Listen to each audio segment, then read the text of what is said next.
What's going on, guys? We are back again. You crazy girl? One, two, 1, 2.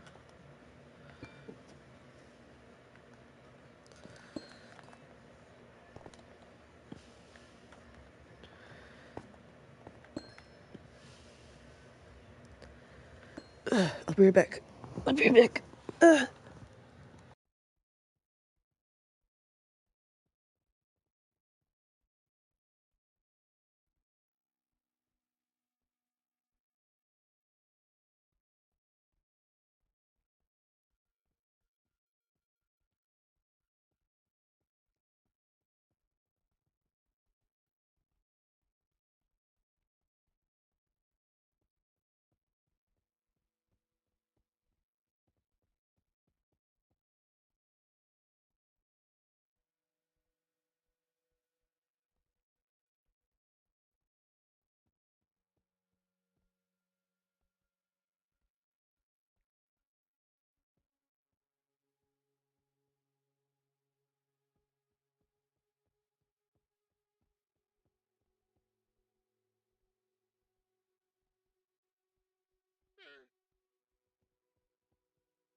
Sorry about that, guys. When so many of you believe the answer to fear, to loss, to change is in the Bible. Whoop. Are you listening? You okay? Literally talking about the wrong demographic of people here. That's good. Absolute fucking insanity. Bro, again, if you want to look at statistics, 50% of the murders are committed by 6% of the population in the United States. I'm not going out here saying every son of a bitch ever kicks your feet in every... But that's what you sound like. And also, to be more accurate than whatever you're fucking yapping about. And also, it's coming from the left. It's leftist violence.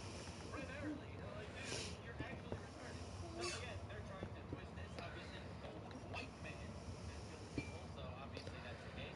And, you know, this is Representative Eric Swalwell. He's in Congress, right? This is a congressman, right? Government official. He's a congressman, very important guy. I'm sure J.D. Vance agrees with me that it doesn't matter if he's a Michigan terrorist or a MAGA supporter, because in America, regardless of your politics, violence has never been the answer. In other words, virtue signal.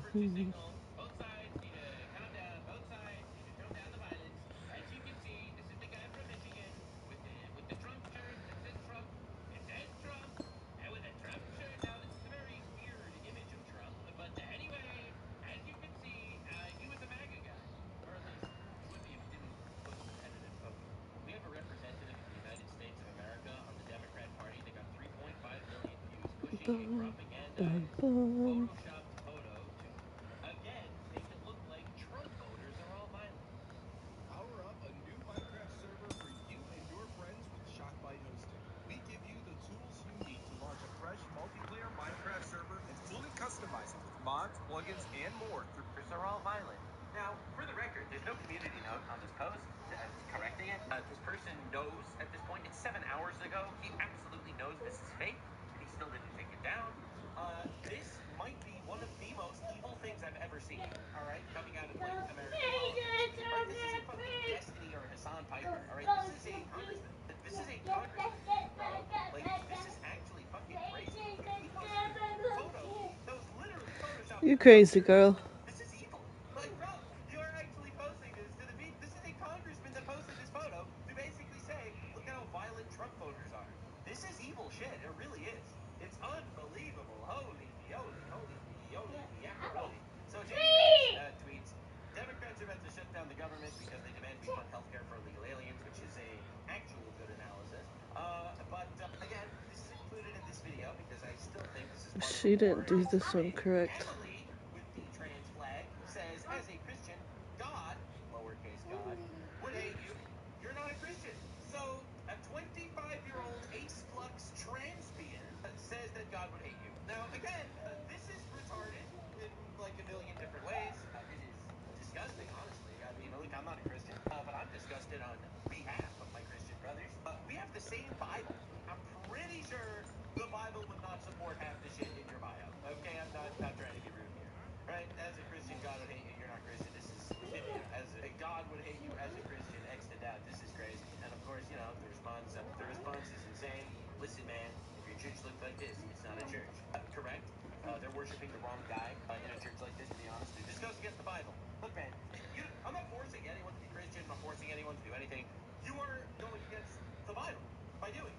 So you're obviously wrong. So anyway, arguably, says Polling USA, an atheist account, arguably this church follows the teachings of Christ more than most others do.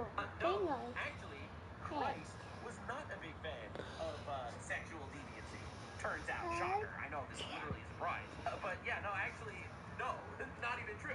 So again, this is like, it's the classic, no, I'm not a Christian, but I'm the arbiter of what Christian and Jesus would agree with. If you disagree with me, you hate Jesus. Yeah, this is literally every time. It really is a battle against faith. It's a battle against biblical values. They are coming to contort it. They're actually, dude, I could list you 10 Bible passages that disagree with whatever is going on here. Look, man, bro. Know what I'm saying? Okay, we're on the same page. I'm really glad. So, the funny thing is, by the way, if you go to like this Christian, this very obviously religious Christian account.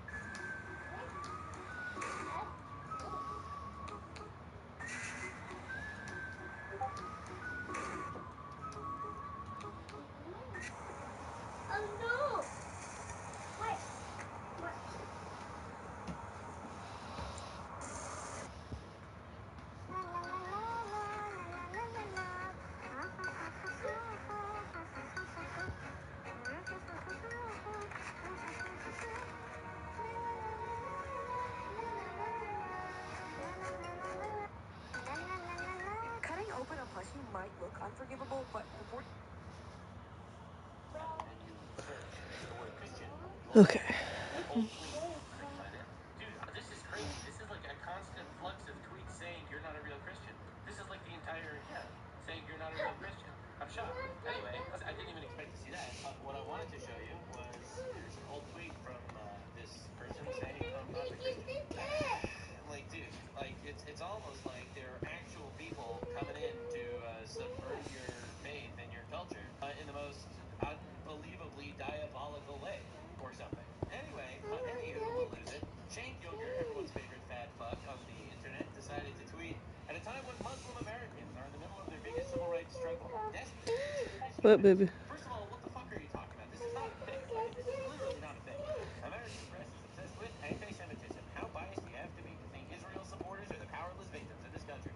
So I responded, 2 Israeli Christians get murdered in Washington, D.C., Jews get firebombed in Colorado, Catholic kids get murdered in a church in Minnesota, 10 people get shot today in a Mormon church in Michigan.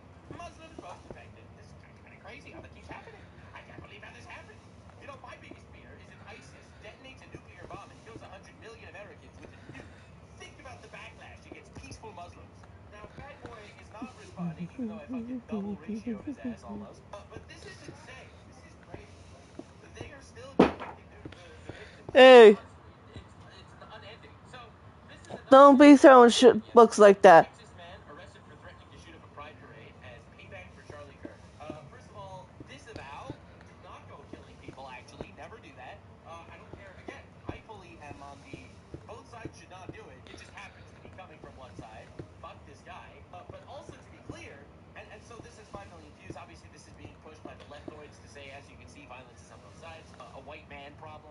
Now, to be clear, just understand the difference. This man was arrested for threatening. Okay? You cannot compare a man threatening to do a bad thing with actual assassins. Straight up assassins that are murdering people, shooting up churches, firebombing schools, killing random people. That is not the same, all right? Not the same as the Carlos Brown who stabbed Irina Zarutska in a train. Not the same as Tyler Robinson shooting innocent man in the neck for no reason. Not the same as any of these situations. And now, to be clear, you know who else threatens to commit acts of I feel violence like this against needs people? to be bigger. Streamers. Destiny says that It wants to be 3 wide. shouldn't feel safe in public. And then this will be hollowed out. And then there be doors down there. Damn it, lady. Of his enemies. All right, you get Ethan Klein say that they should bomb an NRA meeting. You get Vosh, who says the same. Like, they all say the same shit. They all play the same games. To be clear, those guys were not arrested. This guy was arrested for threatening, and this is now the guy that the leftoids are using to say violence on both sides. Literally, fuck yourself. Like, this is insane. This is insane. So anyway, I made a tweet that got a couple of people mad, which I fully support. But thank God he was stopped and no one was hurt. The left needs to turn down the temperature and stop celebrating murders. This man was clearly mentally ill, and the violent fascist exterminationist dehumanizing rhetoric on the left made him feel unsafe. It's all the left's fault that this guy wanted to shoot up a pride parade. Also, this guy might have even been a leftist with unknown motivations. We don't know. Am I doing this right, leftoids? Am I doing this right, libtards? Did I do it right? Right? You fucking retards still telling me that the guy that murdered Charlie Kirk was secretly a MAGA guy? Yeah, you fucking retards. So yeah, anyway, I'm really glad this was a successful rage bait. A couple people were mad.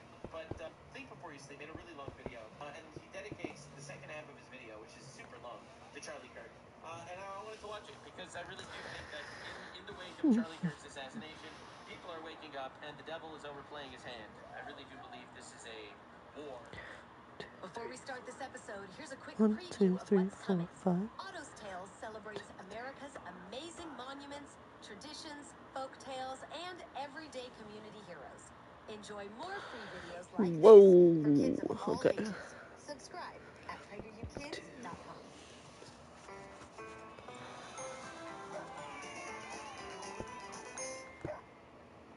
Welcome to Otto's Tales, story time brought to you by PragerU Kids.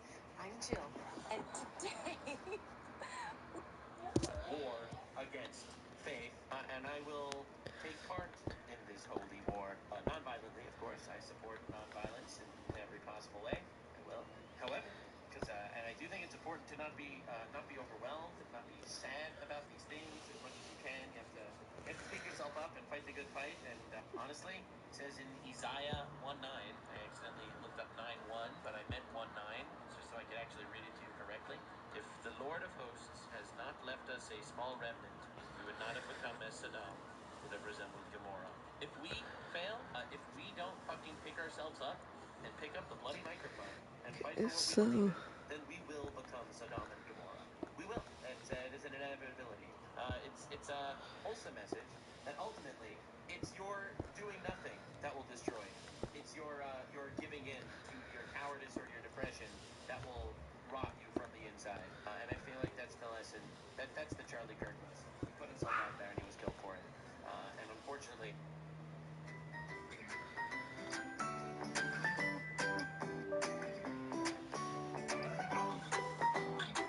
evil is not something to unify with. Evil is something to destroy. So lock in. Let's see what we got. Charlie Kirk has been shot, and I couldn't believe it. So I started researching, and it turns out that it actually did happen. So I made a post about it on Twitter, sharing my disbelief, thinking he was probably okay. And then someone generously posted an uncensored close-up video of the shooting, and immediately I knew it was over. But there were no official... By the way, I told you I was in a group chat. I was in a few group chats when Charlie Kirk got shot, and we were all kind of literally freaking out together. We were all freaking out at the same time that this was happening. And one of the people that I was talking to at the time, Think Before You Sleep, we were both absolutely shaken. I watched Charlie Kirk's stuff. I feel like I knew him better than Think Before You Sleep. I knew him as a person with a soul felt like. Because they killed him because he fought for God. That's why they killed him. They didn't kill him because he had financial policies like Trump. They didn't kill him because of ICE agents, all right, because he supported deportations. They didn't kill him for any of those. The person they killed him was a hedonistic guy dating a transgender furry boyfriend that hated him for the hate that he spread, which is a code word completely subverted, completely and utterly subverted. I know you. damn dogs. 1, 2, 3. To agree with what was said, but I think it's completely undeniable that there is a persecution and a war against faith in the West. I think it's been like this for years, but I think it's literally obvious right now. The lid's been blown off. announcements, 2, people were saying 3, that technically he could still survive, even 4. though it looked bad. So I spent, I 1, believe, about 2, 2 hours 3, frozen in 4, front of my computer screen, 5. refreshing Twitter, hoping that we would get news of yet 1, another 2, failed 3, assassination attempt. 4, Maybe we'd see 5. Charlie in bandages, he wouldn't be able to 1, speak that well, but he would give 2, us a thumbs up, 3, and we would know that everything is okay. But that 5. didn't happen. Instead, what I found was a And tweet from then 1, Hassan 2, Piker of all people. America is insanely 2. unpopular nation. Gee, I wonder what the fuck has been preventing violence for like his entire career, Hassan. Is absolutely evil, and this is crazy. Then Twitter gave me a second tweet from him. Trump announces that Charlie Kirk has died. Maybe it's poetic that I heard the news from Hassan first, or maybe it's demonic. To my great fellow Americans, I am filled with grief and anger at the heinous assassination of Charlie Kirk on a college campus in Utah. Charlie inspired millions, and tonight all who knew him and loved him are united in shock and horror. Our prayers are with his wife, Erica, the two young, beloved children, and his entire family, who he loved more than anything in the world. Charlie was the best of America, and the monster who attacked him was attacking our whole country. For years, those on the radical left have compared wonderful Americans like Charlie to Nazis and the 1, world's 1, worst 2. mass murderers and criminals. This kind of rhetoric is directly responsible for the terrorism that we're seeing in our country today, and it must stop right now. I'll read it again. So that's crazy because obviously the left took this as a moment to attack Trump, turning down the temperature. The irony will never be lost on me, man. It will never ever be lost on me that they murdered this man and they immediately told us that we need to calm down and we need to turn down the temperature. Never. It'll never ever. I'll never forget that day. I'll never forget that. Charlie Kirk's final tweet said, America will never be the same. He'll never know how true that statement is, as we all got the pleasure of being traumatized by 2 snuff films in a 1-week period. One of the most polite and empathetic live debaters that I've seen, Charlie Kirk, was shot because of what... 1, 2, 3, 4, 5. The real time media machine, the moment he was killed, You know what? and did their I absolute didn't best do to a stream demonize him, announcement. and to kind of like subtly say it's a good thing he was killed. Aside from the retards celebrating on TikTok, right? So retards on TikTok, they're out there celebrating.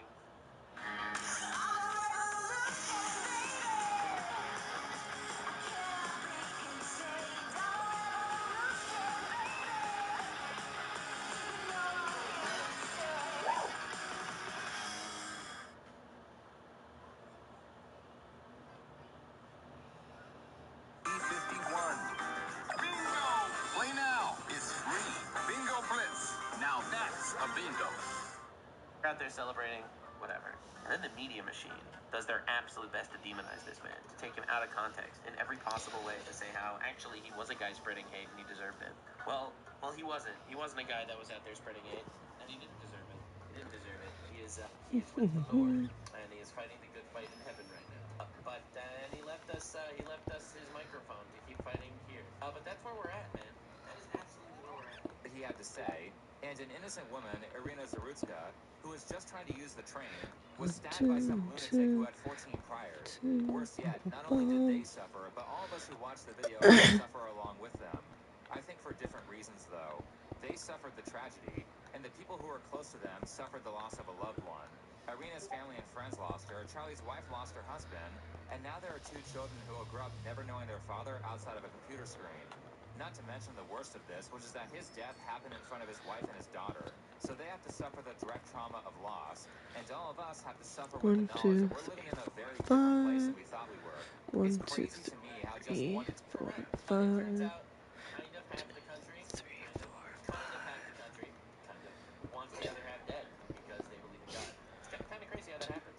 2 months ago, we were all celebrating that Charlie got parodied by South Park. Unfortunately, public speaking comes with that risk. You make a very good, terrible point. Unfortunately, it does come with that risk. However, it shouldn't come with that risk. And you know who doesn't have that risk? The leftoids. Destiny does the same fucking school trip, school public discussion, debate bro, college kids bullshit. And for the record, he barely has security.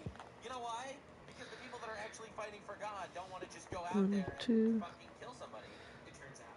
It turns out that the ones that hate God are more than happy to violate the Ten Commandments.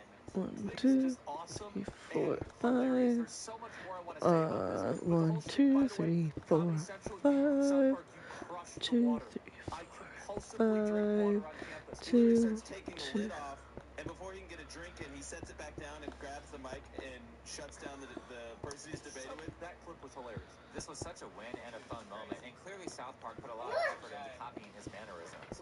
So moments like that kind of make me sad. Yeah, that's Mama's. And I'm sure other people feel the same way. But in Yeah, I did that. we all suffer Can I with see the it? idea of what this country has become. Dude, for me, the most heartbreaking clip is like Thank you. he was killed, and I saw the close-up shot, and then like you see the clip of like his daughter Mommy holding colored him this. and hugging him, like his 2-year-old, 3-year-old. Yeah, I did that. It's like dude, it's crazy. It's crazy. And like the empathy party, dude, the empathy party, man, the empathy party celebrating. That's why I kept saying their empathy is a lie. Looks like I did it with It's a lie. markers. They don't have I'm any not empathy sure. for any of these things. They don't care about Hey, these things. None of it that's matters. not a toy, baby. They don't care. Let me see it. They don't care about Palestine. They don't care about Palestinians. Right? They don't care about a single one of them. They could not give a fuck. It's all a virtue signal. It's Thank all you. a joke. It's all a lie. Every single bit of it. If they cared about Palestine, they would want Hamas. What's up? Oh, it's going. Bum, bum, bum, It's all a bum. grift. It is all a grift. They danced on TikTok and their movement died. To watch people be brutally killed and then see the next part of the 3, 1, story, 2, which is everyone who is happy 3. that those people got killed. Well, I just saw the video of Charlie Kirk getting his box boomed. I mean, boomed, bitch, like gone. I don't know what to do with it. I just gotta do this. I've never been happier. For the record, all these people want to kill you. 5, 1, 2, 3, 4, 5. I will not 2, ever feel bad when bad people get 5, 1, 2, 3, Maybe there are good 5. out there. Oh, but he was a man with a wife and kids. Yeah, and now they're safe from him. Yeah, I can jump in VC. Disgusting it is to see people cheer on a public murder, not because Charlie did anything criminal, but because they disagreed with his ideas. Here's J.K. Rowling tweeting the day after. If you believe political opponents should be punished with violence or death, you're a terrorist. Well said. Millions of people in this country apparently believe. Hello. Making a follow-up video on this, by the way. Have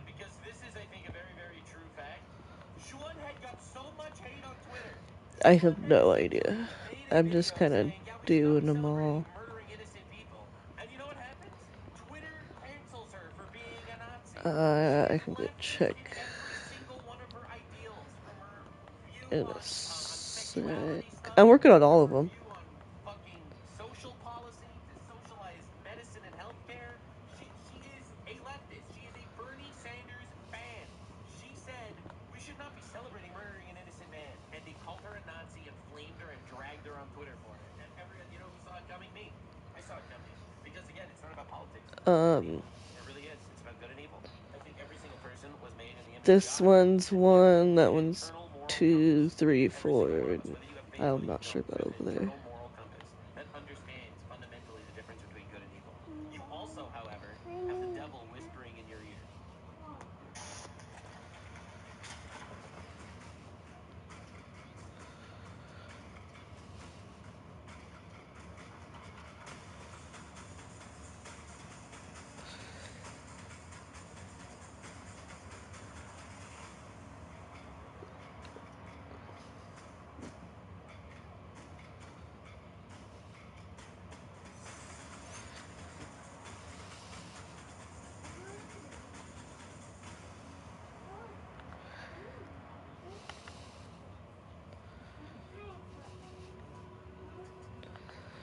Spotty dogs.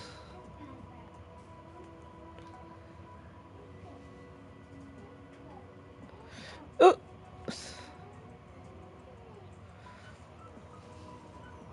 私の名前は宇佐明です。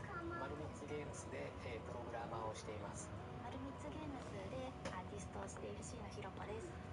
今回私たちの作っているティートピアっていうゲームは未来の Whispering in your ear, trying to convince you that evil is good and that good is actually evil. If you're religious, well, that I think that puts you on a path that you can understand what the whisperings are and what you should and should not listen to. If you're a good person, I think you will also come to very similar conclusions. It's kind of weird how the people that follow basic conservative biblical values create the best lives for themselves, like every single time. It's kind of weird how, aside from the whole spiritual faith aspect of it, it also gives you the best, healthiest life. Juahed is a woman that is married, that has a kid, that loves her child, that despite the fact that she has economically leftist policies, is someone that makes one YouTube video a month. That's her Gotcha. job. She's able to spend as much time as she wants with her kid. She may not be religious. She may be an atheist.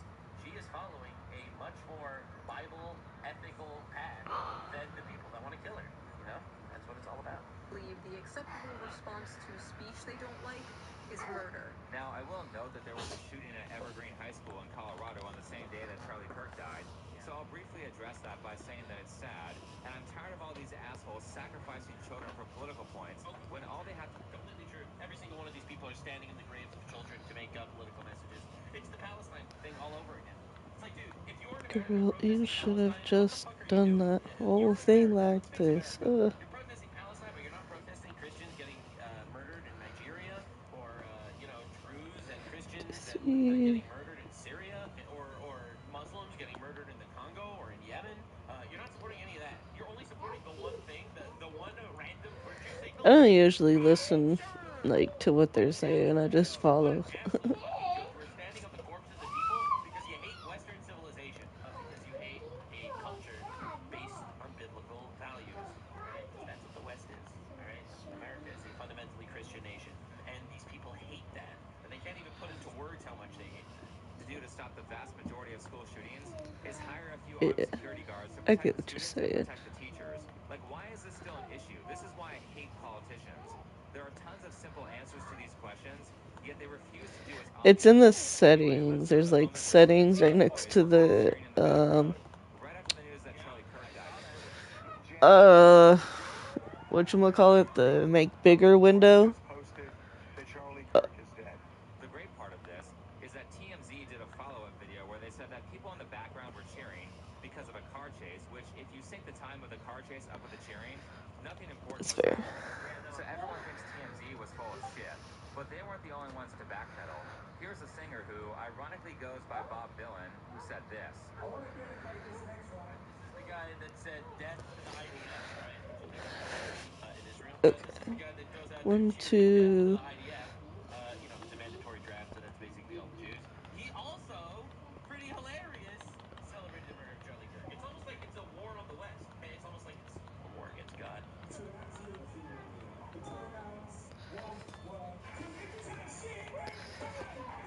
I have mine connected to. I have mine linked to the PlayStation, so I just use my gaming headset. Extremely vulnerable position from a security standpoint that people should be shot if someone disagrees with them. Mr. Think Before You Sleep, I say this out of nothing but respect. In a war between the forces of good and the forces of evil can rest assured the forces of good will not murder them in public. That's why Destiny doesn't need security at college campuses. Well, he knows he can say that because despite the current rhetoric of the left, the right is not violent. And unlike the left, there aren't massive amounts of people who believe political assassinations are justified, as well as domestic terrorism. But I will also note that Bob Villain here tried to pretend. Obviously, there's going to be exceptions on all sides, by the way. Just to be clear, there are obviously going to always be exceptions. There's definitely going to be violent people on the right. There's definitely going to be violent people on the left. That's definitely going to happen. Because there's going to be crazy people and radicals on all sides. It's just vast, super fucking majority on the left by coincidence, by chance. By the way, so I made my graph that I responded to 2. JD. JD, just a heads. I responded to him with this. So you know what Think Before You Sleep messaged me? Here, take a screenshot. I have to show you what he sent me. He sent me the craziest thing I've ever received in my entire life. I'm exaggerating. Check this out, man. Check this out. He sent me this. This is his screen. This isn't in my DMs with Think Before You Sleep. I made some improvements to I've your got it graph. most of the or some of it done, but That's not diabolical. I was being alright. generous, okay? I was being generous, all right? I put 3 red lines, all right? And then he says, I fixed your graph. And he removed 2 of them. This is a DM from the GOAT. I'm just saying, absolutely diabolical. Yeah. Anyway. And that he didn't say he was okay with people being assassinated. Real quick, at no point during yesterday's show was Charlie Kirk's death celebrated. You're a liar and a retard. God, is that a Palestine flag behind him? Wow, what a coincidence. I want to order food, but we can't afford it. One sec. I almost got some free dinner. How? You're literally playing mobile games. It's called Misplay. Have you heard of it? No, what is it? It's this awesome app where you play games and earn rewards. You can redeem units for gift cards to a ton of brands, including Uber Eats. Wait, so you're telling me we're getting free dinner just because you're playing games? Exactly. And Misplay is super easy to use. You just download the app, play your favorite games, and collect units as you go. That sounds amazing. How do units add up? You get units for every minute you play, and they have weekly sweepstakes and bonuses to earn even more. Wow, that's so Baby. cool. So we can actually make our game time worth playing? Yep, and the best part is, it's totally free to download and use. You can start earning rewards right away. Okay, you've convinced me. I'm downloading Misplay right now. Free dinner, here we come.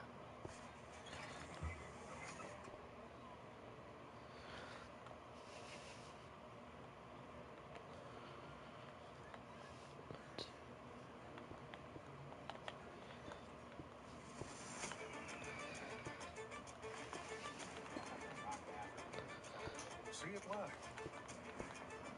Catch it live.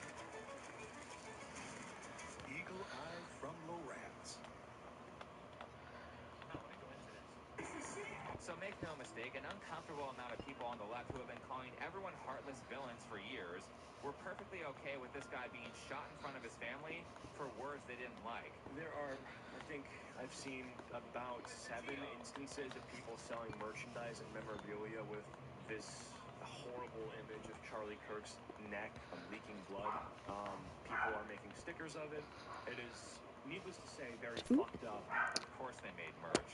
Very capitalistic of them. I didn't realize how sick liberals were until the Charlie Kirk situation. Bam. Like, I don't want to live on the same planet as these people. Like, I have experienced real racism. This is just a normal guy. And this is a normal dude. That's just recognizing normal reality. And he's like, wow, this is fucked up. That's where we're at, ladies and gentlemen. That's where we're at. The normal people are like, yeah, that's crazy. In my life, actually. Again, it has nothing to do with leftists, right-wing guys. It's good versus evil. It's a human. No, and I don't think those people deserve death. And by the way, I'm planning an entire video on how the left has completely fallen. Everyone's leaving the left. You guys can't even deal with an Ooh. actual, political discourse with a center-right political figure. But the question is, why? Why are they okay with this? What could he have possibly said that was so offensive that he deserved to die? By the sword, die by the sword. He did say that gun deaths were an acceptable side effect of gun rights. Charlie Kirk. Therefore, it's good that someone murdered him? So, what are you saying? That you have no principles and you're retarded? I mean, he himself said a couple of deaths here and there aren't so bad. Keep our Second Amendment, right? Oh my god, I recognize that crazy bitch. She's the one from the video that I did about leftist violence. What an unexpected cameo. But okay, he said something like people should die so his greedy ass can have guns. And they kept citing this clip here, so let's watch it. I'm a big Second Amendment fan, but I think most politicians are cowards when it comes to defending why we have a Second Amendment. The Second Amendment is not about hunting. I love hunting. The Second Amendment... A lot of people keep saying that bullshit. It's like, oh, we don't need an AR-15 for hunting. It is not about the hunting. It's about protecting ourselves. Amendment is not even about personal defense. That is important. The Second Amendment is there, God forbid, so that you can defend yourself against... I know what he's going to say. So you can defend yourself from a tyrannical government. It's if a government decides to rise up and shut you down as a people, like they're doing in England, by the way, arresting people for posting memes, you will be able to defend yourself. That's what the Second Amendment is actually for. They're the great equalizer. They put power in the hands of the people. That is democracy. You cannot have democracy without weapons. You can't, because they can just crush you. Against a tyrannical government. Governments tend to get tyrannical. Yes, sir. And that if people need an ability to protect themselves and their communities and their families. And we must also be real. We must be honest with the For the population. record, there's a new law that was passed in Canada that if someone breaks into your house in Canada, you have to let them steal whatever they want to steal without fighting back. If you fight back, and you will not be protected by self-defense. You have to let them steal whatever you want to steal, and then you can sue them in court to get it back. That's Canada. Pepper spray is illegal in Canada now for self-defense. First it was guns. There we are. Castle-list doctrine. That's Canada, right? What are we doing, guys? And what are you going to do? You're going to fight back against the government? You can't. You can't fight back against the government. You don't even have pepper spray. Having an armed citizenry comes with a price. Driving comes with a price. 50,000 people die on the road every year. That's a price. You get rid of driving, you'd have 50,000 less auto fatalities. Correct. But we have decided that the benefit of driving, speed, accessibility, mobility, having products, services, is worth the cost of 50,000 people dying on the road. I mean, that sounds like a pretty reasonable argument. Saying that someone should have died for that is batshit insane. Because you can apply his logic to anything, really. Like workplace deaths. I'm willing to pay the cost of someone at some point getting into a lethal accident while stocking shelves so that I can drive to the store and go get groceries. And I know all of you are okay with that, too. People in power plants die. Should we get rid of electricity? Do you know how many people would die if we got rid of electricity tomorrow? That would probably Yeah, excuse me. Like, dude, everyone likes talking about how many people are killed by guns. No one actually wants to talk about how many people were saved by guns. Which is obviously, it's an impossible metric because you can't actually the lack of deaths. But no one actually seems to recognize that that is a very, very real, true fact. A lot of people are saved by guns. For example, the church shooting that I just talked about. Do you know how it stopped? In the church with a gun, he shot 10 people. He was stopped because someone with a gun killed him. If there wouldn't have been someone with a gun to stop him, he would have killed another 10 people. our country. So I think most people would say that unfortunate accidents at power plants are worth the benefits of electricity. There's no utopian solution where nobody dies. Everything has a cost, and that's what he was saying. He's saying the death toll of not having guns would be higher because of government tyranny. Like how Hitler disarmed the Jews, and well, we all know what happened after that. These are repeated cycles in history, which is why the makes reason for the sense. Second Amendment is primarily to stop tyrannical governments. Now, since this gotcha moment from the psycho libs who think Charlie deserved to be shot was almost certainly about school shootings, let's listen to what he has to say about that. So we need to be very clear. This Yander prince is so doting. The final boss prince is somehow obsessed with the chubby villainess, reincarnated one. After dying of illness, she was reincarnated as Celine, the selfish, fat, villainous daughter of a popular novel. He struggles to change his fate to be killed. To be very clear that you're not going to get gun deaths to zero. It will not happen. You can significantly reduce them by having more fathers in the home, by having more armed guards. Oh, you fucker. An honest, clear, reductionist view of Oh gun no. violence, but we should not have a utopian one. You will never live in a society. Brett, you broke my electric fly swatter. But I think it's worth it. I think it's worth to have a cost of, unfortunately, some gun deaths every single year, so that we can have the Second Amendment to protect our other God-given rights. Right. People say, oh, Charlie, how do you stop school shootings? I don't know. How did we stop shootings at baseball games? Because we have armed guards outside of baseball games. That's why. How do we stop all the shootings at banks? We have armed guards outside of banks. Thank you. I'm so glad that It's actually pretty obvious if you think about it. Obviously, there's no perfect world, but like, I gotta try to fix this. there's lots of vandalism against synagogues, right? About 2 years ago, there were lots of vandalism against synagogues. They were breaking windows. They were like beating up Jews that went to synagogues. They started actually putting, police patrol cars like outside major synagogues, and it lowered the amount of crime and vandalism and assault. Because people are scared of the police, as they should be. I mean, that's kind of where we're up to. That's where we're at. And churches need to do that now. Churches, especially like kids, schools, young kids, Christian camps, Christian schools, they need that immediately. ASAP. I'm not the only one saying that all you have to do is put armed guards at schools, and you would almost entirely end school shootings. Of course, two-parent homes are important, and I agree with all the other stuff he said, but if we wanted to end school shootings right now, a couple of guards at each school would stop them. And then we can work on the mental health and cultural issues that cause crimes like that to happen in the first place, which, is the theme of this video. There's a reason Okay. why I've included Charlie talking about the importance of two-parent homes. It's a big deal. It's the biggest deal. Actually, speaking of communities that have high rates of single motherhood, here are some stats that I'm sure radical leftists don't want you to know. This comes from the CDC. Did you know that if you remove blacks, Latinos, and Native Americans from the Yeah, equation, that is gun a little homicides in weird. America plummet like crazy? I mean, look at that. This is insane. Black people commit gun homicide at like 10 times the rate of white people. It sounds like racism to me. It sounds like you're being racist by telling us the facts. Right. It sounds to me that's a little bit racist. It's more than that compared to Asians. Guess which communities have strong family values? All right, let's see why all the Whatever. values start to die. How do you feel about Charlie Kirk? She Essentially, every single one says. of these people has a different reason why Charlie Kirk 1, deserves to 2, die, taking another 1, quote out of context. And every single one of them is just basic, like, 2. it's unbelievable. Being assassinated yesterday on a college campus. I actually want to say something about this. If you're going to spread hateful shit and you're going to target marginalized groups of people, Who was targeted? Did anyone die because of Charlie Kirk rhetoric? don't be all, oh my God, I've been shot. I won't get shot because I don't do that. I don't have to worry about that. I don't feel bad for him. I don't feel bad for his wife. I feel bad for his daughter. He did that to himself. You want to talk about all this crazy shit?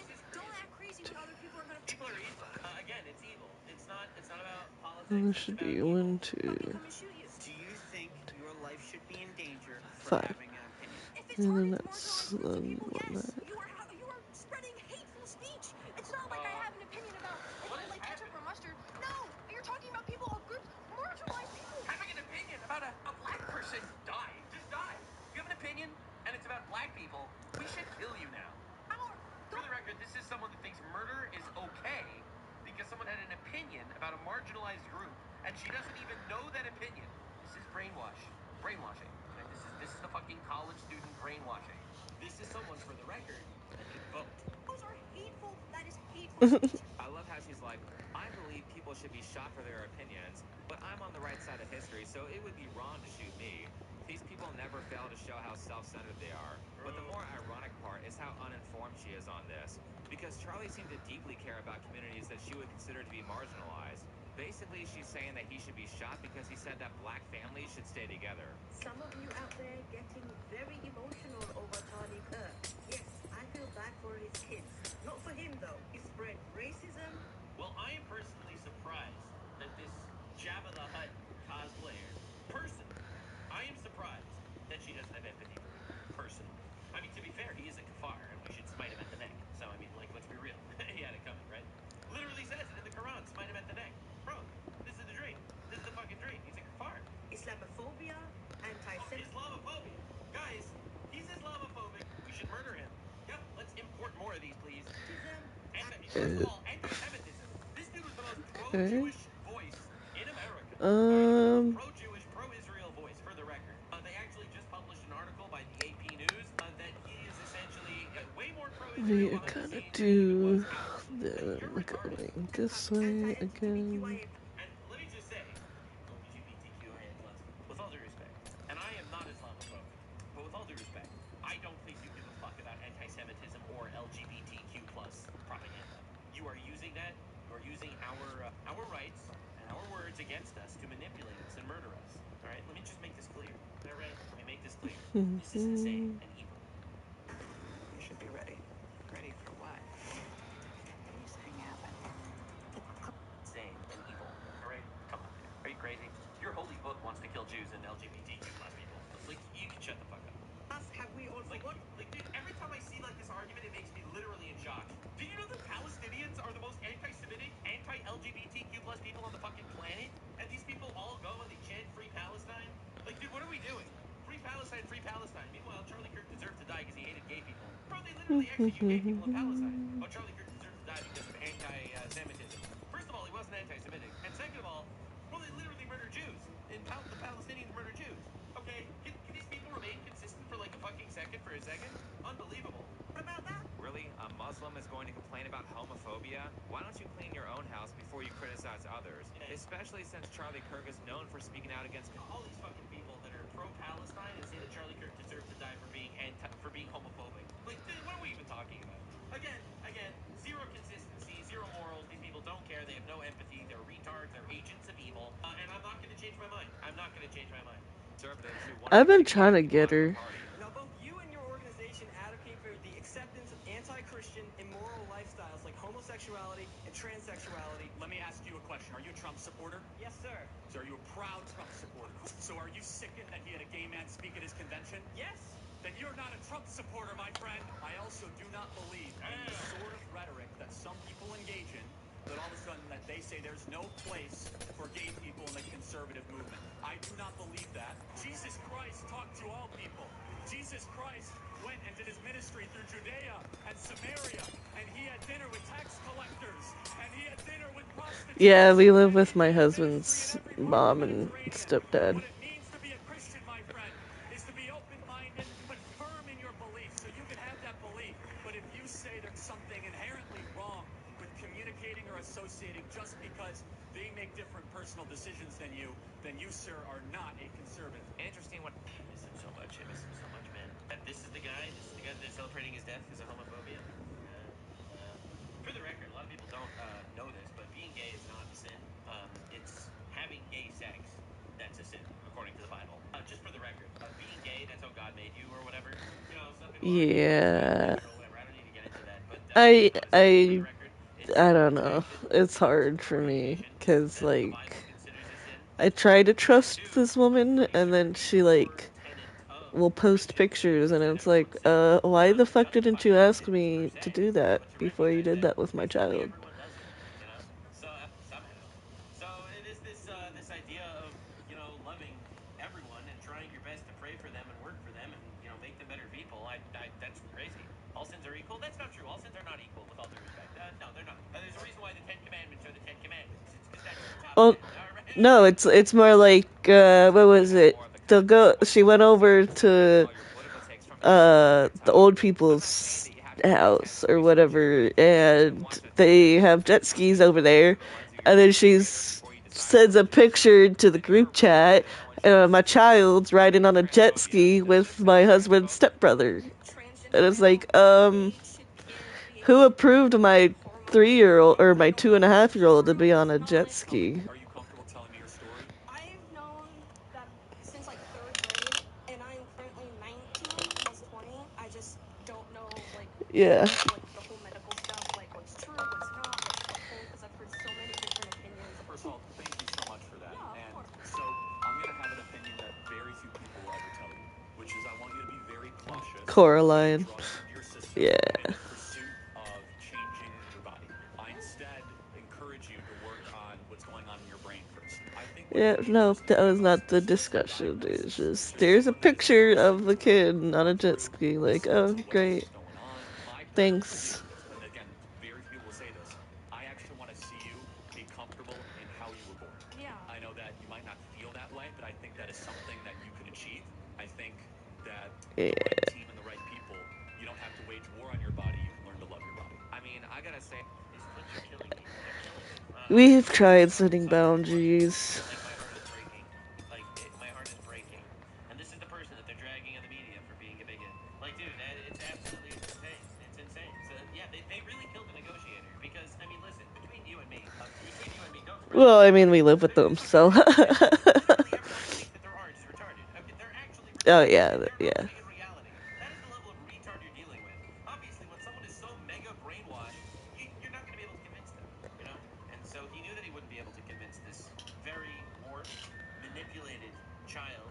So basically, he spoke to her in the most, like, you know, positive. Yeah, my real parents haven't even acknowledged. Well, my mom used that as a way to manipulate.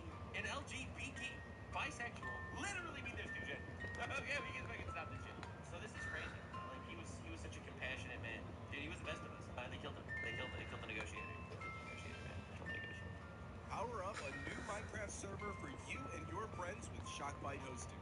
We give you the tools you need to launch a fresh multiplayer Minecraft server and fully customize it with mods, plugins, and more through a simple-to-use control panel. Order your Minecraft server today for as low as $2.99 a month at shockbyte.com.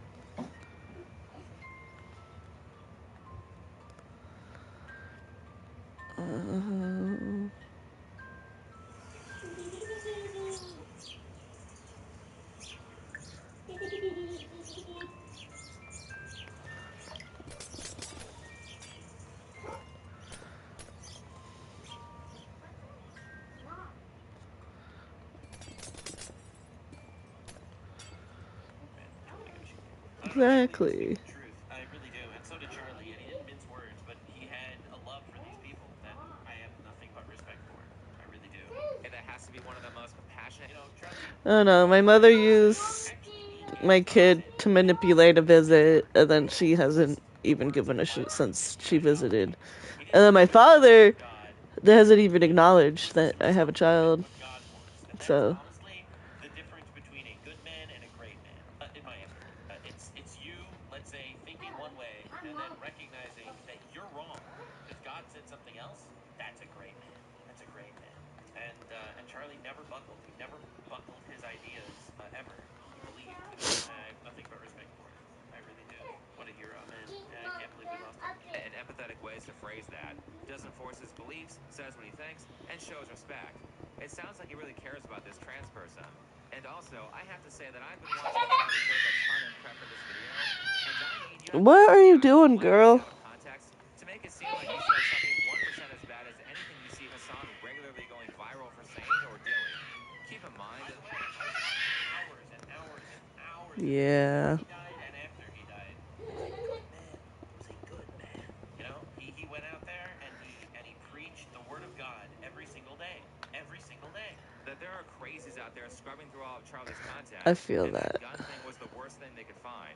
Meanwhile, Hassan is here doxing his enemies. Dylan Burns, Hunter Avalon, Hutch, Destiny's own personal chef. Like this is what happened. This is what took place. To be clear, on the actual stream, none of this personal info was censored. Yeah, no, and by the way, for all the terrible things that Hassan has done, I don't think he should be shot. Maybe he should spend some time in jail, though. All right, two more. I'm just going to quickly sum these up. I'm never advocating for stuff like that. People said they were mad because Charlie didn't like the civil rights movement. Oh, I just saw this video where he said the Civil Rights Act was a mistake. Get out of here. And shit like that, I don't care what happened. I'm not sure if I agree Sorry. on this because I don't think I know enough of the exact history. But basically, his argument is that the resulting. That's not what he said. That's not what he said. Before black families together that had two parents in the house, before and after. He didn't say that the Civil Rights Act was a mistake, period. He said that if you look historically, it used to be 25% of black families that were raised by a single mom, and now it is supposed to be 75% of black families that are raised by a single mom. He's saying that if you look historically, black families were stronger then. Not that the Civil Rights Act was a mistake, for the record. But again, don't take it out of context. That's possible. Right. They need to justify I know what you're saying. because you don't understand. They call the Nazis a fascist. They don't call you a Nazi because they think you're a Nazi. They call you a Nazi because they want you to think you're a Nazi so they can kill you. Yeah. Affirmative action and DEI programs are actually harmful I to the get what people you're that they're saying. supposed to be helping, and harmful to everyone else. I can see how there's an argument here. Maybe some of that should be reformed because affirmative action and DEI are cancer. Last, they were mad that Charlie said that you should not be allowed to abort a baby if they were the product of sexual assault. I would contend that this is kind of a hot take. Personally, I believe there should be universal acceptance for abortion, so I don't think Charlie and I would see eye to eye on this 100%. However, make no mistake that the reason his opponents are using the sexual assault argument is so they can justify using abortion as gun control. And personally, I think using abortion as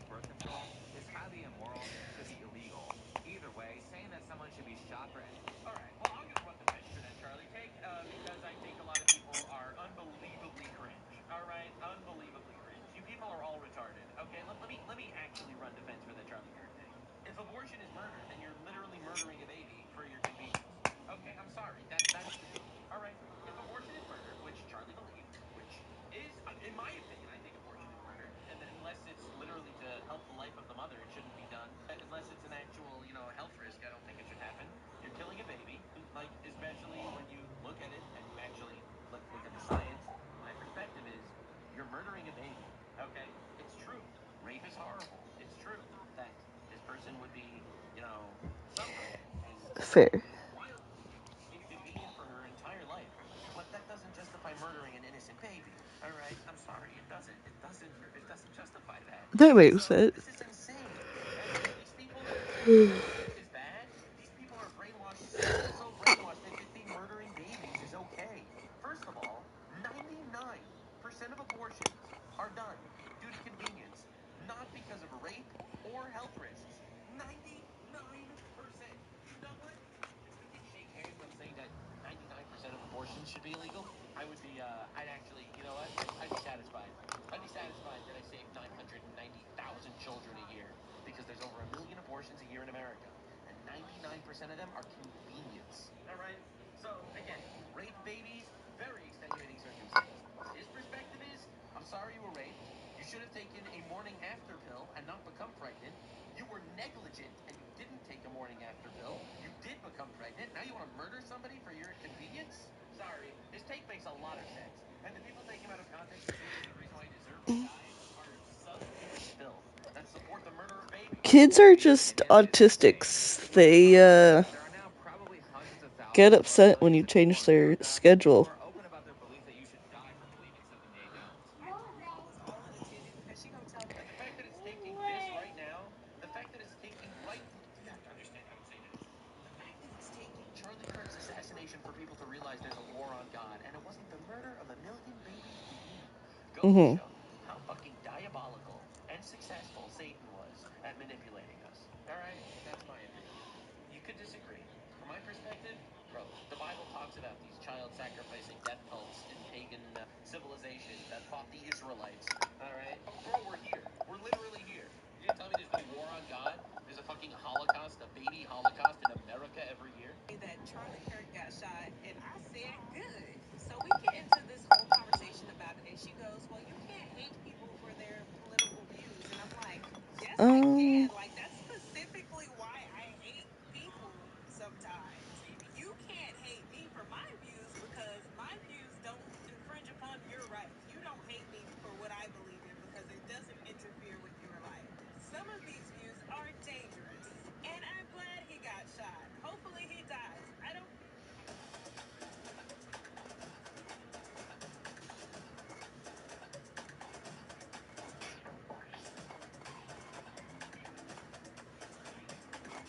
Hector International Airport, the easy way to get away. We sent a camera to a young Arab man in Israel and asked him to film life under apartheid. What he sent back may shock you. This is Marwan. Good morning. كم رأيك المسلمين بيصلوا في المسجد الأقصى، المسيحيين بيزورون كنيسة القيامة، واليهود بيصلوا عند حائط البرار. Separating people by religion, kind of apartheidy. These are my other friends from all over Israel. They are Jewish, Arab, Christian. It doesn't matter. We are all friends. I don't care. I'm in disbelief at how stupid her reasoning is.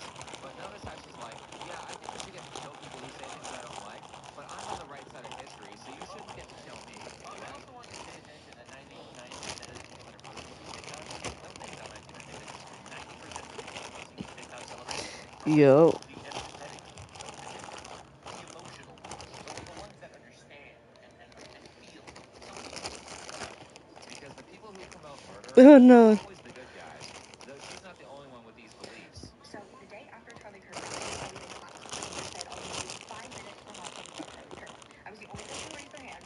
I said, I've been saying we need to bring back political assassinations. I don't feel bad, and I don't think that everyone deserves free speech. I think some people should be afraid to speak in public. Literally leave America. So this class is literally front row in China. Yeah, that's just being a kid, though. One of the people. Jarvis, are we talking about an empath? Is there an empath that we're talking? Are we talking about an empath? Bro chose the most retarded ass bags to give me weed in. Hold on. Yep, it's an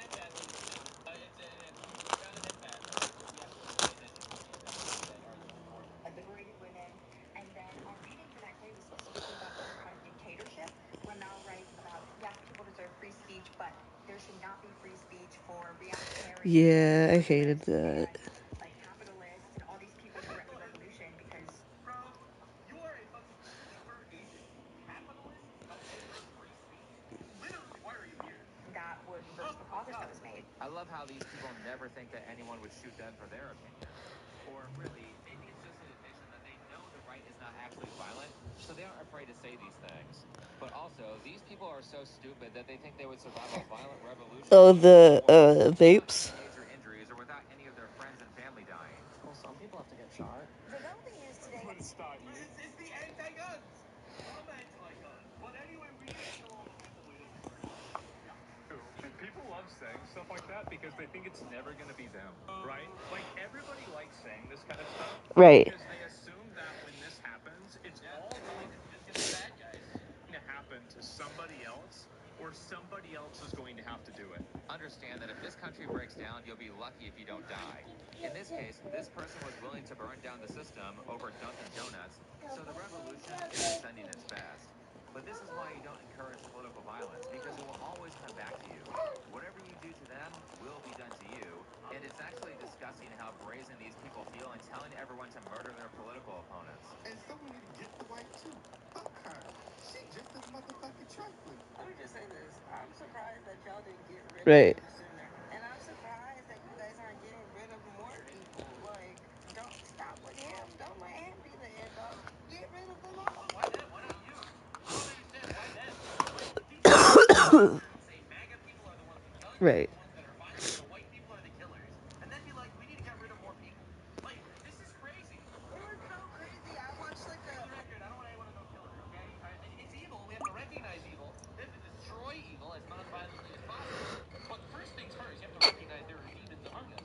1 minute edit of like the things he said, and they're like so atrocious that like his wife deserves to go too. Y'all keep on talking about his wife. She married a guy that Ain't that always great? person disagrees with, so she should be murdered. On the same page.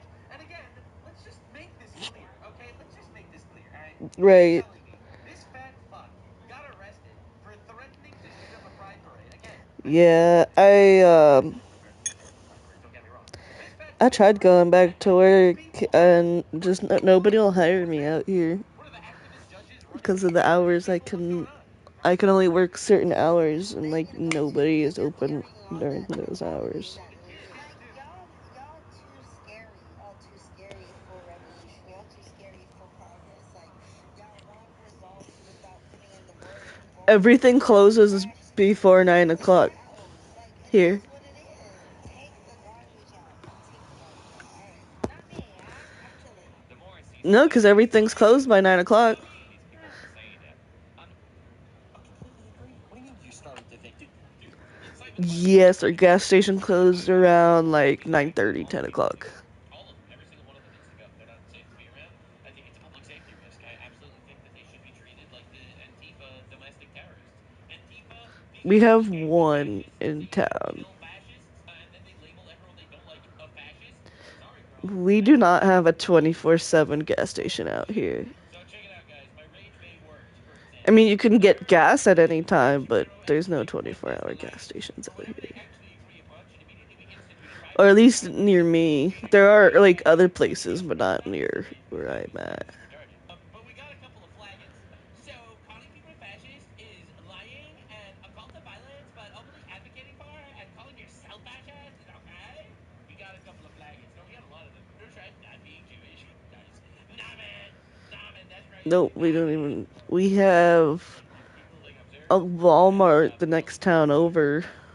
Way too funny villainous manga. First, the final boss prince. And our only fast foods are McDonald's, Dairy Queen, and Burger King. Into the world of a popular novel, but my reincarnation. Oh, and then Yeah, but if you go like another the violent 10 rhetoric minutes, has you to get stop. KFC and It's not good Subway. that people on the internet are constantly trying to push the mentally ill and He's a sclerotic mechanic. people on the opposite political team. And by that, I mean it's basically only meant to attack the right. Leftists are Yeah. the only ones who have this incredibly violent cultural narrative, and it goes past Charlie Kirk and Trump. Here's someone telling people to kill libs of TikTok. This next guy is telling people to kill Elon. Push me. I showed this in previous videos. Just endless tweets, people saying to kill me. And all the Elon Trump stuff, it's getting to a point, man. It's getting like somebody's gonna have to I barely trust my husband to watch my daughter, and that's his kid. I love my husband, and he has never given me a reason not to trust him to watch our kid. But yeah, I barely trust my husband to watch our kid. Somebody has got to just, kind of get in there. Go make his I'm a mama bear, like through and through. buck up and do your duty. Okay, why don't you throw your life away if it's such a good cause? These people are spineless. And, like, you do realize that you're trying to call yourself the good guy while the T in LGBT stands for terrorist. But you're saying that you would willingly engage in human sacrifice to win at politics. Again, I'm starting to... Well, I mean, isn't that kind of the radical, jihad, leftoid intersect? Isn't that kind of where we're at? The unholy alliance? Son of a bitch! Please tell me I have something pokey over here. To the dismay of all those conspiracy theorists, he was not on a plane to Israel flying the Jewish terror. The knife isn't gonna work. That's all I have right now. And he was turned in by his own father, who was a conservative, which the left were just so happy about. Hassan was just giddy at the thought of a shooter being MAGA. He hit some new lows over the weekend with the MAGA gang desperately trying to characterize his kid who murdered Charlie Kirk as anything other than one of them. Right, because I've never heard of any kid who has rebelled against their parents' political beliefs. Surely Dean Withers didn't end up on the left despite many MAGA voters, and neither did Almost Hassan. dropped a knife in my gut. That would have been fun. Shooter, a right-wing conservative MAGA guy, by the way. The guy living with his trans partner and lover, Shirley Enjoyer, notices guy who Are uses you on my the stream? anti-fascist terminology, the Bella Ciao song used by Antifa, literally his own mother, I own gotta fix family, this and friends say he's tower. a heavily left-wing radical. He wrote a message saying, "I want to protect you, my love," to his trans partner, and he obviously thought Charlie was a transphobe and wanted to take him out. This guy killed the most effective conservative activist in a generation, but no, he's a right-wing conservative. He was a MAGA grifter, actually. He's probably an Asmongold fan, obviously. By the way, speaking of how it said Bella Ciao up bullets. No wonder his kid was on the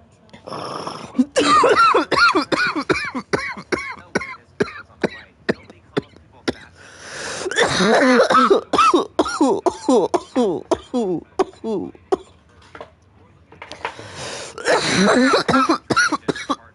He seems to mostly be a complete idiot who fired a gun and consequently believes Oh, fuck. Except there's no right-wing violence burning forest fire cities. guy who claimed that he was the shooter so that the real one could get away. I hope he finishes the rest of his days in prison as a super soldier. But what I'm more interested in is what caused all this. Why do so many Americans think political violence is okay? I mean, this is a different country than small ways, like a news organization showing off a assault gun by mock assassinating Trump. Okay, Donald Trump's here, so let's say go ahead. No, well, I'm getting out of the way. Sorts, actually, that I feel like there needs to be a laser on this thing. Well, this is. I think pay attention to stuff like that, and certainly a lot of them don't think it's a joke. And they've been suggesting that Trump should be killed because he's mean since Kathy Griffin did that photo shoot with a fake bloody head. Then for years they said words were violence with the term microaggressions, where a retarded college professor said it was violent and aggressive. So now we have tons of idiots like this person that J.K. Rowling is responding to who say words are violence. No, they aren't. You don't get to kill somebody because they hurt your feelings. On this. Around 2017, they were saying that you should be fined and then jailed for misgendering people.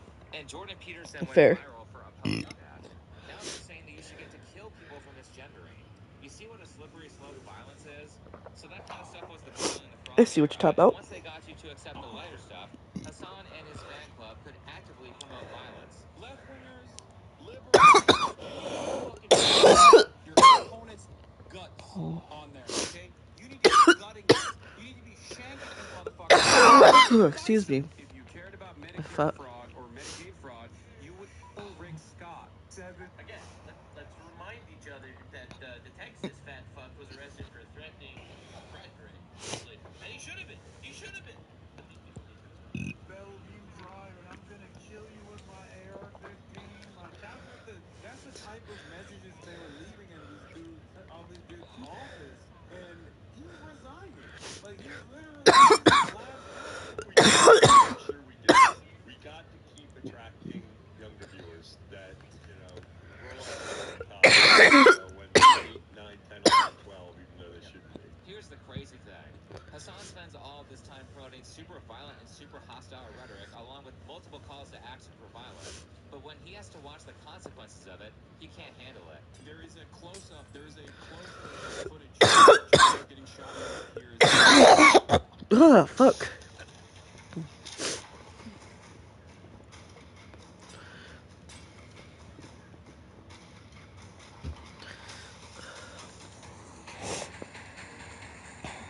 Years later, where he's dead. Oh my God, he's definitely dead. Oh my God, I can't believe I just saw that. Oh my God.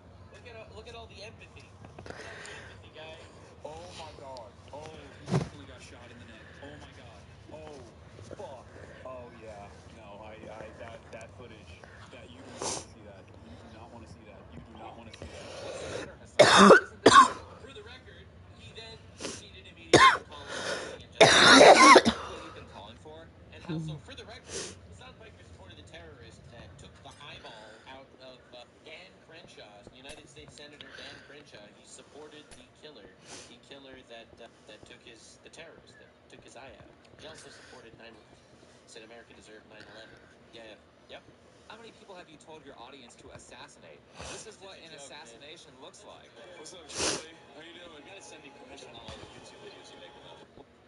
It's like, imagine having a human interaction with someone, and then they get assassinated, and then celebrate. I can't even fathom that. I can't even fathom. What a fun time. Such good banter there. Everyone's laughing. Isn't this so great? Well, now he's dead. And personally, I think Hassan is at minimum partially responsible for this because of his numerous calls for violence and support of Some of my chat just said they don't like Dan Crenshaw.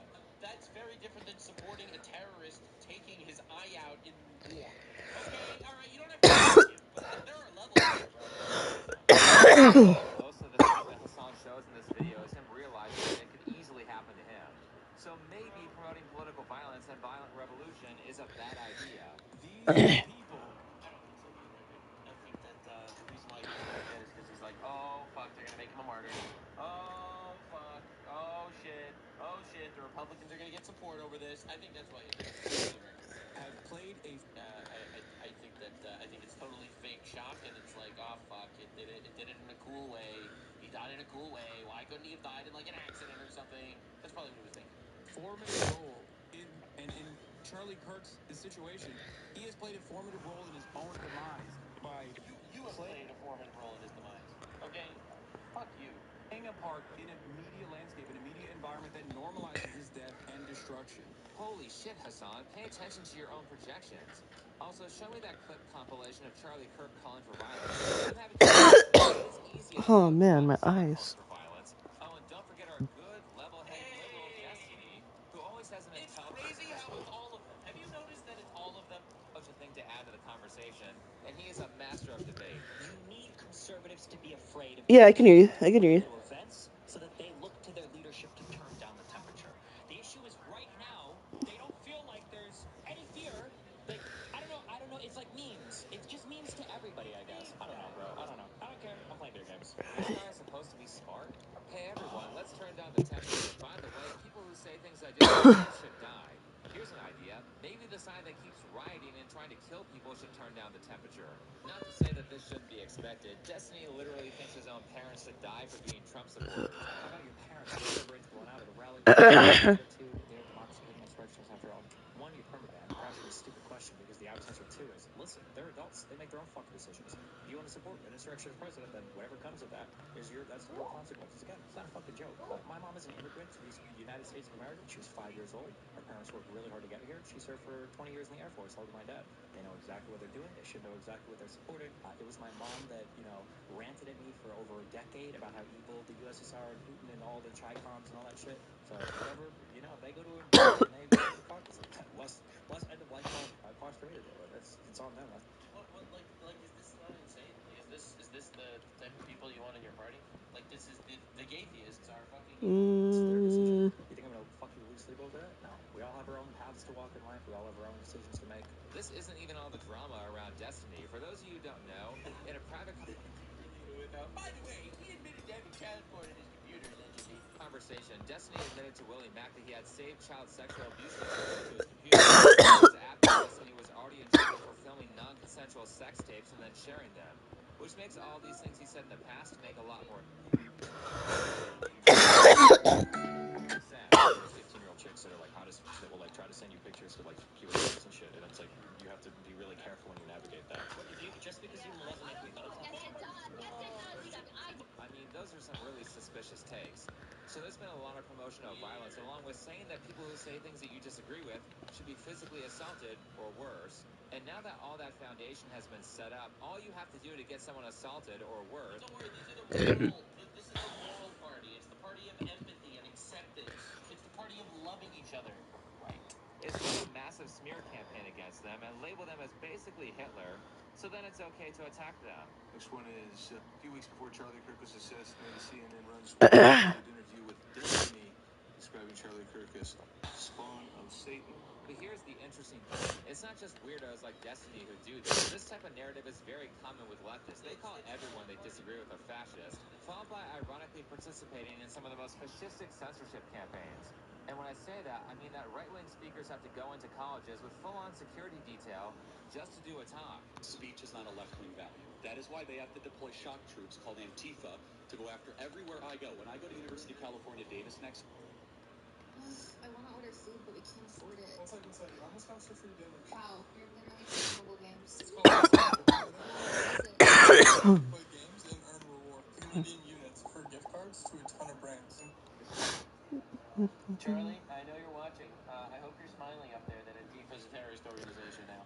There has to be 120 police officers because of the threats, the violent threats of liberals that want to disrupt our events. There are no right-wing hecklers that come to events like this.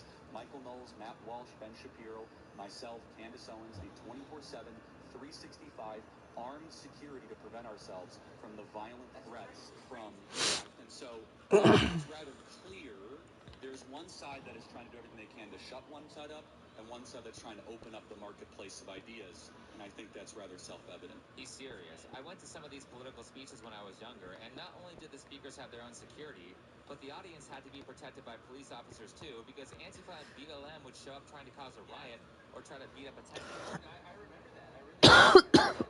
You know, Ben Shapiro would go speak at a college, and literally they'd have to shut it down. They would have to completely shut down the entire college full of police officers stopping people from attacking them.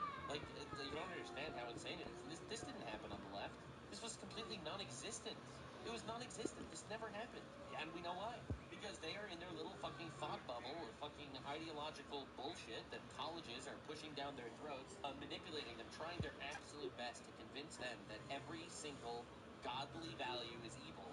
And that is how colleges operate. They look at what God says, and then they're like, you know what? Let's actually say that the opposite of this is moral. And they will shut down anyone that wants to speak the truth. And again, these people call anyone they disagree with a Nazi and then say punch a Nazi. So let's be clear, when they say that people should be killed for having the wrong political beliefs, they mean you. This is you. This is your sister, your wife, your daughter. But this right here is you. And this is their reaction when you are killed. This is their ecstasy when the floor of the subway car is awash in your blood. This is you. Make no mistake, that is a symbol. That is you. This is Charlie's family. It's unbelievable. And these are his children who will never be able to hug their dad.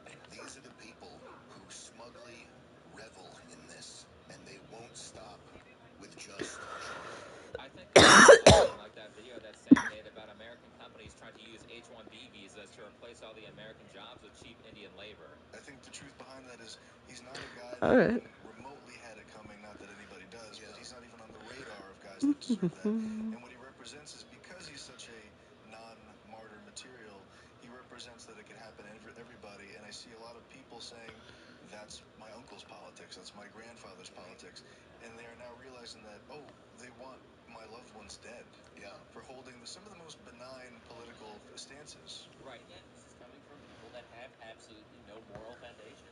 Like, you have to understand how insane it is. Like, people don't recognize this enough. People don't recognize this at all, honestly. It's like the left is not a party of better morals and ethics. It's a party of zero morals and ethics. It's a party of preference. It's a party of hedonism. It's a party of violence because there's nothing inherently wrong with violence, right? If they don't believe in some sort of moral foundation to anything that they say, nothing is immoral. If morality is subjective, then Hitler was subjectively moral, and that's what they're living in, right? So they can justify anything. Their morals are so flimsy, they could literally justify anything. They could justify any assassination, any political violence, any compromise to the bad guys. And if the good guys are doing it against the bad guys, then of course they support it. No such thing as sexual degeneracy. That doesn't exist. That does not exist by them. Because morals are preference. They want you dead.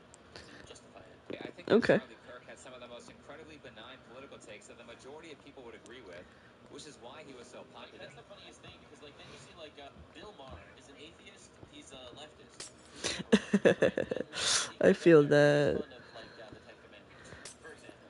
Let me show you that. Look, let me find that clip. Pretty sure Charlie Kirk was in that clip, so it's pretty on point. Oh, I found it. Okay, I found it. The Ten Commandments, the right side of the Ten Commandments is a good place to start. The right. Well, because the left side, I think you'd have a big problem, right? I have a problem with 8 of the 10 because only 2 of them are laws. You got a problem with 8 of the 10. 2 of them are laws. Only 2. What do you mean? Don't kill And don't steal. Okay. and don't steal. Sure. Like, I mean, this idea that God is But this. you're good with those 2. Like, the obviously. first 4 are just jealous God shit. It's just like, It's not true, by the way. you know what? No, God, honoring your parents like, is not. Number 4 is honor your parents. It's not that. All right. Jealous like, God. God's like a pimp who's in the next room and he's like, who you on the phone with there, girl? You know, I mean, I guess I'm testing them. hold on, but no, it's again, I'm not offendable on this, but I think you could. I know you make fun of it, religious, but there's something beautiful about not working for a day. Oh, You know, like okay. honoring the Sabbath. Oh, a week is even better. But like, The Sabbath. No, I mean the Sabbath. but slowing down and saying that we're not I know, gonna toil for a day. but do you need? Why would you need a religion to get to that? Why would you need a religion to? Hey, let's not kill each other. Really? Bill Maher? Really? I didn't believe it until I tried it myself, but if you download the AliExpress app through this video, you can pick any 3 items that you want for a total of 99 cents, and shipping is completely free. So I decided to get these wireless earbuds, some mics for my gaming room, as well as custom grips for my controller. I get what And you're as you saying. can see, this is legit. Only a total of 99 cents and free shipping. Click on this video to take advantage of this offer right now. I got this. Going micro. Micro habits, micro wins, microdose your B1s. Get started at noom.com. Really? Well, I'm really glad you brought that up. Really, really glad you brought that up. That's almost like that's why I wanted to show you this clip. Do you really need a religion to tell you not to kill each other? You say it to Charlie Kirk, the guy who was killed a month after this interview was done. Huh? Looks like 50% of your entire political party needs that commandment. It's almost like 50% of people on the left literally need God to tell you not to kill. Do not kill. And take a day off. Again, I don't need a threat or a carrot for that. It's just so intrinsic. It sort of reminds That me makes of. sense. By the way, this isn't on topic, but I disagree. I think a God-given day off is actually amazing, because otherwise I would work 9 months a year. If God wouldn't tell me to take a You're day off, crazy, girl. I would straight up just work constantly, for the record. By the way, I would. And also, like, you don't understand the implications of the Sabbath, because I think, you don't know anything. First of all, it's beautiful, right? It gives you family time. You shut down, you don't work, the issues of the world don't exist. What are you doing? With issues right now.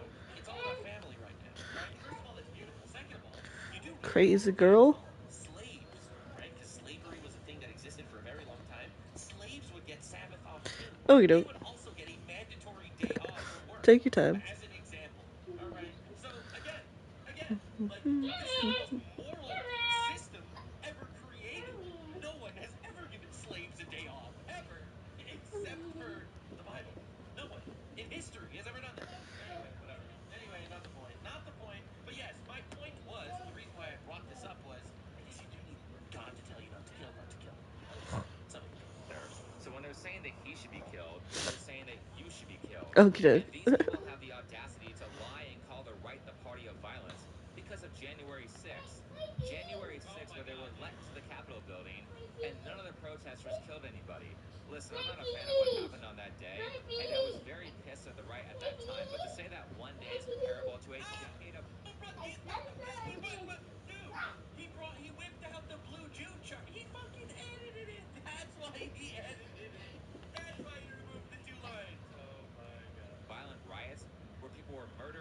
businesses were looted and property was destroyed is insane. Anytime one of these idiots calls the right the party of violence, ask them to name 5 riots caused by the right in America over the past 10 years. They can't because there haven't been 5. Meanwhile, I can name 5 riots from the left that all happened in the same week just a few months ago. Tons of these people are trying to falsely claim that the right is this super violent political movement. You have Ilhan Omar using this graph from the ADL to say that the right is violent. Wait, isn't the ADL pro-Israel? Isn't that haram? Anyway, let's look at what they consider ADL's retarded, man. right-wing violence, and what the hell do any of these have to do with political violence or terrorism? I mean, this one was a prison murder. I don't see how that has any effect on the political landscape. This other guy was a domestic abuser, but oh wait, they found QAnon in his browser history. There you go. That's like saying George Floyd died of COVID because he tested positive during the autopsy. The things that they're calling political violence is like absolutely nuts. Yeah, one was like a homeless man who broke in and attacked a hotel guy and he yelled a slur. So they call that political violence. And anytime it was like against a Jew, they called it right wing. And it was like, okay, but there's left wing Gay people, you know, lots of right wing Jews. And there's lots of, yeah, exactly, right? And then on top of that, they had like a guy that got in a fight with his neighbor, and the neighbor was Mexican. They call that right wing violence. Right. That's extreme right wing violence. They say there was like political violence is down, and then you look and it was like 2020, and there's like 2020 is like way lower than these other areas, and you're like, okay, well, it seemed pretty. Well, yeah, but all the Black Lives Matter riots, none of that counts as left-wing violence. High there. It's like based on your eyes, and they're like your eyes are wrong. If this is what they have to do to pretend that the right is violent or has a violent political narrative, then you know they have nothing. But I can't stress this enough. When they say Charlie Kirk, they mean you. And they have meant you for a long time. Though anytime issues like these happen, people have the question of, what do I do? Well, to answer that, the first thing that you have to do is get mad. I'm as mad as hell, and I'm not gonna take this anymore! I actually don't agree that the political temperature should be lowered. I think idiots like Destiny are only saying that so the right doesn't start doing things that are actually effective. And when I say effective, I don't mean violence. But you should be pissed. Because you know what I've noticed during my time on this planet? Is that power, a lot of times, doesn't go to the most intelligent people, or the people with the best arguments, or the people with the best morals. It goes to whoever is the most mad or the biggest Karen. Do you know why tards on the left have so much power? It's because they're always angry. They're the ones who will do batshit insane things to achieve their political goals. So everybody caters to them because, like those losers on a train, they don't want to deal with the stress of fighting back. You have to be angry to fight back. Why does Black Lives Matter have so much power? It's not because their arguments are solid. In fact, I think BLM is incredibly toxic for black people, but they have tons of power because they're good at getting mad. So you need to get pissed. This is your life. This is your country. You need to be loud. You need to vote. You need to talk. You need to pick up Charlie Kirk's microphone. That's what you need to pick up. You need to pick up Charlie Kirk's microphone. You should be ready. Ready for what? What is saying happening? The post-line. What actually happened? Charlie Kirk's microphone. We should not have to live in a crime-ridden shithole full of people who constantly say they want to end our lives because we believe different things. It's time to get mad and do something about this. That's And if fact. Again, rage, much like everything else, needs to be utilized properly. Don't act in rage. Every attribute needs moderation. So I'm not saying get like fucking blasted and start going wild. I am saying Okay. and righteously. There's a big difference between righteous fury and just blind rage. And I think you need to focus on fighting the good fight instead of just getting needlessly angry and burning shit down. if you aren't mad, how about you listen to this? Isn't it just so refreshing to finally see an assassination pulled off successfully for once? I mean, talk about professionalism at the right time. Yeah, an assassination is so funny that you went and reposted an old joke after Charlie Kirk died. But this guy's a comedian and he wants you to die, so how about you ruin his career and make sure that he never works in comedy again? True. As they say, freedom of speech is not freedom from consequences. Also, you know, this is They're fucking evil. They want to kill you. They want to kill your whole cell in your guts. Fucking destroy them. Absolutely. Absolutely and utterly. But we have power, okay? We are fighting for That's fair. justice. We have power. Now, non-violently, we need to take our country back. We need to take our country back. We need to fucking spread the gospel, as they say. We need to fucking talk about things that are important. We have to speak truth. I think America has literally been strangled by lies. Lies on top of lies on top of lies. You can't even acknowledge the first lies without breaking a foundation of lies. You don't understand. America, white people are not indigenous to America. We are colonizers. We are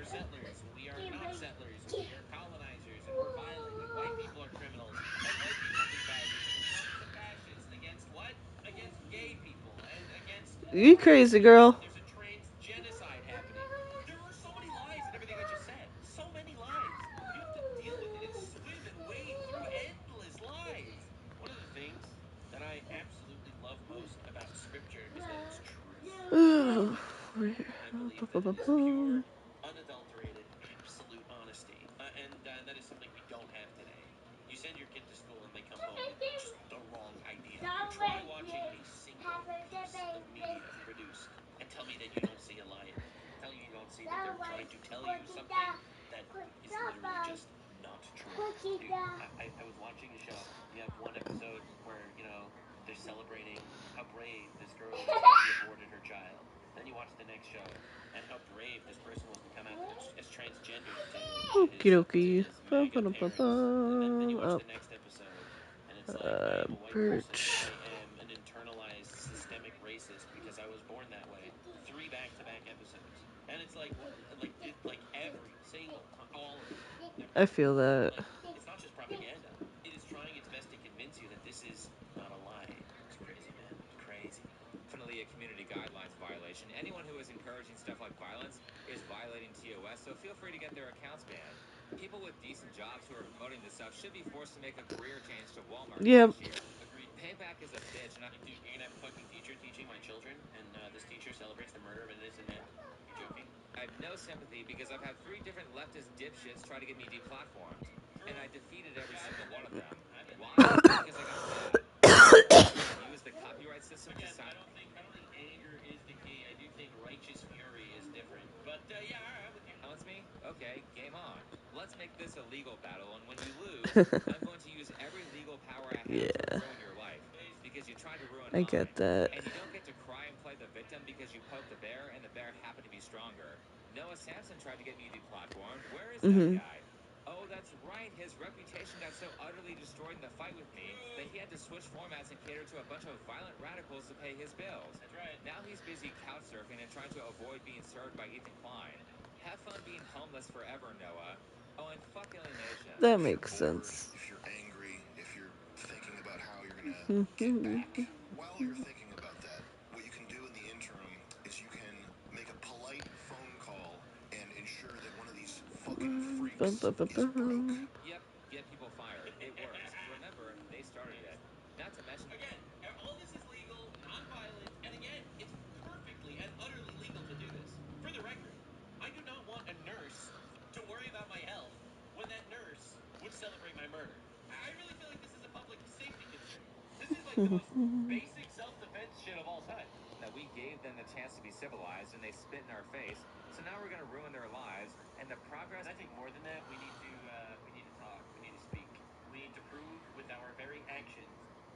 This younger prince is so doting. The final boss prince is somehow obsessed with the chubby villainess reincarnated. I've After dying of doing all of she them was all at the same reincarnated time. as Celine, the selfish, fat, villainous daughter of a popular novel. He struggles to change his fate to be killed by the hero prince and to obtain a peaceful life while dieting and vowing to be rehabilitated. And she's expecting a romance, but the orphan Celine saves is actually the final boss prince of the novel, and she ends up being doted on by him. Will Celine be able to achieve Very actions?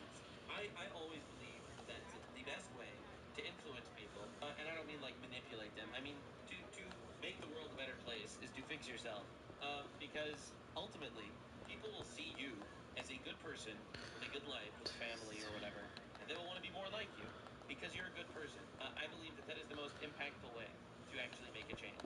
You need to make yourself a better person, and by you fixing yourself, you are fixing the world. I think it all starts with you. I think that's the largest and most powerful change What you can up? possibly make. If your friend sees that you are in a better mood because you decided to actually start going to church, I get and what you're or saying. something like that, then your friend might start going to church. If you start, reading scripture and trying to Three. fix your moral 1, 2, compass and be like, 3. I 1, actually 2, think that I think 3. God's kind of spinning. I think God's What's kind of right. a And you start actually, data? moving around with purpose, and your friend sees that, and your I friend said says, "Wow, hello. that's awesome. Maybe I should read some scripture and fix my moral compass or something." You fix yourself, you fix the world. Alright, Fly, I It all fixed starts with you. It all starts this with you. water for the Listen, most part. You're responsibility gonna never die this forgets time. that you come first. Is glorious. Here's an appetizer. DC writer gets comic canceled after one issue. 67. See this, comic fans? You had this power all along. Karma's real. What's 67 Yosei mean? developer who made messed up comments too. They got fired. Here's a male school teacher who just lost his job over Charlie Kirk comments. Good. You aren't fit to be around children. Actually, Texas suspended the licenses of 100 teachers who like political violence, which is great. I think their licenses should be removed permanently, which means they can no longer be teachers in Texas. You know all that time that You know what? I think we should go a step further. Elon Musk has the ability to do this. Make likes public again. Make What likes does public. I want 67 to know mean? every single person that liked a tweet celebrating the murder of an 1, innocent man. 2, Every 3. single one.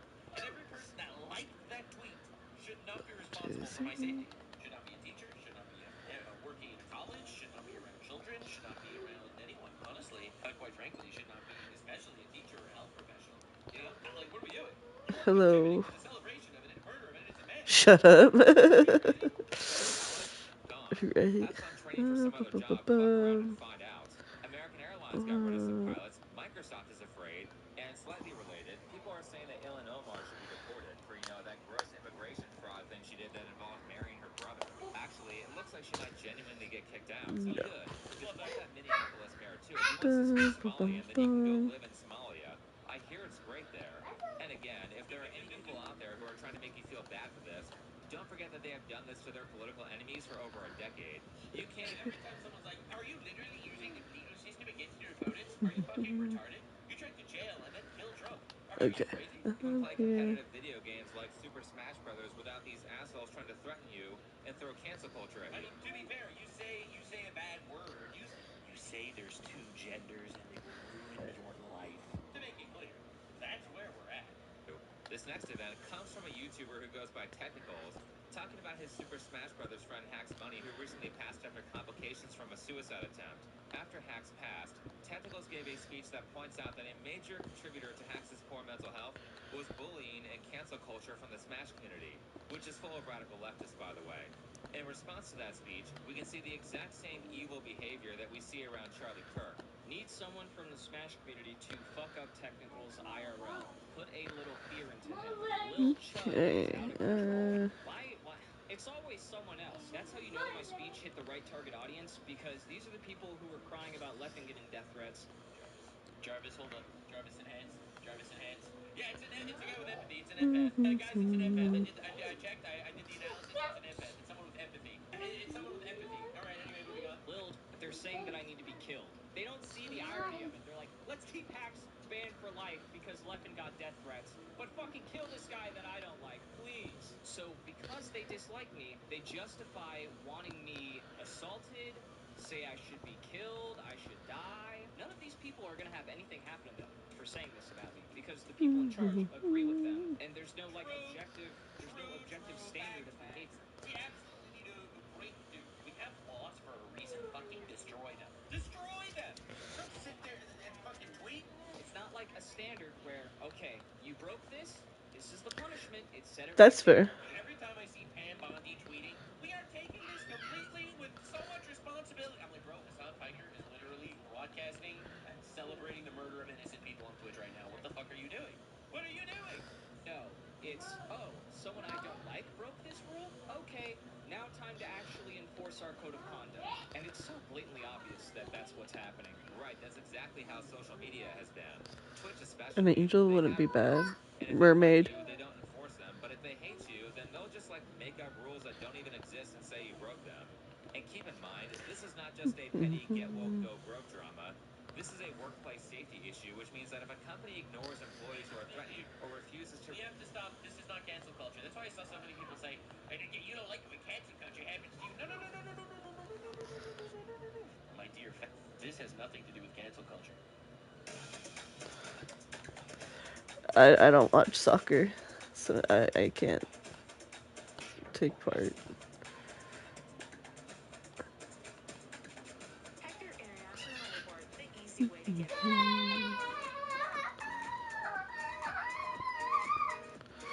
Girl, you crazy.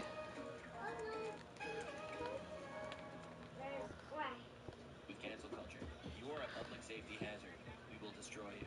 remove them from the workplace, it's an OSHA violation. Threats related to Charlie Kirk must be reported. If you're posting Yeah, content like I this, could anything similar or worse, you need to be investigated. do So, that. the secret weapon is publishing OSHA, Okay, let's see. It is a federal law, a U.S. federal law applying to all states and territories that requires employers to provide a safe workplace free from recognized hazards. Hey, if you're gonna Yeah, say the Cal guy, he's from my live. to others saying, hey, look, I'm afraid, I'm legitimately scared that this person posting this online is going to come after me for my conservative beliefs. I'm afraid this person is going to do what they did to Charlie Kirk. They're celebrating this. That could be based on an examination, looking into it, a very, very, very He had to join on an alt account because he's banned. why. It's anonymous, so you will not be retaliated against. Human resources cannot bury it because this is a government thing. It's going to come through the government regulatory body. They're going to know they got an OSHA complaint. They cannot hide that. And trust me when I tell you, as a corporation, the CEO, the C-suite people, the management people, they will notice when OSHA complaints start coming in because there are legal penalties for non-compliance. Got it. OSHA it is. It's crazy how they tried to ruin our lives for jokes and memes, but now they're getting all offended that we want to I get them get fired that. after they make I crazy feel it. threats. It's not just jokes or memes on their end. This is I serious. agree. These people need to be punished. I hope Non-violently, right? We need it non-violently. PlayStation. fucking destroyed. We need to, and also we need to mobilize. We need to mobilize. We need to outnumber them. We need to recruit. We need to pick up Yeah. microphone. We need to pick up his microphone. Yep, that's right. From my perspective, you killed the negotiator. That is an eye-opening for the public to see. Hey, let's stop playing back there. Not just on the fringe left, Hey, but also on the mainstream. go play in your bedroom. Aftermath of this assassination. You have a whole bedroom full of toys to go be playing in. Wake-up call. I don't want you playing behind the couch where there's The left has some bookshelves and crap that I can't paint. tons of liberals are now calling themselves politically I don't have a head And on, for all the crybaby or I don't have liberals eyes that on the back of my leftists head, so I are can't saying, see if you're "How fucking dare with you something you're bring not this up? supposed to This be is so fucking with. unfair." Unfair? Are you kidding me? You assholes have not only spent over a decade trying to get people fired from their jobs, but also have engaged in, God, it has to be like 100 riots. And that's And we also need to stop being pussies about it. All right, they're engaging in riots. We need to fucking destroy them. We do. We absolutely. Are you crazy? Cancel culture. You're gonna cancel me for saying there's two genders. Invented two genders.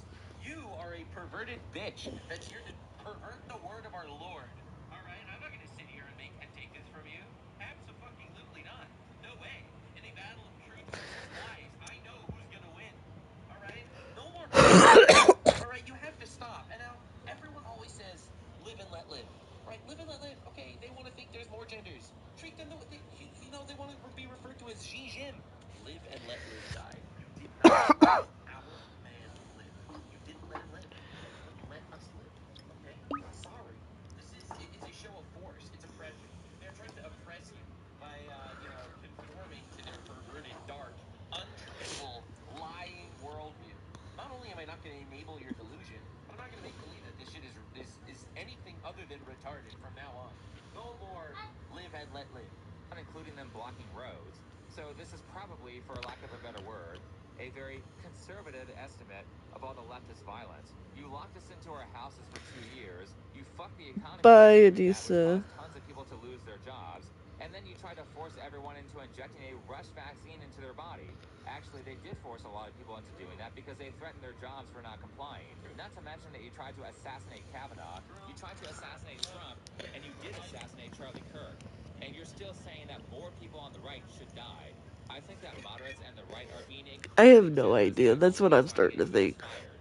Though, as you know, I'm not sure if just getting these people fired is enough in some cases. Whatever the pretext is, Rico case, whatever, the people who have called for violence, they should have a day in court. That has to happen. Now, this is kind of a complex conversation, but it's a conversation that needs to be had. The reason it's complex is because whatever you do to them, they can do to you. And when they Okay. do it to you, they will be as unfair and malicious as possible.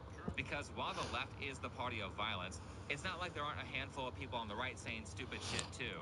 Mr. President, I implore you, call for a civil war. Oh God! Let us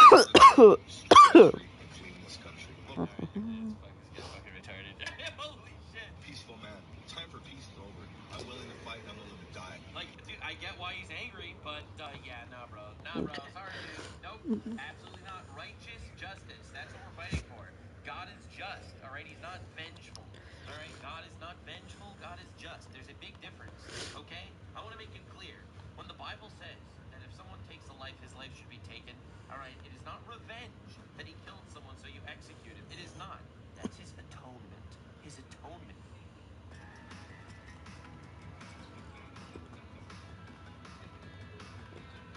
This fall, heel pain and sore arches won't stop you. Hand-stitched leather boots deliver lasting comfort. Arch support eases pain, keeps autumn walks comfortable and strong. Waterproof shoes built to last. Handle wet leaves, tailgates, rainy hikes, Okay, aging into rich patina. Ankle guard locks in stability, protecting against sprains when trails get slick. Grip tracks, soles keep steps steady on. For violating the sanctity of life by murdering Excuse me. is his life being taken. Okay? It's justice. It's not vengeance. Keep in mind, any of you idiots who want civil war should expect to die. And expect that for your friends, and expect that for your family, and expect that for your children. Remember how often Hassan Piker calls for violence and how shocked he was to watch someone die that he didn't even like? This And that is wasn't the just other on one I'm video. working on. So Yeah. how about we behave like That guy's a terrorist. civilized Antifa, a terrorist organization. I was making sure I instead of was like a bunch of animals? on one of the Well, ones I was personally, working I on. think that guy is just an idiot who had no real intent on doing anything. True, for sure. But if we aren't careful with how we write legislation, he could go to prison for that. You might Oh, go to he came prison for back. making jokes about stuff like that. Now, the Alright, current law is kid. that an I'm incitement has to be a sorry, direct but and immediate threat, which would include something like a major leftist political streamer calling for violence, and then somebody kills somebody the same day or in close proximity to the time that the violence was called for, and they were able to find a connection between the death and the incitement. Personally, I don't think that law is strong enough because all you have to do is just be patient with your calls he's for been violence put in and say those things so timeout. that He we'll have wants to somebody pissed off in a spam. few He weeks or gets a few timed years from out. now, and you're fine. This is how people sell media narratives that cause things like the 2020 riots. So I think we need to have a discussion about new legal See you language that allows violence to tomorrow. punish violent radicals Probably like all the not. people trying to encourage a crazy person to go murder somebody, as well as media figures like Hassan or Destiny or CNN who are clearly trying to get people killed. Like they need to spend a few years behind bars. But what I don't want is this. There's free speech, and then there's hate speech. Not Scam Blondie. Dude, she's retarded. They have to fire her. And there is no place, especially now. I love my fuzzy blinkies. That kid's got the right idea. I like that kid. There's no such thing as fucking hate speech. Hate speech is not real. Hate speech is a bullshit word made up by the left to villainize you. There's no such thing as hate speech. Speech is not violent. Oh, my daughter never took the binky. We tried a couple times. Like when we first got home, like like right after you first get home and like your milk is in a steady supply and then it like stops for like the 24 hours. Go after you if you are targeting anyone with hate speech, anything, and that's across the aisle. Dude, all she needed to say was incite violence instead of hate speech, and that would be fine. But she needs to be destroyed. They need to fire her. Sorry. Fire her. Yeah, Screw you. There is no such thing as hate speech. How dare she try to bring that retarded term into the right's vocabulary? But outside of that, I'm just thinking here. How about if you make a TikTok with a clear intent to encourage people to kill American citizens or the president, or say, is someone going to do it? I'm sorry, man. It's an act of terrorism. I don't even feel like you need to go that far. Antifa is considered a terrorist organization. Like my daughter, she knows the words and she can talk, but she just chooses not to. And I'm kind of stuck in that situation with her. Like my mother-in-law is hounding us and she's like, you guys need to take her to speech therapy, blah blah blah. And it's like, speech therapy isn't the issue. The issue is she knows the words, she knows how to say the words, she can say I've heard her say the words because she'll sit and say the words when we're sitting and doing words. She'll say the words. But when it's like, if you ask her to say please, it's a meltdown. You can't. She just doesn't use her words. This is the plan. Trust the plan. Trust the plan. Okay, I don't think that's gonna. All right, that was just a joke. People. All we have to do is enforce the damn law, and we will ruin your lives until you repent for what you've done. Well, see, we all have the same primary care doctor, and so she's got kind of been talking to the primary care doctor too, and I was like, I've been talking to my therapist about it, and my therapist is like, you should just. My therapist talked to another child therapist, and they were like, just get her in, get her to do one of the therapy screenings, and we'll work with it. It is a global problem. I agree, because ultimately the world is at war, whether you like it or not. It is a spiritual war. It is a war against Western civilization, against Right. That's what my husband says. Christians, against Jews, honestly, because I think that the overlap between Christians Yeah. and Jews is large enough that they want to kill both of us for it. So, ladies and gentlemen, that's kind of where I'm gonna. She was the flower girl at my husband's step grandfather's wedding, and um, there were a couple other kids that were kind of tasked with coming and helping with the flower girl duties, and she was the only kid that didn't have a meltdown.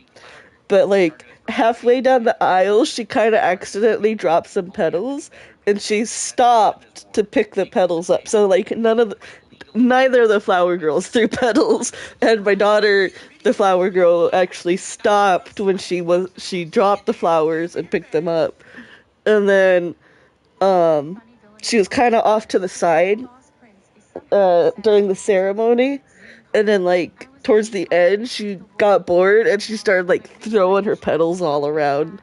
So she didn't throw the petals where she was supposed to, but the whole side of the aisle got decorated with rose petals because that's when she decided to throw them. Suddenly reborn as a chubby villainess in a restaurant-run Otone game. There, she was put in charge of running the restaurant and also released to take a romantic route with the crown prince on the highest ticket. I'm so tired of these AI ads. Like, it's so dumb. You're scared.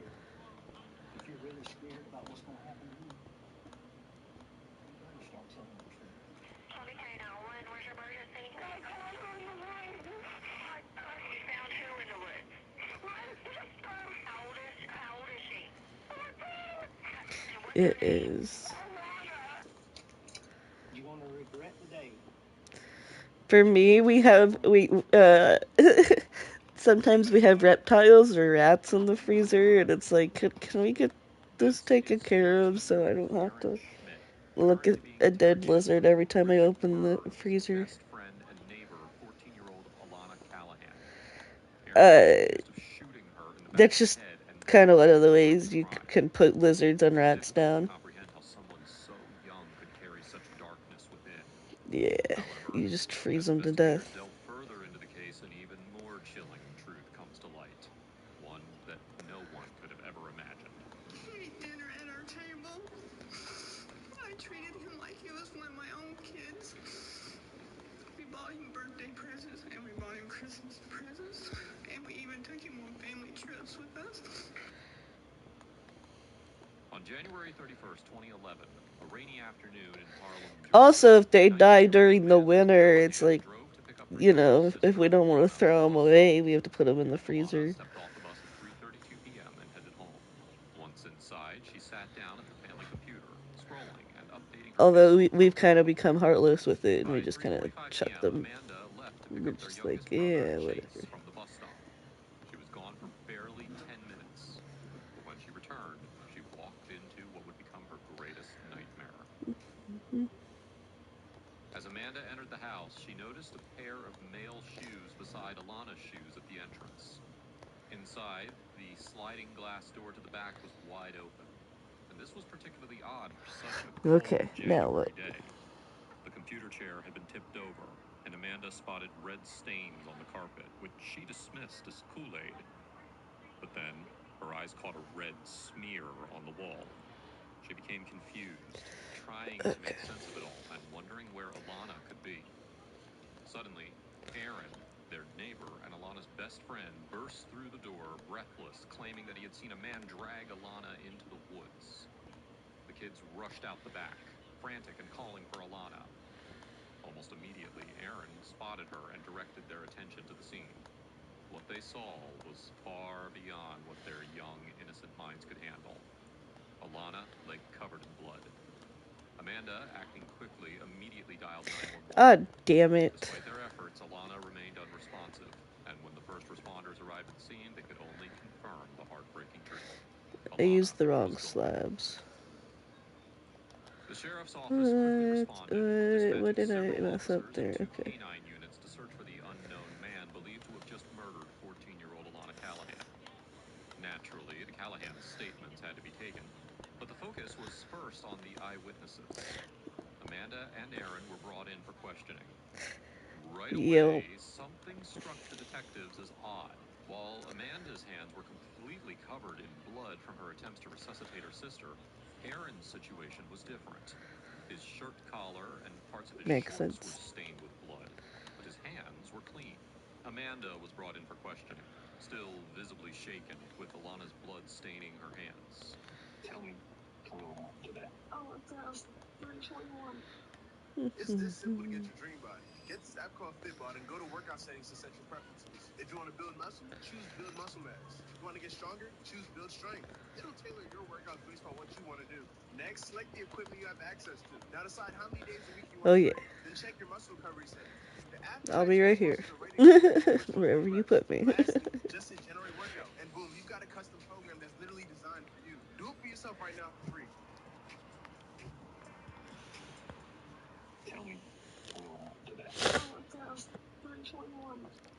Picture of she got on the bus about 3:30, went back to the house, sat there for a while, and then she Actually, got on Facebook I think this and one's wrong. Chase about 3:48 maybe. Yeah, this one's And I wrong. was sitting up there, and then I come back, and the house No, was messed up. The chair was tipped over. There was maybe not. Kool-Aid or blood or something everywhere by the computer, and the door was wide open. Which door? The back glass door.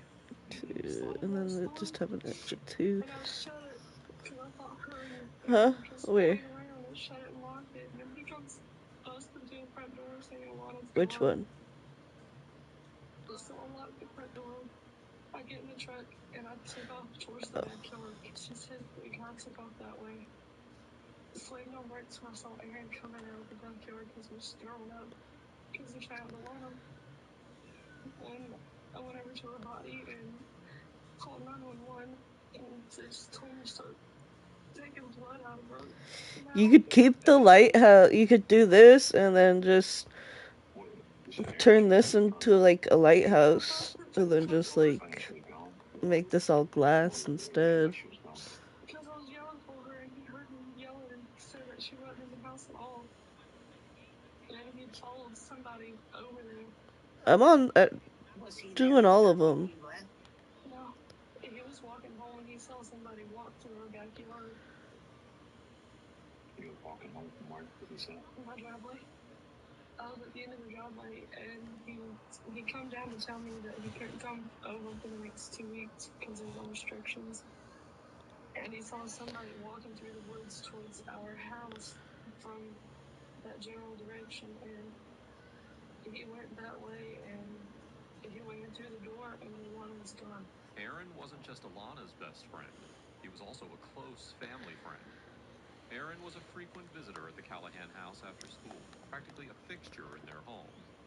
And that day, while Amanda waited at the bus stop to pick up Alana that day, she saw Aaron, who mentioned that he had been banned from visiting the house for the next 2 weeks. And he looked over and he saw her and he just kept going. And he looked over and saw her laying on the ground. And I stopped and he told me he just got finished throwing up after he saw her laying there. So the passenger door truck's in the opposite direction, right? From where she was? Yes. So how did he see her? He was running when he looked over because he was just doing a general scan of both sides of me. And her blue shirt caught his attention. But he ran the other direction, right? He was running this way, and he saw her over here in the open woods. And he ran over here to throw up. He ran over to the right to throw up? He went to the right to throw up in the woods. But he didn't run over to her, he ran over that way and threw up? He threw up, and then we both ran over to where she was. Did you see him throw up over there? No, I saw him This one's right. This one's right. He had already took off that way. This one needs to be fixed. Okay. So he went in the woods to the right to throw up. Came back down. And told me that he saw her laying there. And where were you at? I was in the truck. I was getting out of the truck when I saw him. I said, "Where is she? Where is she?" And he's pointed that way and was trying to wipe his mouth off, pointing towards her body. I get a little confused here, Chris. So when you went to get in the truck, he ran around the house? Yeah. And by the time I got to the back of the house, he got done blowing up and pointed to where she was laying there. Well, wouldn't you have beat him back there? No, because I put it in reverse because I was just going to go down the creek and go around, see if I saw anyone, but I just went straight through between the house and the trailer. After I thought I got for a second, I just threw it in drive and went forward and saw him. So where you stopped the truck at, he was coming out of the woods from the right. Yes. And he was wiping his mouth, so he just threw up. He was doing this, saying her body's over there. He just got done throwing up. Did he say her body's over there? Oops. She's laying on the ground. So we both went over there. Amanda explained that she and the boys got into the truck and drove in the direction that Aaron claimed to have seen someone running into the woods. Things started so simple. I was just a beginner, and the monsters were way too tough for me. I couldn't even do damage. But in that moment, I knew I was destined. Amanda explained that she and the boys got into the truck and drove in the direction that Aaron claimed to have seen someone running into the woods. It was then that Aaron spotted Alana. However, based on Amanda's description, detectives concluded that it would have been impossible for Aaron to see her body from where he stood. Investigated, I just jumped out of the truck and ran straight to her, called 911, and What was he doing? he was standing there beside her. And then he took the phone from me because I was too upset to calm down to talk to him. So he took the phone and I was doing everything that they told me to do. I was wiping her face with the blood and trying to dig it out of her mouth. And pushing on her chest and trying to blow in her. And did he try to help Amber? he was trying to move the And sticks then from her face, and there was one stuck in her hand. Did he say anything? He was just like, "Oh my God, I feel like it's my fault." And then he goes, "I touched her, now my prints are going to be on her," because he went down to touch the stick. Because he was going to move it. And he just freaked out about it. And then he called, and he was freaking out. While on the phone with 911 trying to figure out how to save Alana, Aaron began removing sticks from her hair. Then he made a strange comment, quote, "Oh my God, now my prints are on her body and they're going to think I killed her." This odd remark raised red flags for the detectives, who started to suspect that something was off about Aaron or the story that he told Amanda. However, Amanda herself wasn't suspicious of anything at the time. Why did he say it was his fault? You watching Bluey? Because normally he's there in the afternoons when she gets home. So it sounds like you guys are watching Bluey. And then I'll go to get her, bring her back, and they're at the house hanging out together when I go to get Chintz from the end of the driveway. So they're normally hanging out together, and he felt like it was his fault that he got on restrictions and wasn't able to be there. Okay, and then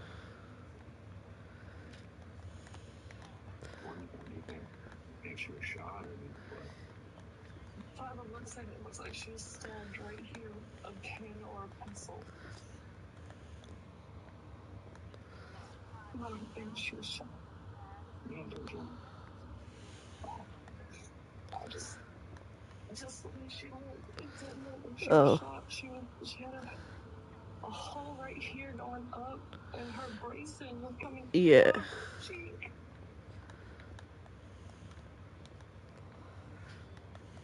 I can't get the image out of my head. I'm still trying to figure out how he came out the front door, ran around that way. He had jolted out the front door before I had gotten in the truck. Then he catches a glimpse of her over there. He goes this way and gets sick. Instead of going over there to see if she was okay or anything. I don't understand that. I don't know. I assume it was the initial shock of all just made him throw up. I don't know if he saw her or anything. Now, when you were in the house and you said he busted through the front door. Mm-hmm. Was he? He was upset. He was panting. He didn't have his shoes on. He looked like he had been running. This part I did wrong right here. They were in the house. Because once he saw that the chair was knocked over and everything, he went back out the door. From what he told me, he went back out the door without shoes on. No. Came in and the shoes gone. Why did he take the shoes off? He took his shoes off at the door. He took his shoes off to see if she was in the house or not. The same thing I had done. Because I went to see if she was anywhere in the house because I just thought it was a mess. But when you got back from picking up Chase, he wasn't there. That makes sense. This makes sense. Here. And I got my shoes off and everything.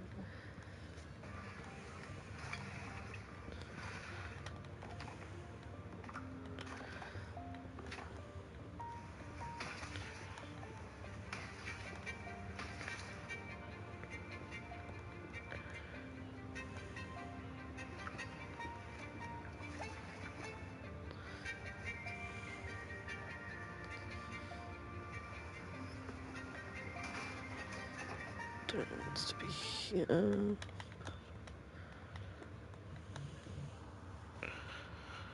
Goodness.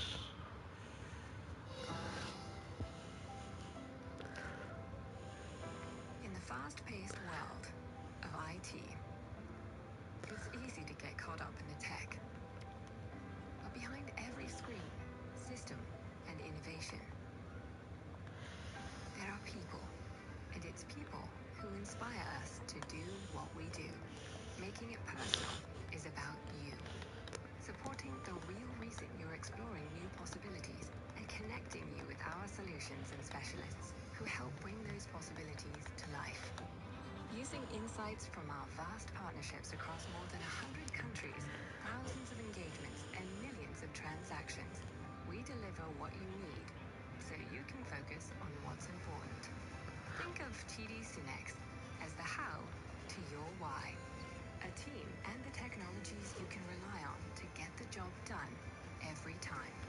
All to help you stay ahead, seize market opportunities, and grow your business without sacrificing what matters most. Because whether we are driving innovation or helping you drive home early, at TD SYNNEX, we're making IT personal.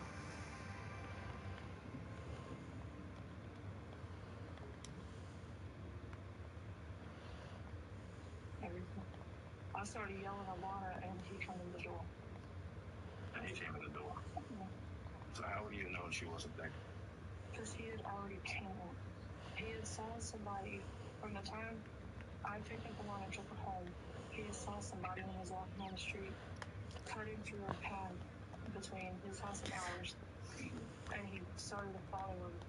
Once he saw him cut through, then he wanted to go through to see if they were where they were going. By the time he'd done that, he didn't see anything, and he had went in the front door to see if Alana was okay.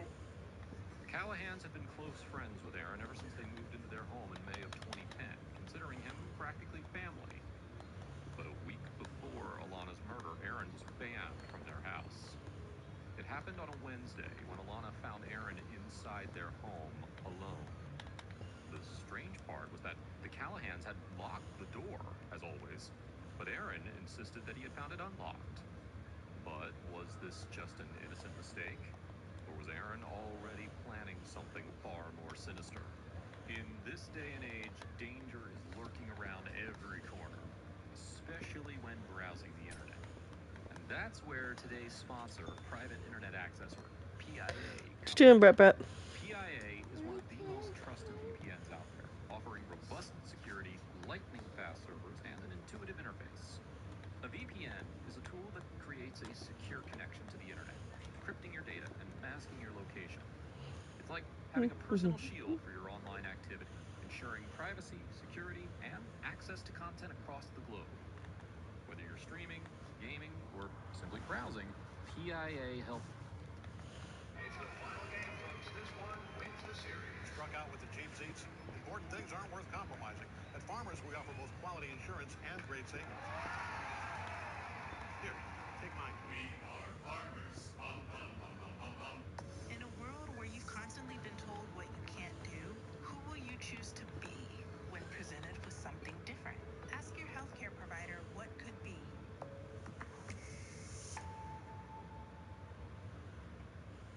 Hey, sir.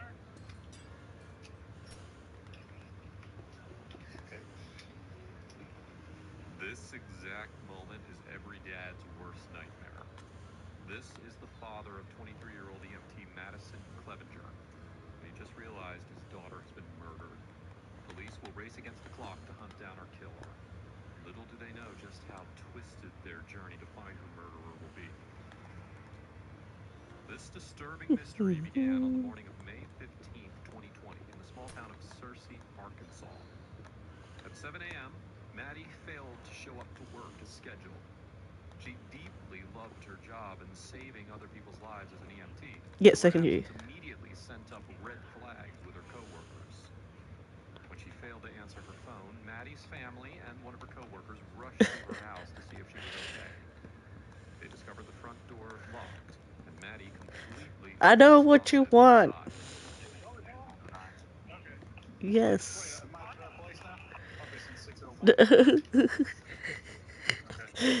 No, you're fine. I'm just laughing because I'm the same way.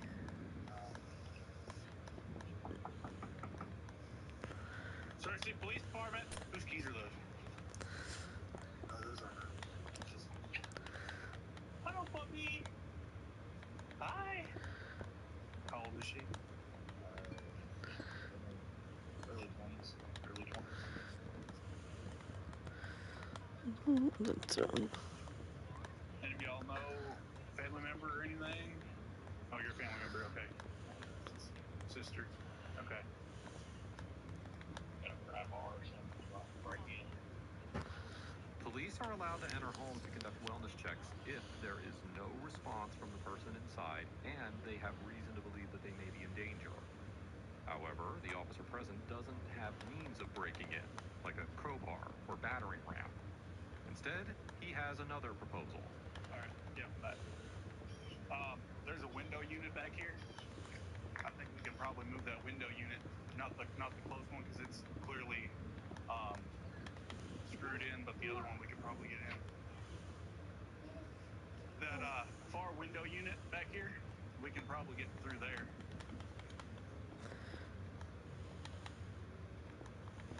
How are you related, sir? I'm the dad. Your dad, okay. I don't need hair ties. I like have no hair.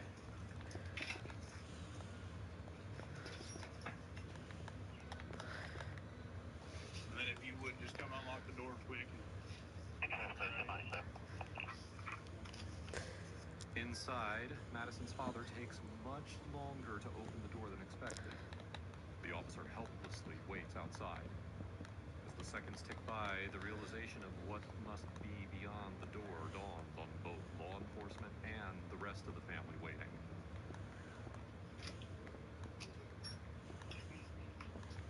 okay.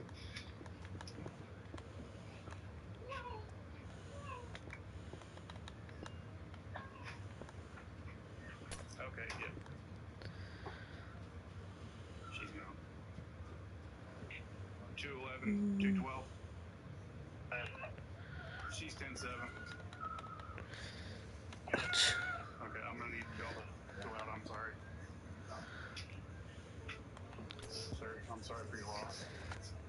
Can we step outside? The grief that Madison's family is experiencing is unimaginable.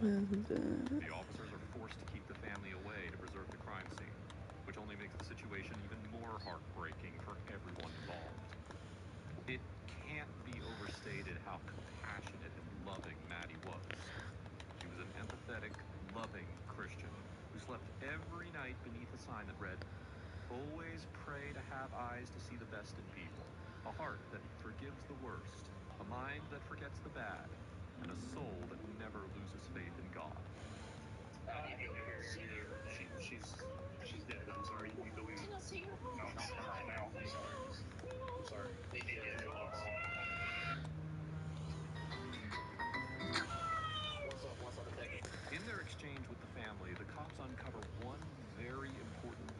Okay. Now the rest of their investigation.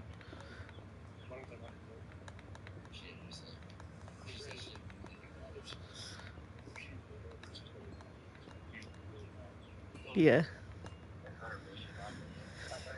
Agreed. Bum, ba, bum, ba. Law enforcement had every reason to recognize Hunter's name. In 2016, he was convicted of armed robbery after shooting a convenience store clerk. That's why Hunter... That's what I've been looking for. You might have to try your hand at making some posts.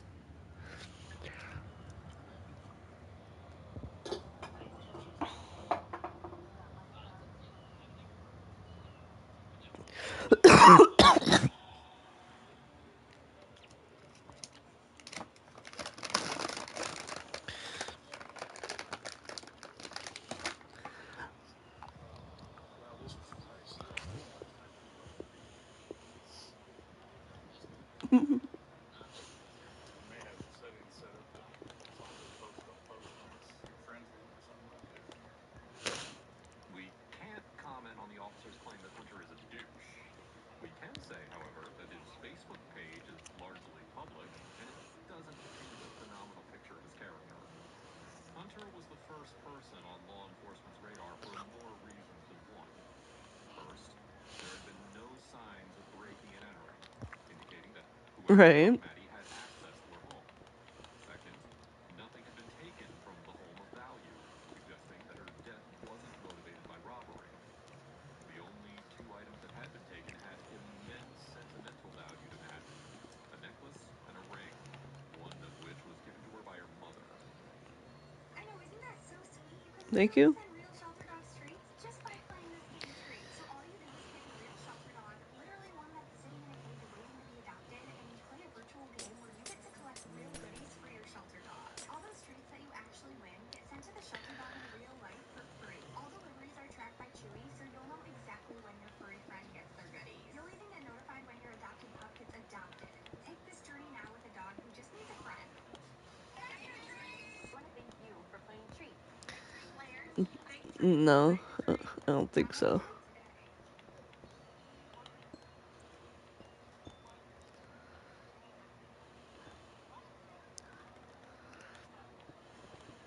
New Neutrogena Collagen Tank 15% more vitamin C serum. Stronger collagen, glowing skin.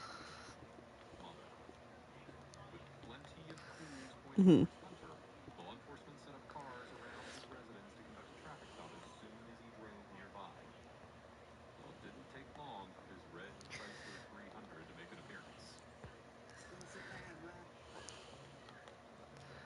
Hey, I'm Officer Aspen, the police department. How's it going, officer? Doing good. You got your license, registration, and insurance?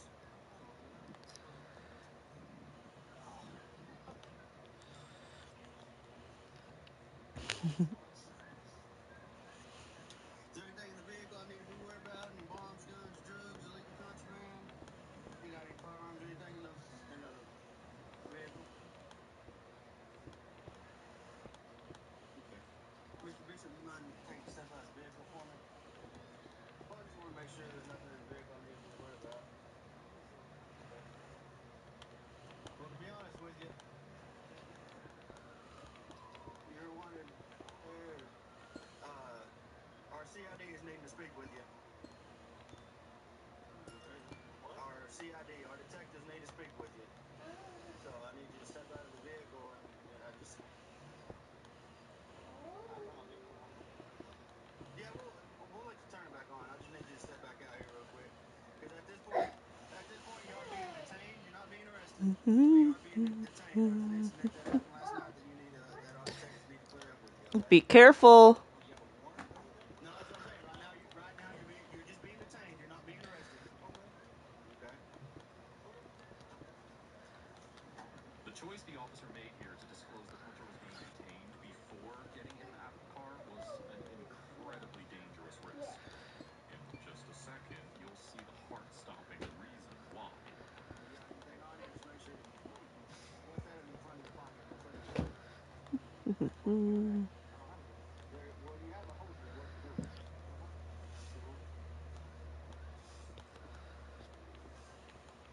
Well, the gun you're supposed to have.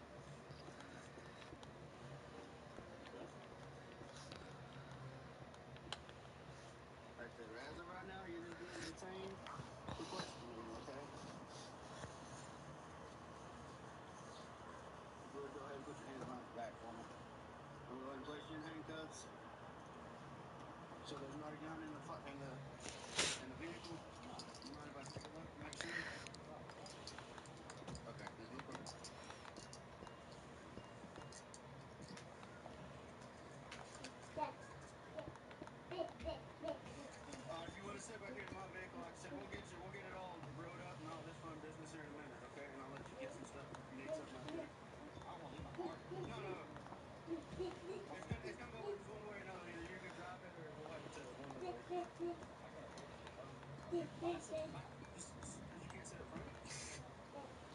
Anyone who is detained must be put in the back of the police cruiser for officer safety. Well, it seems that Hunter immediately senses why he's being put in the back.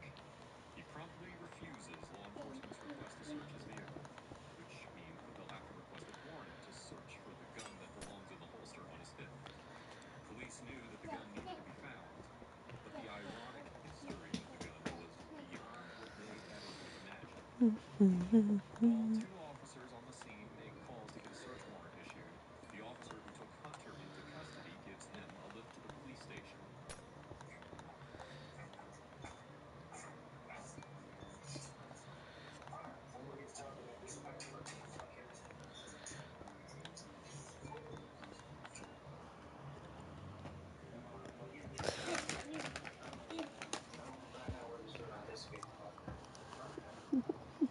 Hunter is wary of signing the documents that law enforcement has provided him with.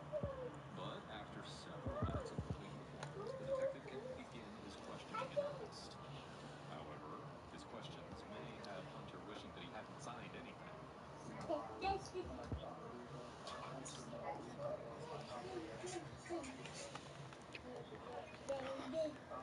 went out to a residence today to check on a girl who has pneumonia. She missed an appointment and it's not like her. He will try to locate her. She passed away. We are trying to talk to anyone who has known her or seen her previously. Just trying to find her. So that's why I want to do that.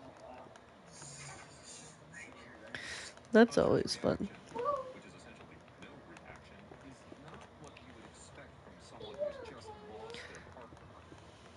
The officer quickly changes the topic. Spaghetti is always Despite the good. fact that Hunter has theoretically just learned about Madison's passing for the first time, he's very calm and put together. Did you know Madison? Yeah, she was actually a very good friend of mine. So did y'all have a good 5-year relationship with her? Did y'all hang out? Did you just talk on Facebook? Did you go out and just do stuff as friends? Y'all date? How would you define that? I feel like Have you tried everything on the 4K advantage to find diamonds in your supply bag? If so, I have a solution just for you. Introducing the Find Diamonds app. This app helps you find every single ore in your world. Just type in your world scene, the coordinates of your player, and your version of your game. It will then show you the exact location of the closest ores you were looking for. According to the app, the diamond should be right here. Let's go! That's not all. This app also shows you all multiplayer servers and current scenes you can play on. Download the app now.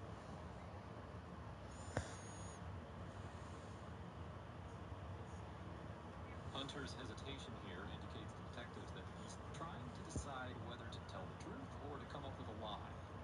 Giving complex answers to very simple questions is a red flag.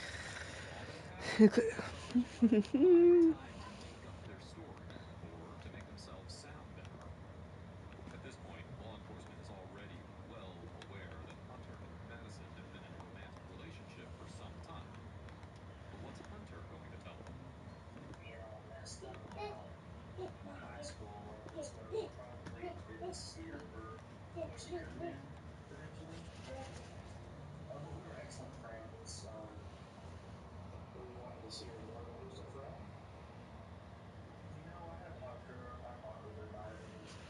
I told her that I don't really feel like that if I stuck myself out there to be in a relationship that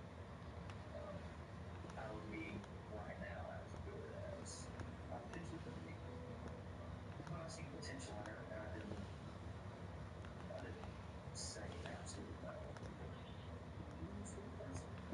Did she want to have a relationship? I believe she did. Did she like say it outright, or just was she hint at it, or what do you know about that? Maddie frequently messaged her friends about her relationship with Hunter. In one exchange, she talked about how Hunter essentially kept her on a shelf, not keeping her as a priority as he engaged in flirting with other women. In addition, she shared some of her messages with Hunter, voicing her frustration that he treated her like, quote, one of his guy friends, while still engaging in sexual activity. they said we found each other on Facebook. No, I can't remember. I believe she found me. I believe. Alright, hold on. Not better about it, but I'm kind of worse boss than she was.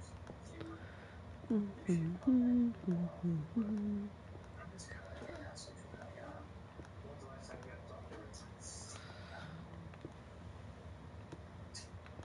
Friday.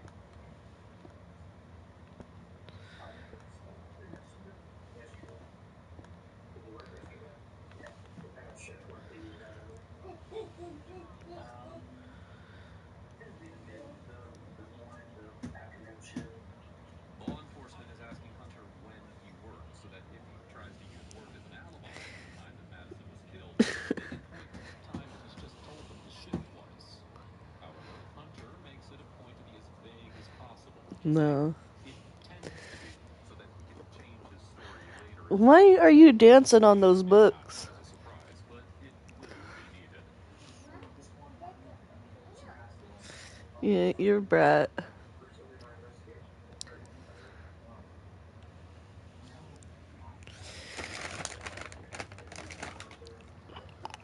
No, I just got off work and I got pulled in. Yeah.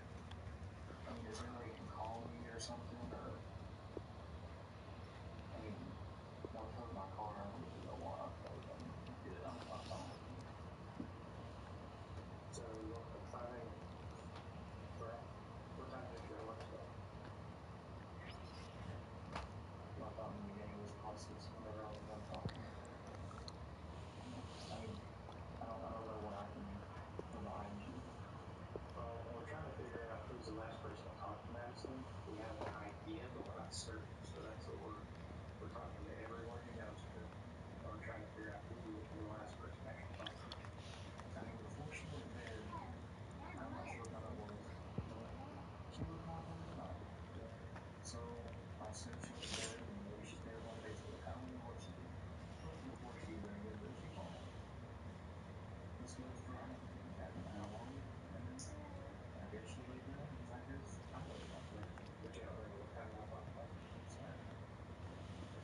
Hunter couldn't remember what means he used to contact Madison, but suddenly he can recall that they talked on both Facebook and in a phone call. The officer leaves the room to gather information. That sucks. He sends in another officer. The officer noticing Uh-oh, you okay? increased suspense. You okay? Already grown accustomed to the first officer they spoke with. It's not a book I could read. Go bring me a different book. Because Detective Smith has some questions that are going to change everything. Hello, sir. Mr. Bishop? I'm Detective Smith. I'm Shirley Cool's department, I guess. You look a little tired, huh? I am.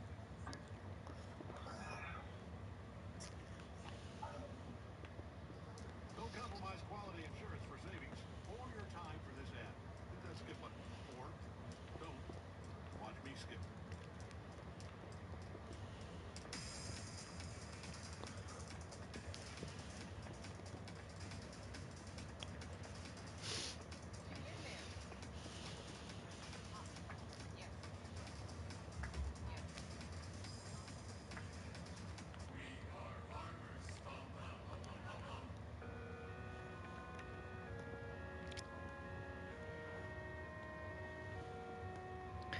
That sucks.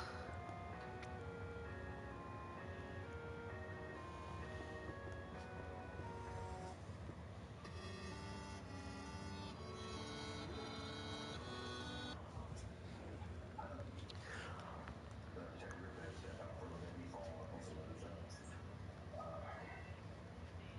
We asked some questions about the traffic stop and everything. We thought we could find some concerning things. We found a holster. We're down to it. You look down there. Take one down.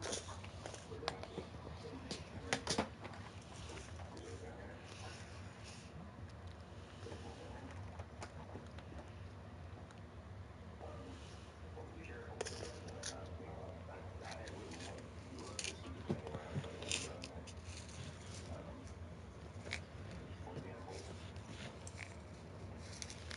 That's fair. When you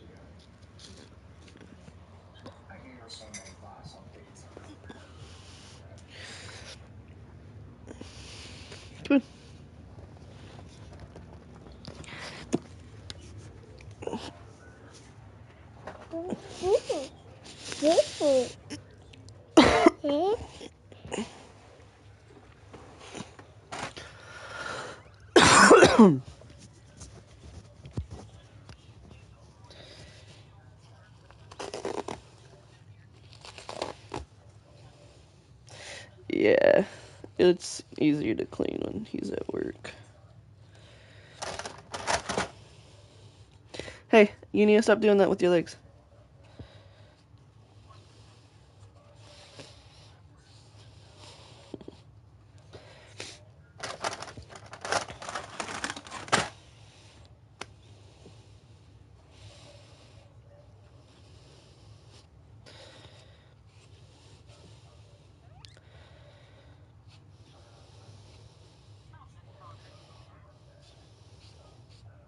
Smell what?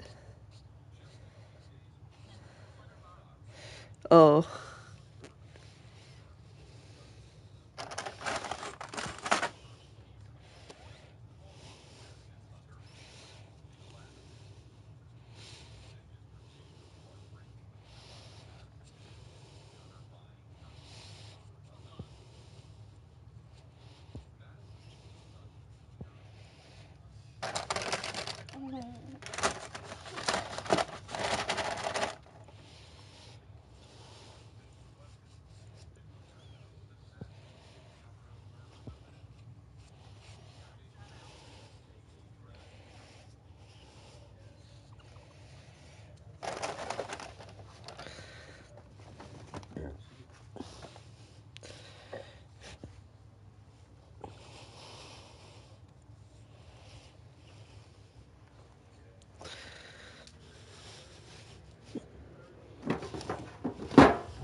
You ready for Mimi's, baby?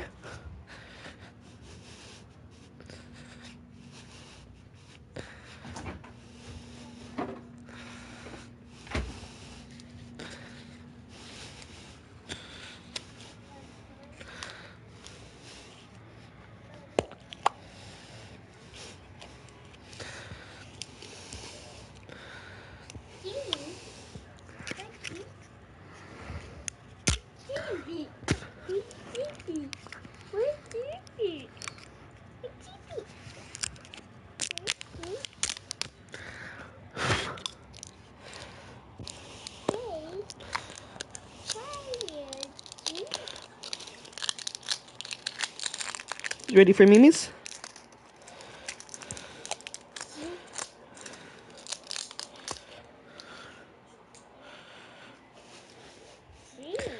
Mm-hmm.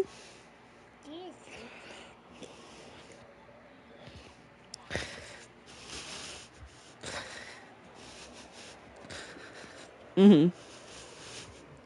I love you, baby.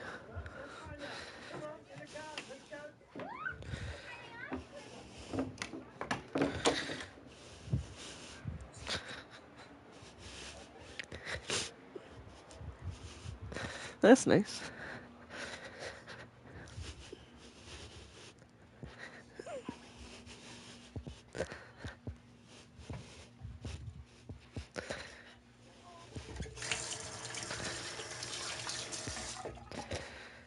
I get what you mean. Salt makes it boil faster.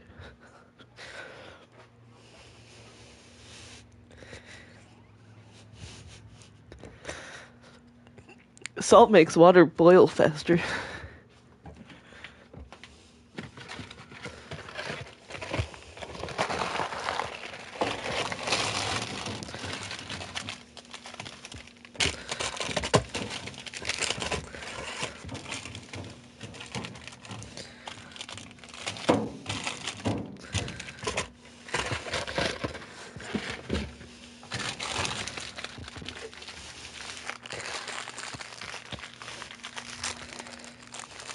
By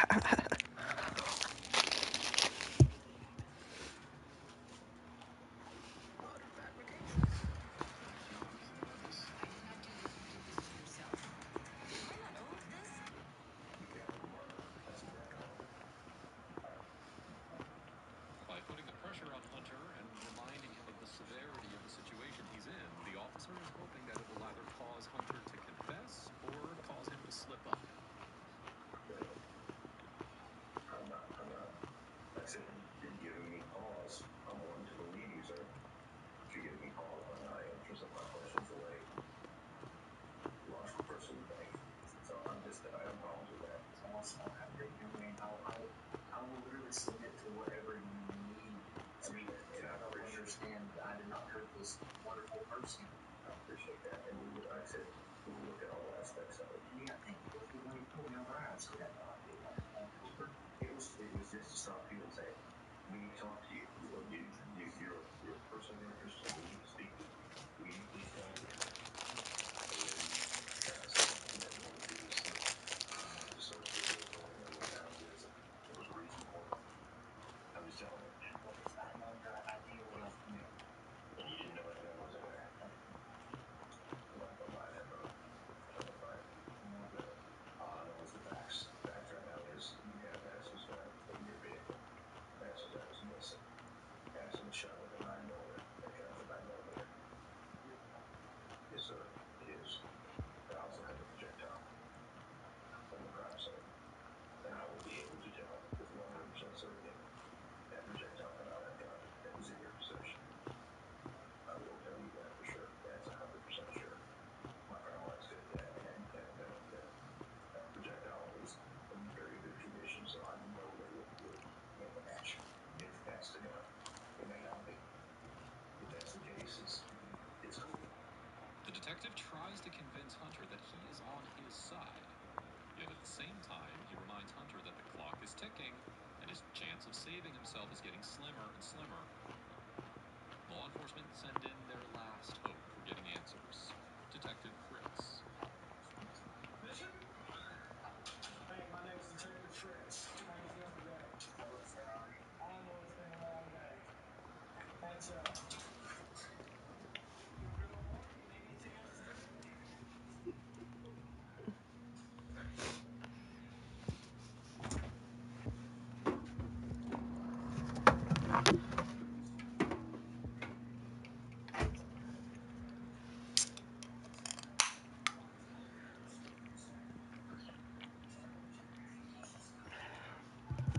Bless you. For the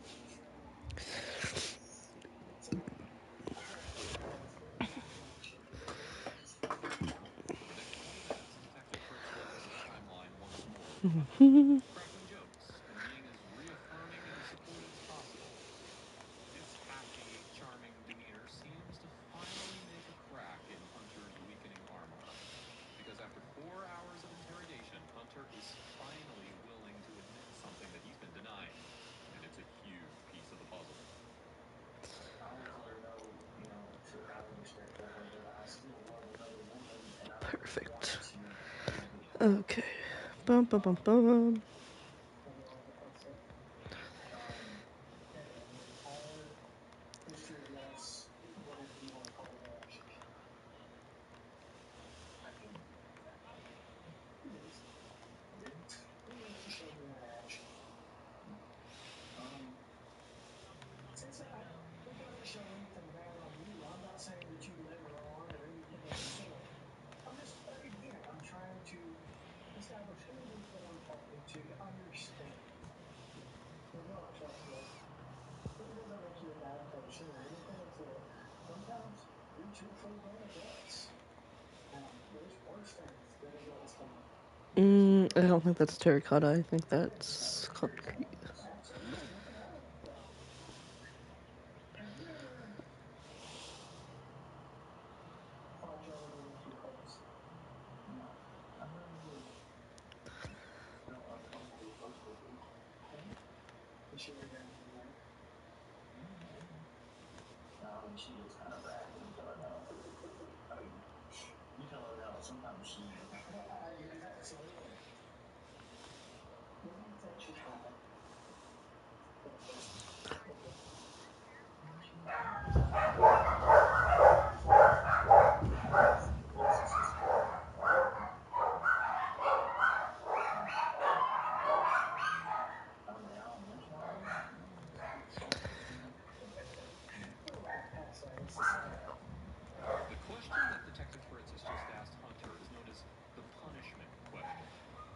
Yes.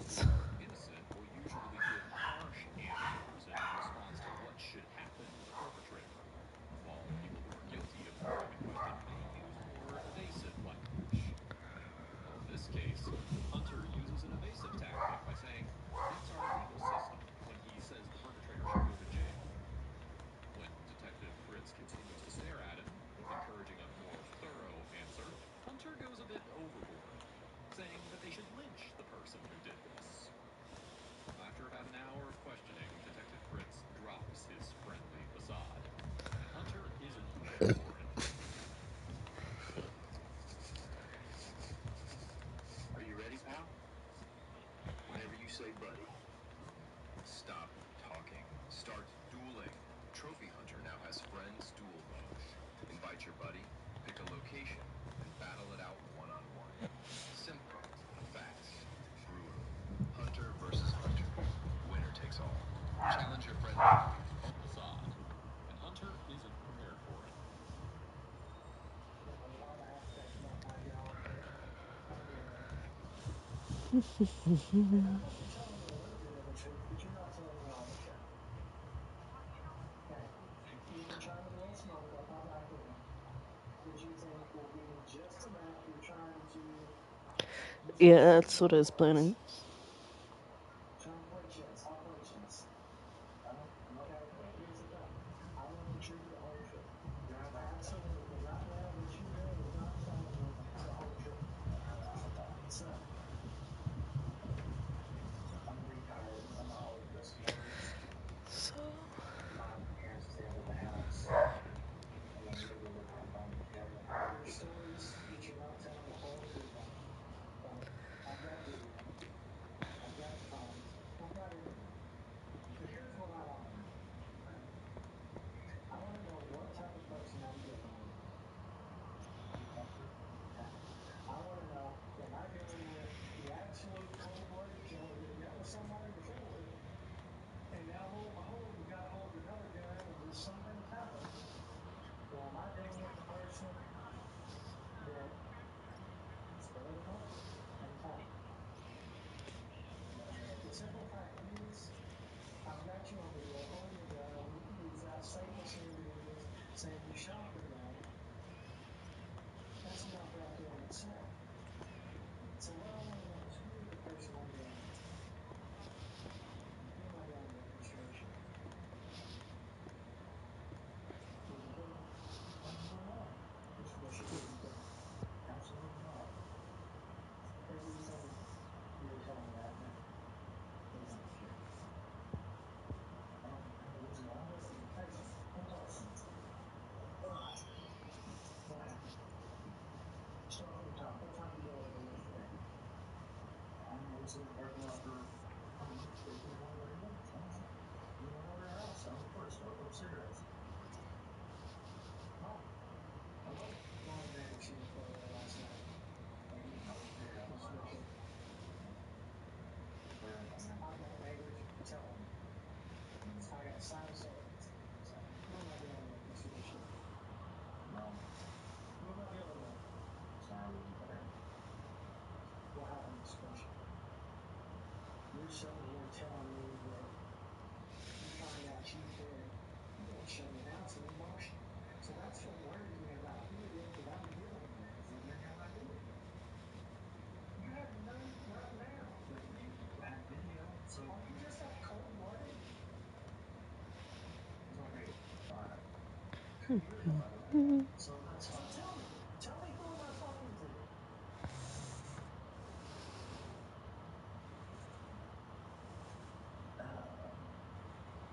Who am I talking to? You're talking to me right now. I'm King Bishop. That's who you're talking to. I told you, my grandpa died in 2018, July 4th. You're asking me.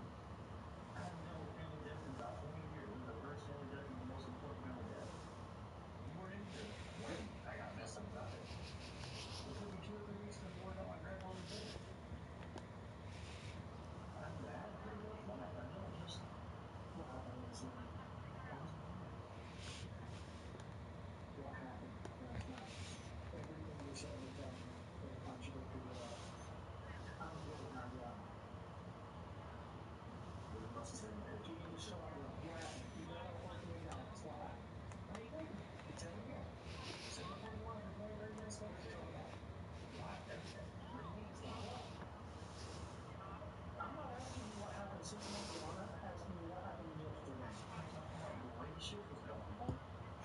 Where's she been for the day, or where's she gonna go see for lunch? So, I mean, God, we did things. So, I told her, what the hell? We didn't always out. She said, your car, her car.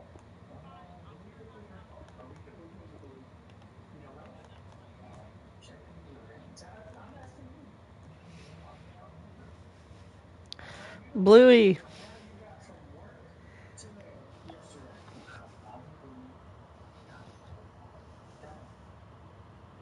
I'm sorry.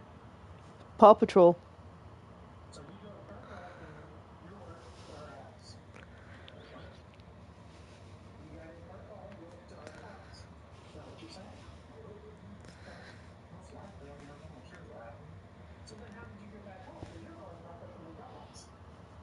Well, I thought you said you drove from her house to the gas station back to your house. I mean, see, that's what your stuff's not making up. I don't get it. Tell me the truth. What happened? Just told you to go and get the footage and see if I got her. I'm asking you, what happened? I don't know why you're even asking me. What happened? Pretty sure I got in her car. Pretty sure, because you don't know. Well, if you don't know, maybe something else happened. I have Tourette's syndrome. I have no idea how to keep things back down though. She punches me and then. Name It Out Loud returns October 7th and 9th. See it first on TLC. Feels so much lighter and fresher. Wash your hands after, you filthy hooligan. Wow, it smells like paradise in there. Dr. Squatch, crosses even the filthiest odors naturally. I told Officer, swiping for whatever. I'm not worried about swiping or anything of the sort. I'm talking to you. I'm talking to you, Hunter Bishop at the first. Because you're the one that can tell me everything. You got statement forms. I'm going to give you a pen.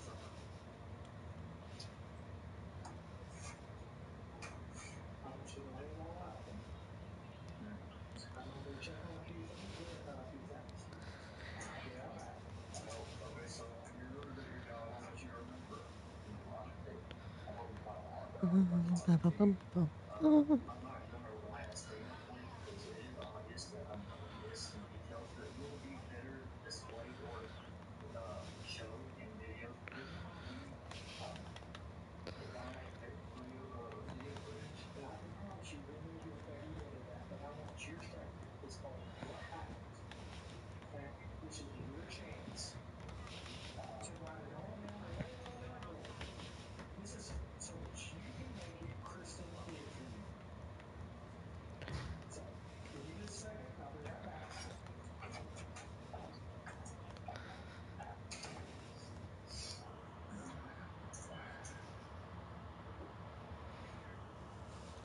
As a result of Hunter having Maddie's gun, which was considered stolen property, he was held in custody.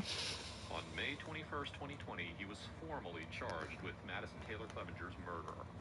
The evidence against him was staggering, and as they approached court, even more information came to light. A friend of Hunter's named Hannah claimed that in December of 2019, he asked her to buy a gun for him because his felony prevented him from doing so. She stated that Hunter told her that if she didn't buy him a gun, he would get it from elsewhere, and that he wasn't going to kill her with it, but he was going to kill someone. Tragically, that is exactly what he did. Hunter's motivation for killing Maddie is still unknown, and he maintains his innocence. He was sentenced to life in prison without the possibility of parole for his crime, giving Maddie's loving family and friends justice. Now, if you think this case was horrific, well, you need to check out my video on the evil boyfriend who killed his pregnant girlfriend.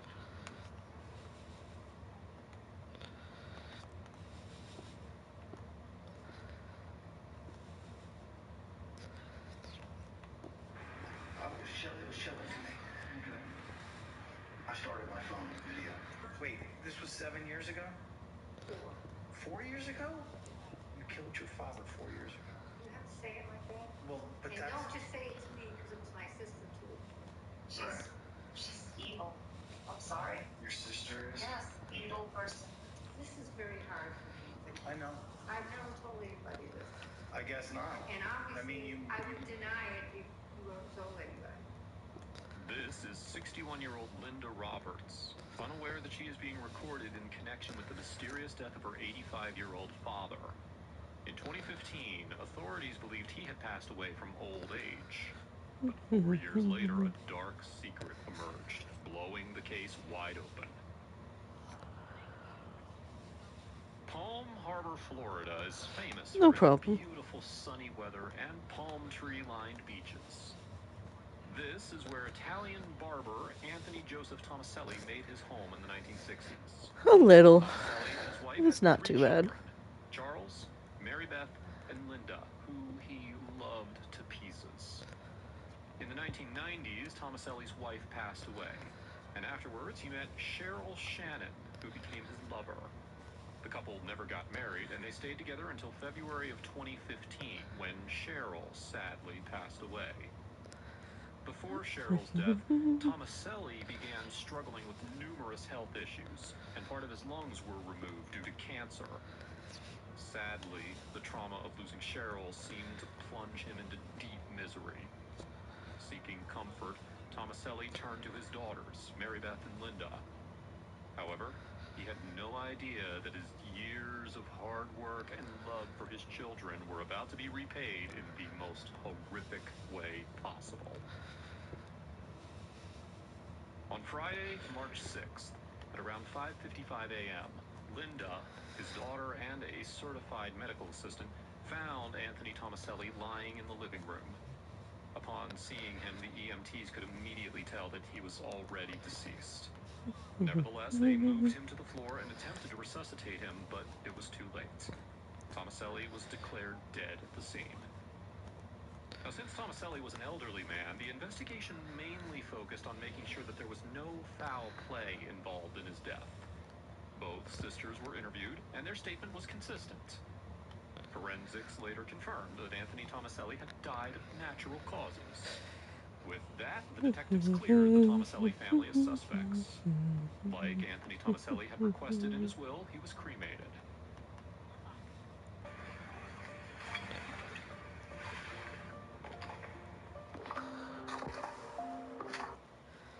Like Anthony Tomaselli had requested in his will, he was cremated.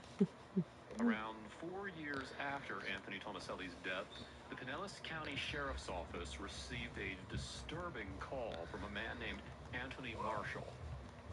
Marshall claimed to have information about Tomaselli's death. Now, at first, the police were puzzled, since the original investigation had concluded that Tomaselli died of natural causes.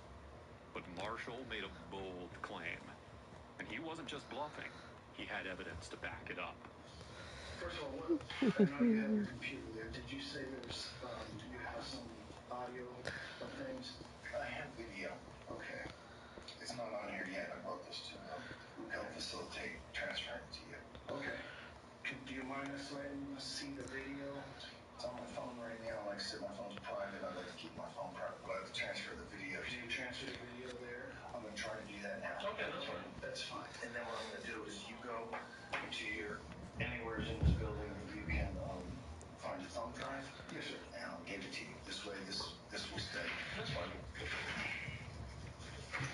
Now, you said you received some. So let's start from the beginning. Okay. What made you contact us? Well, I was told by a friend, And who's that friend? Linda Roberts. When did you see her? Yesterday. Yesterday. How long have you known her? Since I believe it was maybe September of last year. What's your relationship with her? Friends. Friends? Any intimate relationship? There was. Okay. I want you to be. See, the thing is, I want you to be very honest with me. Okay. You know So what? just tell me Oh no. what happened. What transpired with this? With which part? With this whole yesterday's. How did you meet her? I met her sister first. Okay. Her name is Mary Beth Tomaselli. Anthony Marshall was a local guitar player. In 2018, he met Mary Beth on Facebook, and after chatting for a while, they finally met up at one of his gigs. The pair went out a few times, and on their third date, Mary Beth introduced him to her younger sister, Linda. Now, Marshall was immediately captivated by Linda, and he decided to ditch Mary Beth and be with her sister. They started a secret relationship, but it didn't take long for Mary Beth to find out, leading to a fallout between the sisters. So you had an intimate relationship within the last just a couple occasions with the sister Mary Beth, and then more with Linda, but pretty much came to an end. So when did it come to an end? Off and on. The end was sort of about a month ago. Yeah. Marshall believed that Linda had some mental issues, so he decided to break up with her and block her. This didn't stop Linda, though, because she created multiple social media accounts stalking him. On February 13th, 2019, she reached out again, begging him to meet her. So a week went by, and then this happened yesterday. She said, please, I want to talk to you. I have to tell you something very important about why this has happened, why in this way. I know I've said things and done things that have upset you. And she asked me to come over to talk in person. I did. I went over. And then she started telling me, you don't understand what happened to me in my lifetime and why I'm this way, why I'm so messed up. And she said it has to do with my father. And I said, wow, that sounds pretty bad. Of course, I was assuming something completely different. And I said, I know people. I've talked to people. I know I have a little experience of people that are messed up because of their parents. You can tell me if that's what you want to tell me. She said, I've never told anyone. Nobody knows. And I said, well, these kind of secrets will, there she is. Just a moment. Really? Yeah. You can call her back. You can call her back. We'll call her back later. We'll call her back, yeah. We'll just talk to her. The only thing is she's on her way back. She expects to meet me. Just hold on. No. No? No, just let it go. We'll just... No, you can call her back. It's no problem. Okay. I just want to bring up what's going on here. Okay, you got it. So, she, I assume that I'm helping her divulge something that happened to her as a child that she had repressed. And I do like her. She's a nice lady in a lot of ways. And so I felt bad. Alrighty. She was about to tell me. I thought. I'll see you later. And she says, you don't understand. I've never told one soul. Nobody knows. I've never told anybody. The only person that knows is my sister. She knows. I said, oh, geez, this is going on with her as well. I said, tell me. She said, it's nothing sexual. If that's what you're thinking. I was like, that's what I was thinking. You're damaged from sexual abuse as a child. She said, no. I said, then what is it? And Linda told Marshall that she had started seeing her late father in her dreams and was terrified, feeling like he was in her room at night. Marshall found this odd. If her father had really been the wonderful dad that she always talked about, shouldn't she be happy to dream of him or sense his presence? That's what he thought, until she dropped this bombshell. Angel soap. Oops. It's gotta be soft. It's gotta be strong. Angel Soft is boom. This fall, heel pain and sore arches won't stop you. Hand-stitched leather boots. Until she dropped this bombshell. she said, I ended my father's life. Okay. Is that what she exactly said? Exactly. Okay. And then what did she say? How did it? And then when she said that, what did you do? I was shocked, and then she said, actually, we ended my father's life. Me and my sister. And I said, how did you do this? It was chilling to me. Okay. I started my phone video at that point. Okay. I only missed a couple words after she said I ended my father's life. I started my video camera. I looked in like I was looking at a text, and I started the video, and I put the video like this. This is very hard for me. I know. I've never told anybody this. I guess not. And obviously, I mean, I would deny it if you ever told anybody. Why would I tell somebody what good is it going to do? You said the body's cremated. Yes, it's great. Your father's cremated. We've already been through an investigation. The police were. Who investigated? The police were there. The police of where? Okay. Well, so let me tell you. He lay down on the couch. Wait, this was 7 years ago? 4 years ago? You killed your father 4 years ago. Do you have to say it like that? Well, but and that's... don't just say it to me, because it was my sister, too. And Mary Beth. Correct. We euthanized him. We didn't kill him. Well, euthanasia is not legal. Well, it is, because hospice does it all the time. They give you the lethal dose of morphine. I've seen it. I've done it myself. So you think that if you take it upon yourself that your father's suffering and no medical, but he was at home and he wasn't taken to the hospital, you think it's upon your... Look, I'm not trying to give you a hard time, but did you really think it was upon yourself to decide whether he should be euthanized? I mean, they arrested that Jack Kevorkian guy. He didn't want to go to the place that this beautiful place that he was going to go live in. Did you guys discuss money before you did this? How you could inherit? No. It had nothing to do with money? Nothing to do with money. Are you sure? What we were living with. What we saw, and a doctor just told me, your father has a massive cancerous, his whole lung is full of cancer. He may have 2 months left to live. Well, what? But there's been miracles in the past. Okay, so what do you want me to do now? Go confess to the police? I didn't say to do that. Only you know what will set you free. Nothing will set me free. So then why do you think, now what are you going to do? What do you mean? That I told you. I can't believe that you murdered. Not me. Me and my sister. Well, I can't believe Don't put it just on me. We made the decision together as a pack. She's a dumbass. You're the ringleader. You know that. The first person to think, let's just euthanize him, was you. You know that. And she agreed. No, it wasn't. And she agreed. No, that's not true. Oh, you both said it at the same time? You went 1, 2, 3, let's euthanize. We both decided at the same time, because actually, you don't know my sister. My sister has a temper 10 times worse than I do. See, you don't know. If this ever got out and my family found out. I'm not telling your family. What the fuck is that going to do?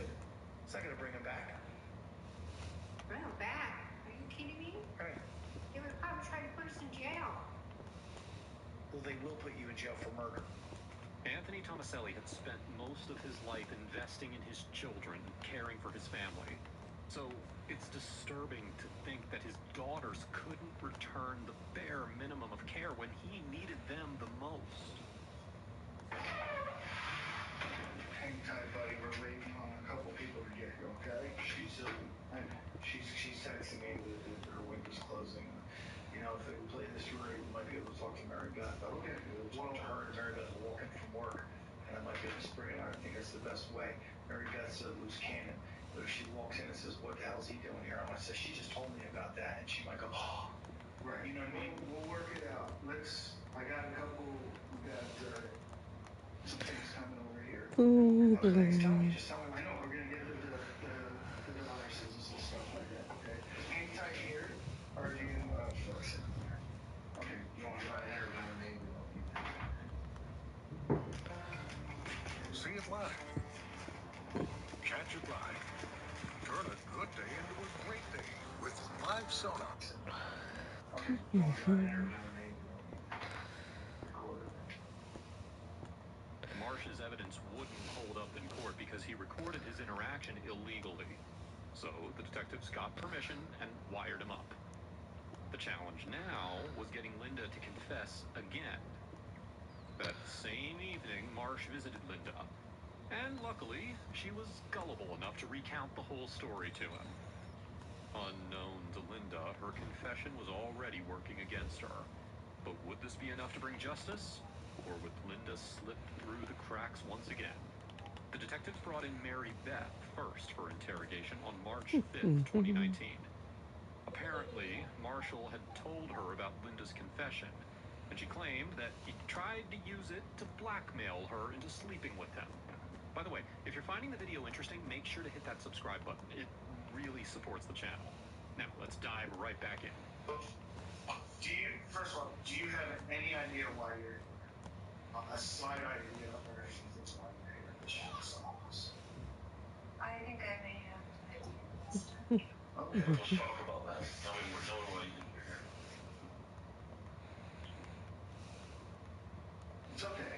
Listen, Mary Beth, I like honesty, okay? I'm looking at you, and I know something's bothering you, okay? And that's normal. Do I think you're a bad person? No. I don't, okay? Do I think people make mistakes in life, okay? I make mistakes. Everybody makes mistakes. We're not perfect, okay?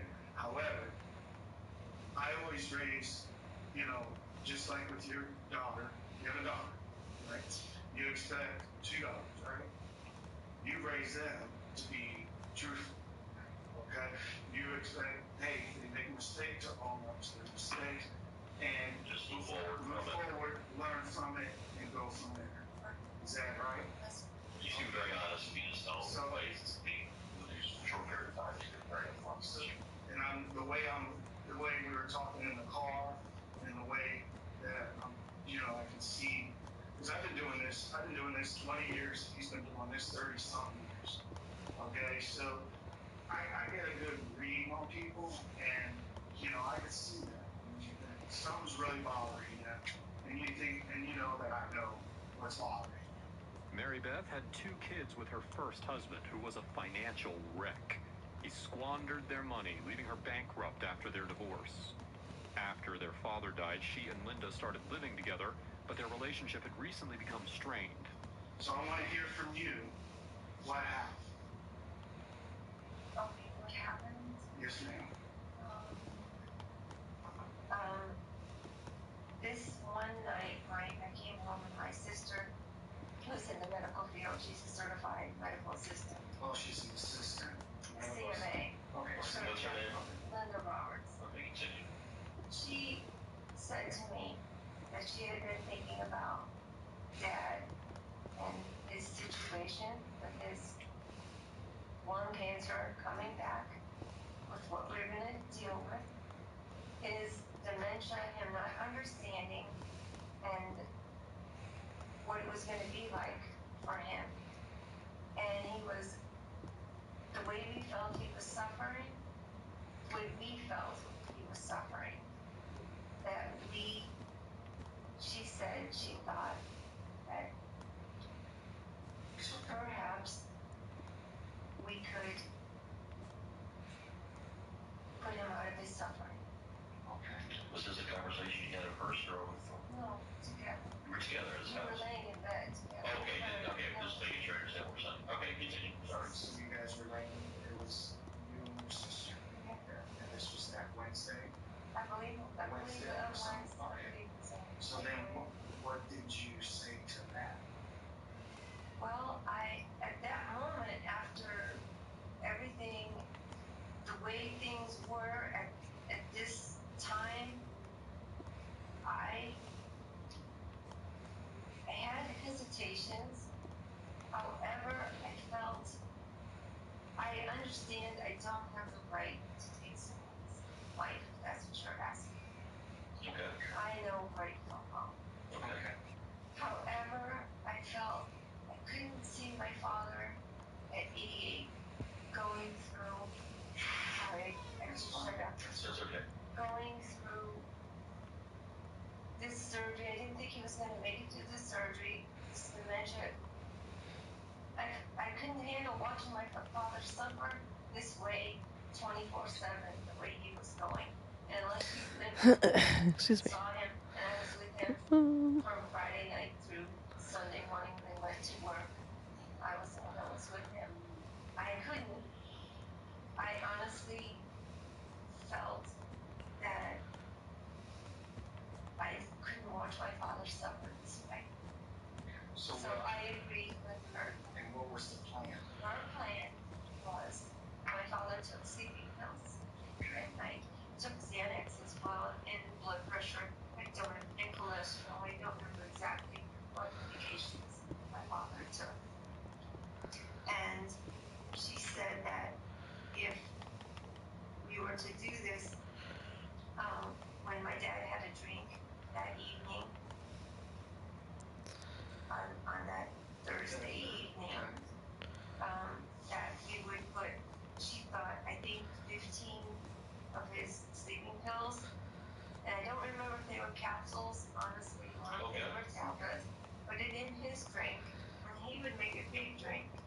was it? What kind of alcohol was that? Vodka and Coca-Cola. Okay. I believe. You would drink this every night? He would drink 2 or 3 every Two or three a night. night, okay. And most nights he could already walk, and he was always falling Okay. in the bed. Falling, getting out, going into the bathroom. And she said we would put the sleeping pill in his drink? when he asked for it about 9 or 10 o'clock. I can't remember about what time it was like.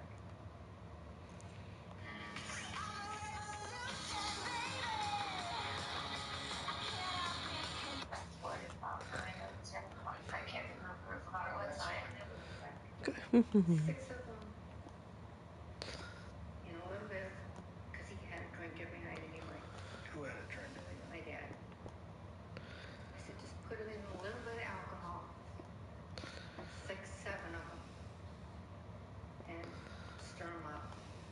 Because he was waiting for a drink. A beverage, alcohol? Yeah. Vodka. So, what does she do? She makes a drink this big. Mary Beth? Yes. Instead of making a little drink, she makes a big drink. Because the 7 halcyon, I think it was halcyon that was taken, which are very strong, would have been plenty enough to just let him go to sleep and sleep peacefully. So she makes a drink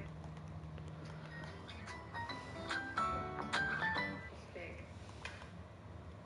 Well, he can't drink a drink this big. So I looked at her and I said, "You fucked up." I said, so she already handed him the drink. He takes about 4 swigs of it, 5. And in about 15 minutes, his hands started shaking. He was dropping his prayers that he was saying, his holy cards. But I knew he didn't have enough in his system. Enough what? Of the halcyon. What is halcyon? Halcyon's a sleeping pill. It's strong. It's the strongest you can take. Wait a minute, your father was taking halcyon on his own even though he's losing his mind? No, the doctor was giving it to him. He was prescribing it to him. To your father? Yes. But your father was overusing the halcyon? He told the doctor, I'm going to take what it takes to put me to sleep at night. And his doctor said, okay, do what you got to do? Yes. And then since you and Mary Beth knew that he was overtaking it, you thought that would be the way because it wouldn't be suspected that you gave him the halcyon because he was overdosing himself. Right. Okay. So that was your plan. So you would dissolve 7 halcyons in the alcohol. Instead of putting 2 shots in a cup of vodka, she fills the whole thing up with soda and all this other stuff. Right, made like a real drink. Yeah, and she hands it to him. So he took enough to knock him for a loop. Really knock him for a loop.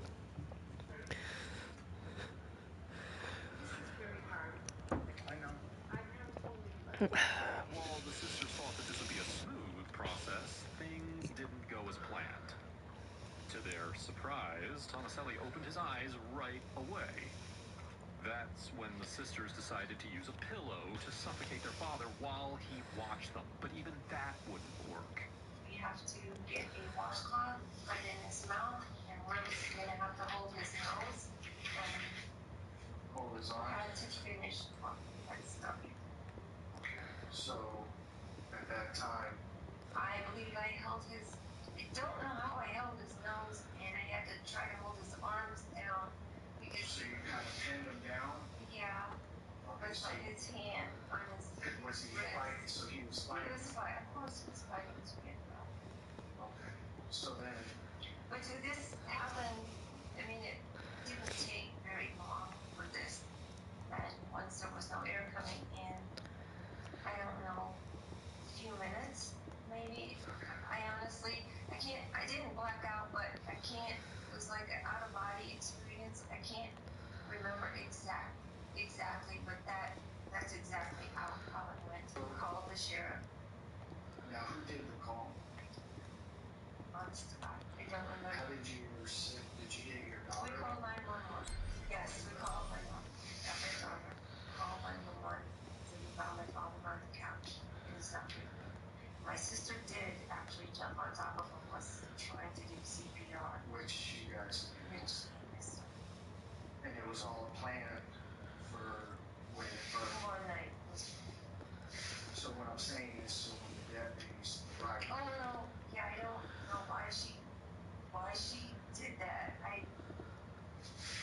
IQ of 85 to 115 is considered average in the US. An IQ of 115 to 145 is considered high. I really do, Mary Beth, appreciate you being honest with us. So who decided at that time what story to tell the family of what happened? Oh, he told them that we mixed it in his drink, and which is true. Sometimes he would stay up till midnight and watch basketball games, or whatever, baseball. I don't remember, but the TV was on, and which was nothing basically other than what we had done was unusual for my father. He would make That was his regular routine. His regular routine. The other, except for putting the pills in there. He would have gotten up and taken his own drink, 2 or 3 more drinks, Okay. and then stumbled to bed. One thing that the detectives found odd was that Tomaselli usually made his own drinks and even stayed up late watching baseball. These aren't typical actions for someone supposedly on the brink of dying or battling chronic dementia. The women had described Tomaselli as completely helpless, yet he was still capable of caring for himself.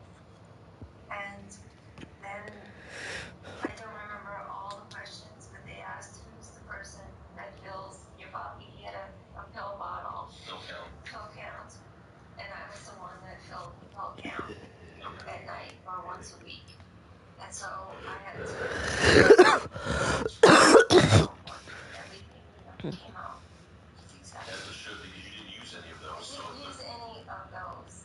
Or You any used of the ones that your sister brought. That's correct. Let me ask you, who decided to, or was it a joint effort, who decided to use her pills versus his? Was that just a joint? Hers. It was hers, Linda's? Okay. All right. It makes sense. I understand what you're saying. Let's make sure I'm clear on what you're telling me. I understand. The amount of effort the sisters put into planning the murder was appalling. In order to get more information out of Mary Beth, the detectives asked if the sisters had confided in anyone else.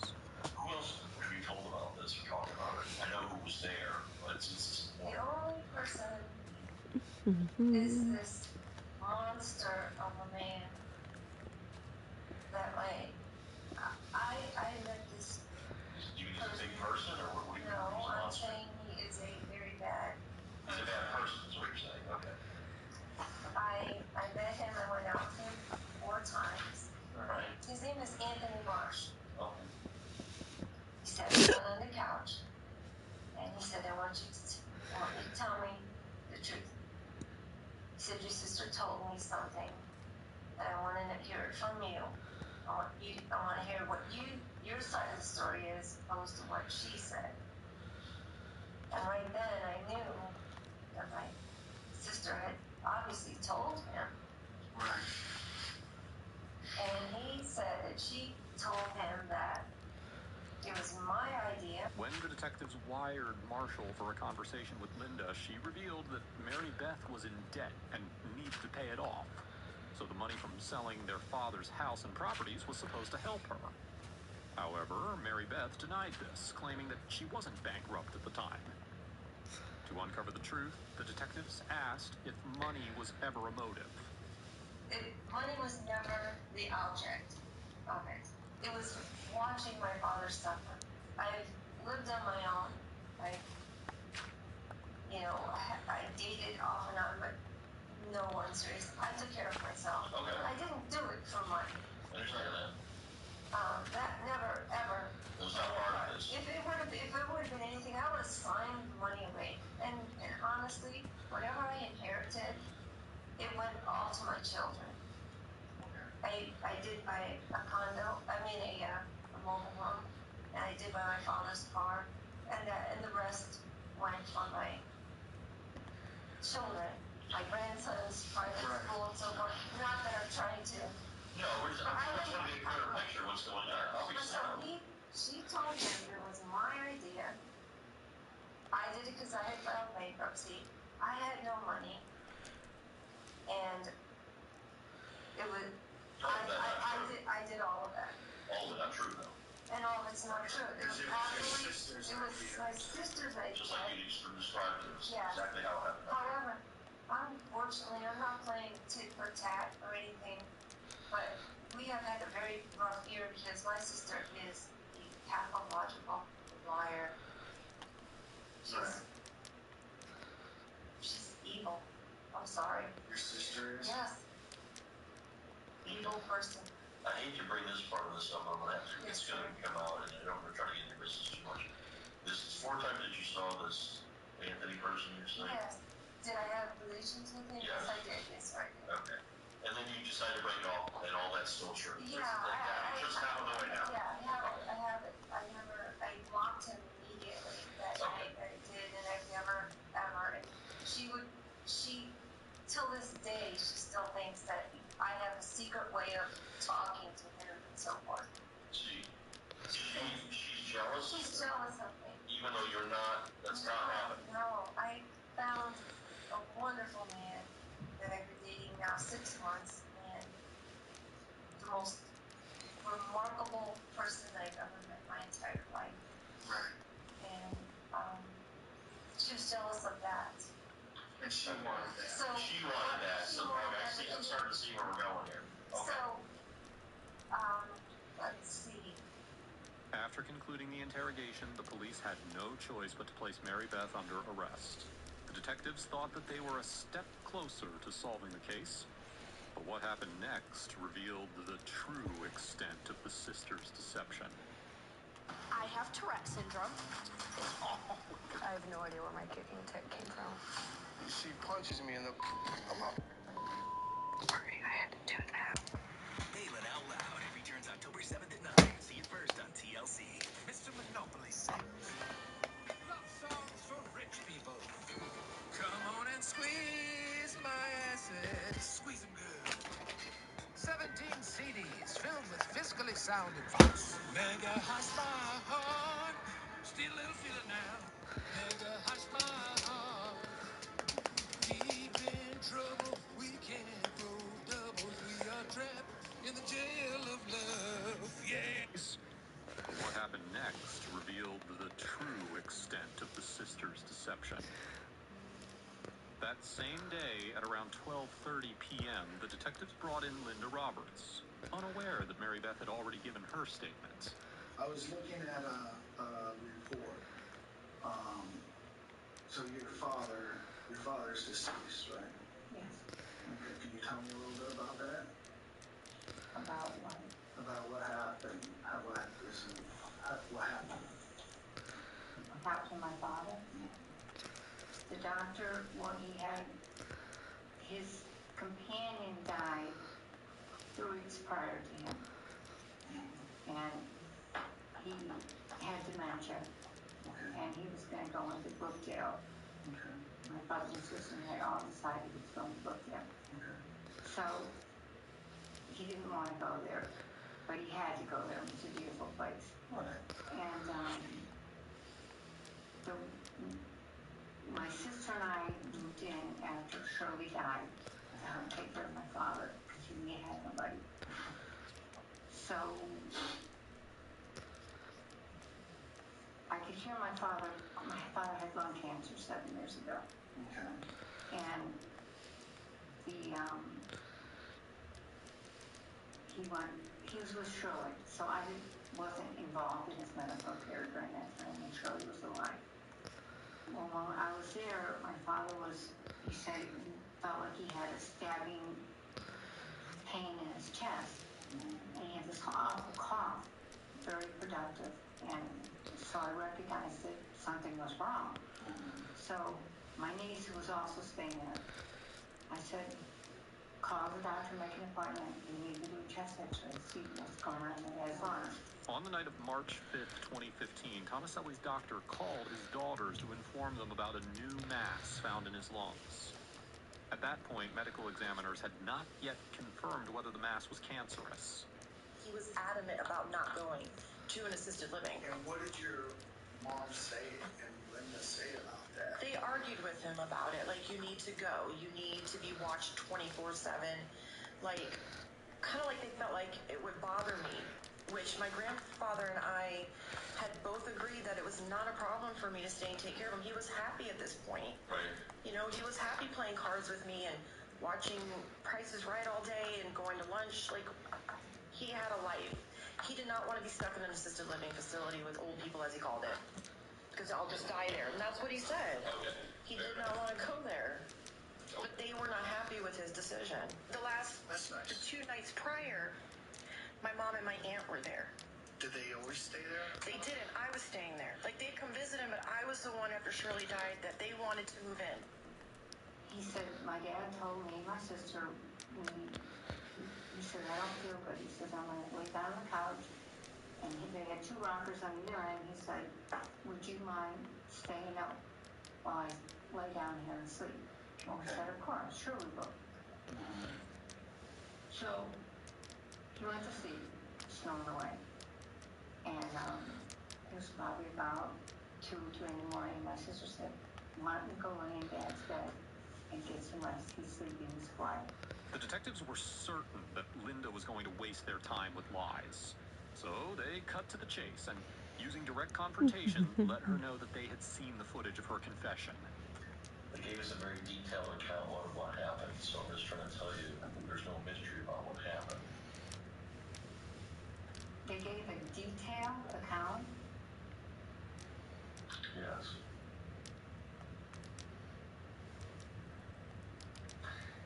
I'm not bluffing, and you know I'm not bluffing.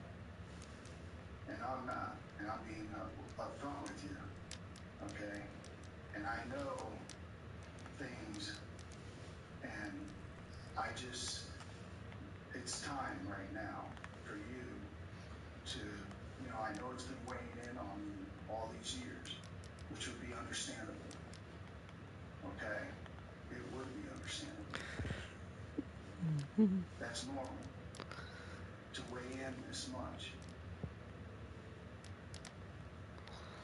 But I don't believe the person that told you is a trustworthy person, and that. All right, who is that person you're talking about? What are you talking about? You keep saying this person's not trustworthy. What person do you have in mind? A certain person that. Why not? What is that person's name? Anthony Marsh. Then why is he not trustworthy? Well, you can look up his criminal background and see that he's been in a lot of trouble. Okay, and what's your relationship with him? When I am single, I was seeing him for a short time. When did that start and when did that stop? It started in probably July of last year, and I still continue to have seen him. Okay, so it's an ongoing, so it's still happening, so you're not historically past that. That's an in-progress thing still happening. You see him on a relatively routine basis, right? Well, routine, but I don't know what you call routine. Okay, I'm not going to split hairs with your routine, but the definition of, right, you see him frequently. Okay, weekly. We'll settle on that. That's fine. And you feel that this person's untrustworthy? Very untrustworthy. Then if he's so untrustworthy, why are you still with him? Probably for the same reason I was with Ted. Let me ask you this. What do you think about, as your sister? You guys get along? Well, we have our whole life just got along. Recently we had a little mishap in our life, but yes, we love each other. We love each other. So we left the apartment loving each other. Okay. And does she tell you everything? Oh, I don't know if she tells me everything. You know. By everything you mean? Everything. I mean, we talk, but how is your relationship? Are you guys like best friends? Yes, we're very close. So you trust her? Okay, let me just walk you through this a little bit, just to bring you up to speed. Okay, the conversation that you had with Mr. Marsh, yes. We were listening to that conversation. Okay? Okay. So we cut to the chase that there was no joking about this.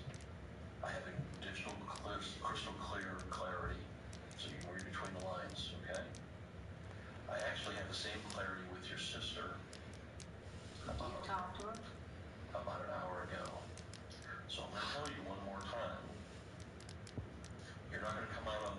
this in a very good fashion because you're telling the truth about what happened. We try to give you ample opportunity to tell what happened, but now you know that I know what happened.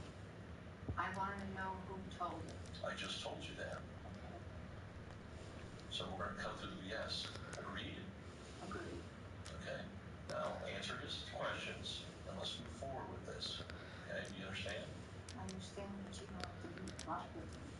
Ma'am, I've given you 3 or 4 opportunities to tell the truth, and we were very upfront with you, and you're not being upfront with us. He said, I'm going to be very upfront with you about what happened, and you kind of disrespected him a little bit by not doing that. I'm just trying to put us on the right path here. You understand that? Okay. We will be fine, but I can't have you wandering off the reservation. You understand? Okay, so now let's walk through this again.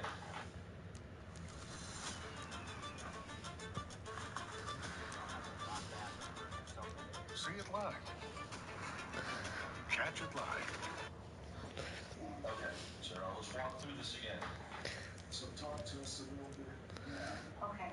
Tell me My the sister truth. and I were lying in bed, and my father had dementia. He was calling both me and my sister by my mother's name. I knew he was dying because he had this mass in his lung, cancer. And she said to me, she held my hand and she said, I can't remember the exact words, but you can't let Dad suffer like this. And we were both crying. And so she said, can we euthanize him some way to put him out of his misery? Who said this? I didn't hear that part. I don't know who said it. But it was said, is what you're saying. Just so you understand what you're saying. Oh, continue, sorry. And I said, well, he takes his double sleeping pills, so we could give him a few more sleeping pills, and he would just go sleep.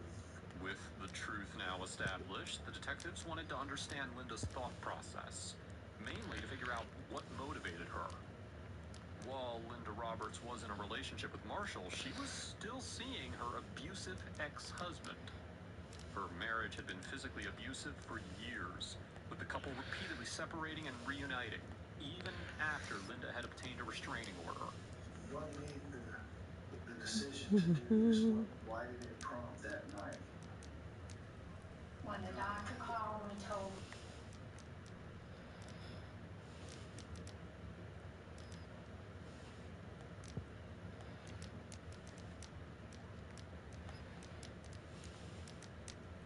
You have no idea. It was that more likely it was going to be fatal. Okay, that's what I'm trying to say.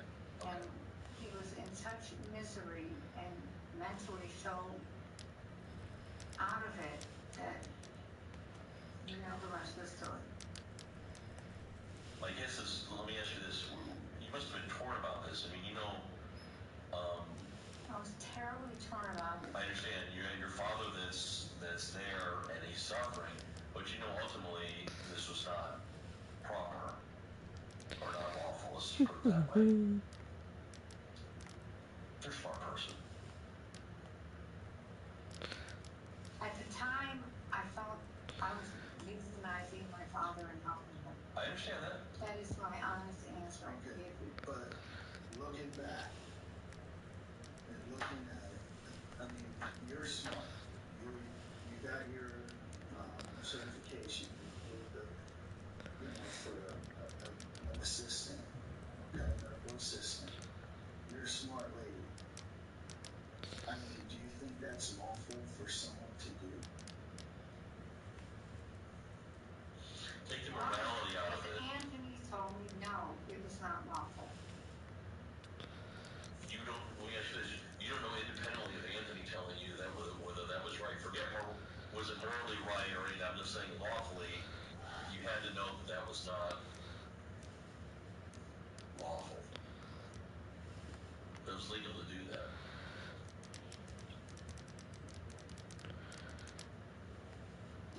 No, I guess it was not legal to do that. Right. Because if it was legal to do that, you would have came out and just told us what happened. And you didn't do that.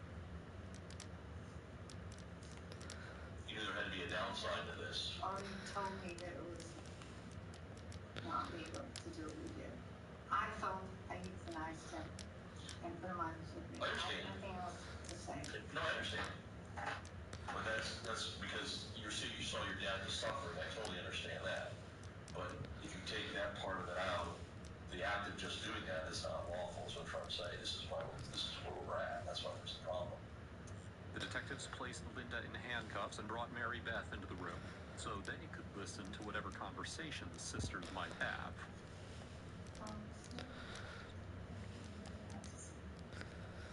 I can't say anything. Did he say it was good? Yes, I have him. He's good to die. He's good to tell so much. I know. Because I thought I could trust him.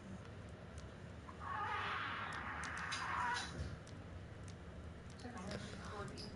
I already told him.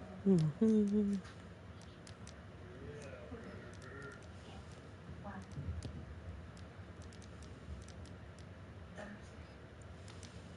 I told you he was gonna do it. Told me. Scared the shit out of me. In the garage.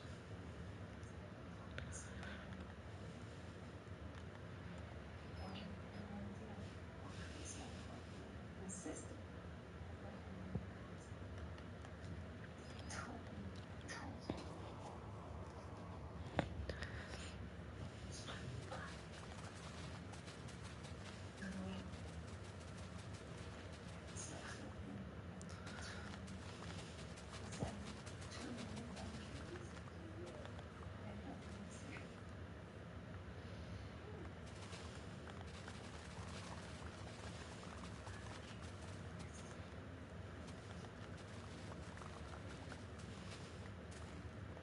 Angel soft.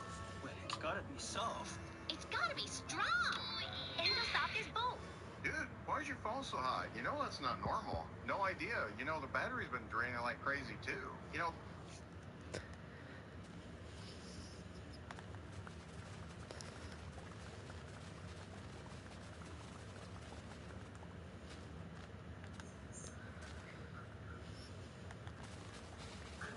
Why? He wasn't speaking to me. He wasn't talking to me. We're going to fucking jail. Without Linda's confession to Marshall, the sisters would have gotten away with it, as the murder was carefully executed from start to finish. Plus, there would have been no evidence. This was the point of no return for the Tomaselli sisters, and nothing would ever be the same again. The case is so mind-boggling that it leaves everyone questioning if the sisters had lied about more than their father's condition. The day after Linda and Mary Beth's arrest, the news of the Tomaselli sisters murdering their father made headlines, leaving the townspeople shocked to their core. The funny thing is, when she moved in, my wife's a nurse. She's been a nurse 35 years, and she said she was a nurse, so they had something like in common. And my wife says, "Oh, it's good that somebody's moved upstairs that has the background that I have." But now, the neighbors don't feel as lucky. If she did that, bad thing.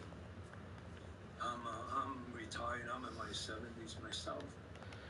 I wouldn't want what I seen in the papers, what they did to that man. I hope that's not true. Well, so pray for, nobody's supposed to kill his dad. Nobody. Remember the family, that's so bad. Finally, 4 years after the crime was committed, justice was being served. Mary Beth Tomaselli and Linda Roberts were charged with first-degree murder.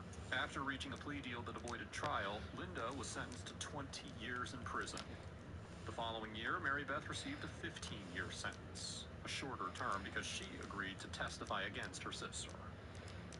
Now, if you think this case was horrific, well, you need to check out my video about the evil best friend who got caught on CCTV. This fall, heel pain and sore arches won't stop you. Hand-stitched leather boots deliver lasting comfort.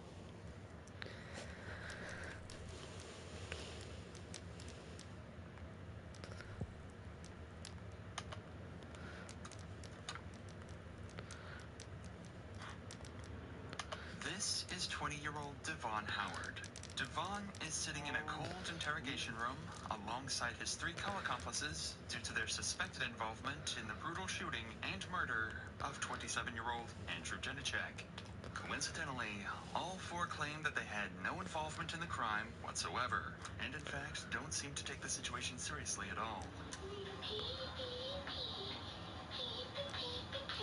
Where did you pick her up at? Okay. Relax, it's okay. No, I'm fine. I'm just tired. Okay. I was involved in the murder of somebody. Oh, the timer's right there. What the group doesn't realize at this time is that Andrew's murder was fully recorded on multiple security cameras and shows a man getting out of 19-year-old Alicia Valdez's car before killing Andrew. Even more disturbing is that the same vehicle would drive over Andrew's lifeless body before fleeing the scene. Alexis Ellis, a bystander at the scene, would hear the gunshot go off and rush over to Andrew to perform CPR while her friend Alyssa called 911. Jeffcom 911, what is the address of the emergency? I don't know, I'm just at the corner, it's like Sheridan and 20th. Some guy just got shot, and they took off in a silver two-door Pontiac, and he's on the ground, he's like face down. Did you see the person that shot him? Did you see the person with the gun? Alexis, answer my question, did you see the person with the gun? She said it looked like a little Mexican dude. Okay, and it was just the one male in that vehicle, or did she see anyone else? He got into the passenger seat of the car. Okay, he's hit in the chest, he's got bullets in the chest, we're flipping him over, he's not, hang on, he's not breathing. Unfortunately, Andrew would pass away within minutes. Even more unsettling is that the same car model would be seen at a local gas station later that night, where everyone inside would happily buy snacks, joke, and laugh as if nothing had happened just hours prior. The footage inside the gas station would identify the occupants of the vehicle as 19-year-old Alicia Valdez, 20-year-old Caleb Vigil, and 20-year-old Devon Howard Lopez. While painting these 3 out to be killers just based on their car make is clearly premature, it's enough evidence for police to file a warrant for the arrest of the 3 suspects so they can bring them in for questioning to try and determine if the bunch had any involvement in Andrew's death. What makes this case so interesting is the amount of blatant lies and misinformation that would come out during these interrogations. You would think that at least one of the suspects would feel guilty and confess, but everyone involved would fabricate their story and lie to lessen their perceived role in the crime. But at this point, the police have yet to apprehend any suspects. Their only lead is a lifeless body sprawled on the pavement and 2 shaken witnesses who made the 911 call.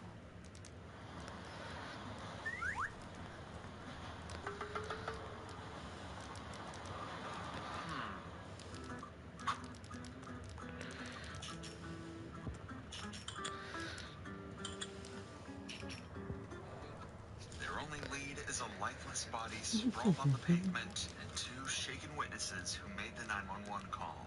Police start by questioning Alexis, the witness who called the cops. Remember, this is an interview and not an interrogation, as currently Alexis is considered a witness rather than a suspect. But there is something suspicious about her that the detectives want to clarify. 3 years earlier, Alexis was charged as an accessory to murder after her boyfriend shot and killed one of his friends from the vehicle she was driving. The detective leading the interview, Nathan Geerdes, would discover this information during a brief preparation period prior to the interview and is curious as to if maybe she had more to do with Andrew's murder than she was letting on.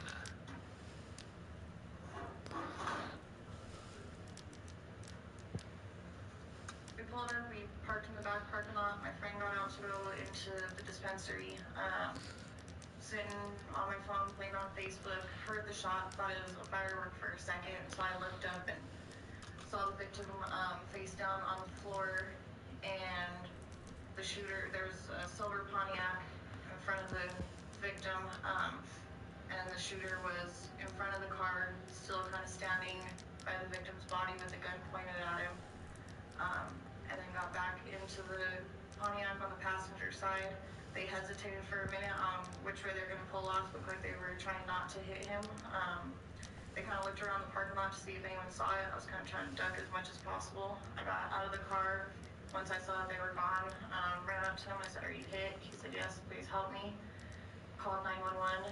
Let him know there was an ambulance on the way. Sounded like he was kind of crying. He wasn't saying anything else. After 2 minutes, the crying stopped. So went to check for a pulse. There was no pulse. Big neck? Big neck. You alright? Yeah. Take note of Alexis's posture when discussing the shooting. She's leaned in towards the officer and seems comfortable, showing little signs of resistance. This language presents truthfulness on her behalf, so it's unlikely she feels any guilt, which likely means that her recollection of events is indeed accurate to what she believed happened. So you do nothing. The first thing that catches your attention is a shot.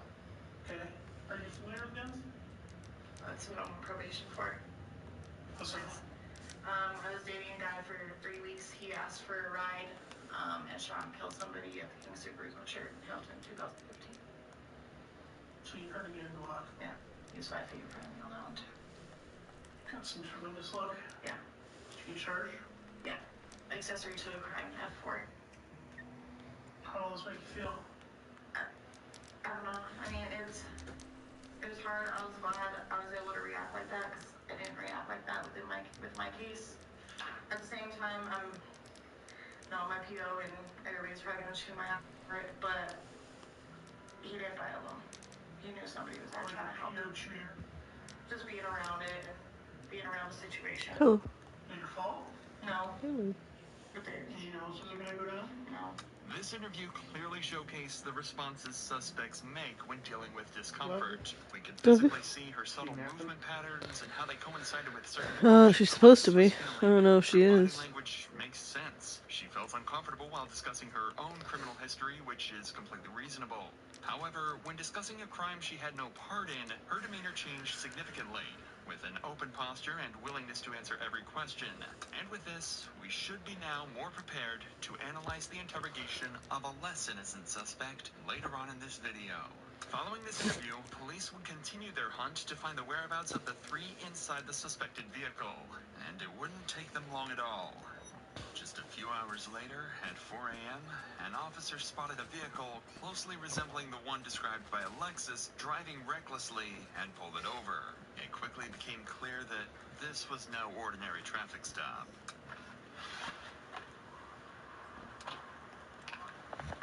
Hi, ma'am. Hi. Hey, Officer Lloyd, Denver Police. You can't turn left there. Oh, I can't? No, there's a big sign up there that says, "Do not turn left." That's just, Oh, yeah. You don't have a front plate either. Is it up in the window? Yeah, cause, Okay. my thing is broken, so I gotta get a new one. It's actually. The bracket? Yeah. Gotcha. Okay, do you have your license, registration, insurance, ma'am? There's those? This is a truly open world vampire level game. At the start, find yourself in a graveyard. Wake Your license, registration, insurance, ma'am? There's those? Okay. There you go. Alicia, gonna have you step out for a second. Don't grab anything with you, okay? Just step on out for me. Yeah, put your hands behind your back. Get a warrant, okay? Why? Why do you have a warrant? You probably know that better than I do, but we're gonna do some research and tell you exactly what it is. Yeah, they put out a felony warrant out for you. Felony? Yeah. Yep. Do you have anything on you I need to know about? I don't. Okay. Alright, if you wanna watch them, I'll pat him down real quick. I'm just gonna sit you on the curb, okay? You just put your wallet on the top, man. I'll give it back to you in a sec here, okay? Go ahead, just put it right behind. You're not in trouble, you're not going to jail, you're not getting arrested right now. Alright. Just gonna pat you down real quick, man. You can put your phone in your pocket. The same thing as your partner, you're not going to jail, you're not getting handcuffed. I'm just doing this for while you're gonna be sitting behind us, okay? Okay, anything in your hood or in your pockets you know about? No. Perfect, okay, you can go have a seat with him, okay? Is this your gold phone? Okay.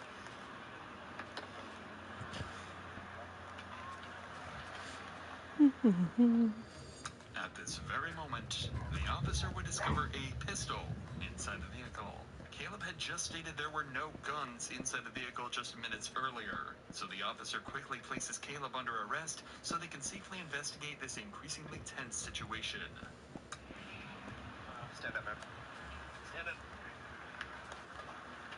Sheriff's behind your back. You're not gonna tell me there's a gun in the seat next to you? What? You're gonna tell me that you're gonna try to leave a gun on the seat when you left? That'd be nice to know, wouldn't it? Oh, and a pocket full of bullets. How about this? I'm about to get out of the car. Officer, I have a gun on me. right? What's that? One more person? They're all hooked. Did you let them know that this is in the car? SCCY 9mm.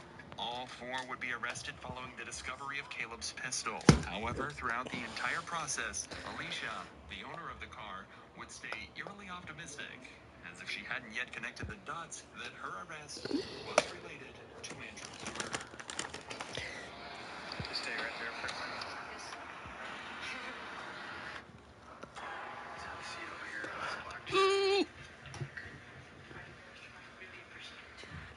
Now that the suspects have finally disappeared, detectives would begin the process of individually interrogating all four suspects, with separate preparation and planning made for each interrogation in attempts to get as many different stories and general information as possible.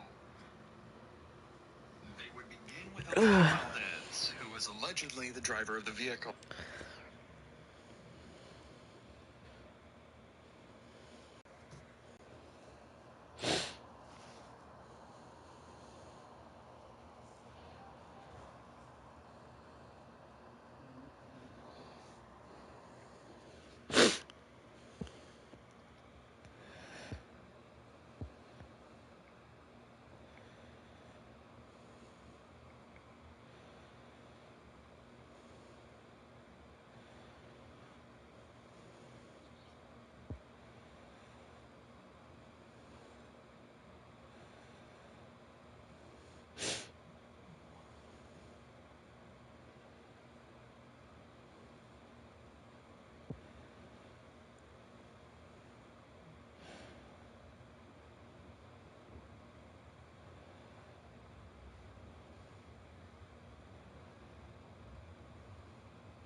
Hi y'all, I'm Diana Flores, pro flag football player and quarterback for the Mexican national basketball team.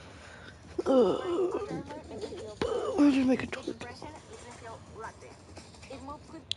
So as most of y'all know, Charlie Kirk was assassinated on September 10th. I haven't made any videos about this. I was kind of wondering if I should. Found a fight for Tyler Robinson, who is the I set my controller down and it ran away. Now, all I'm going to do is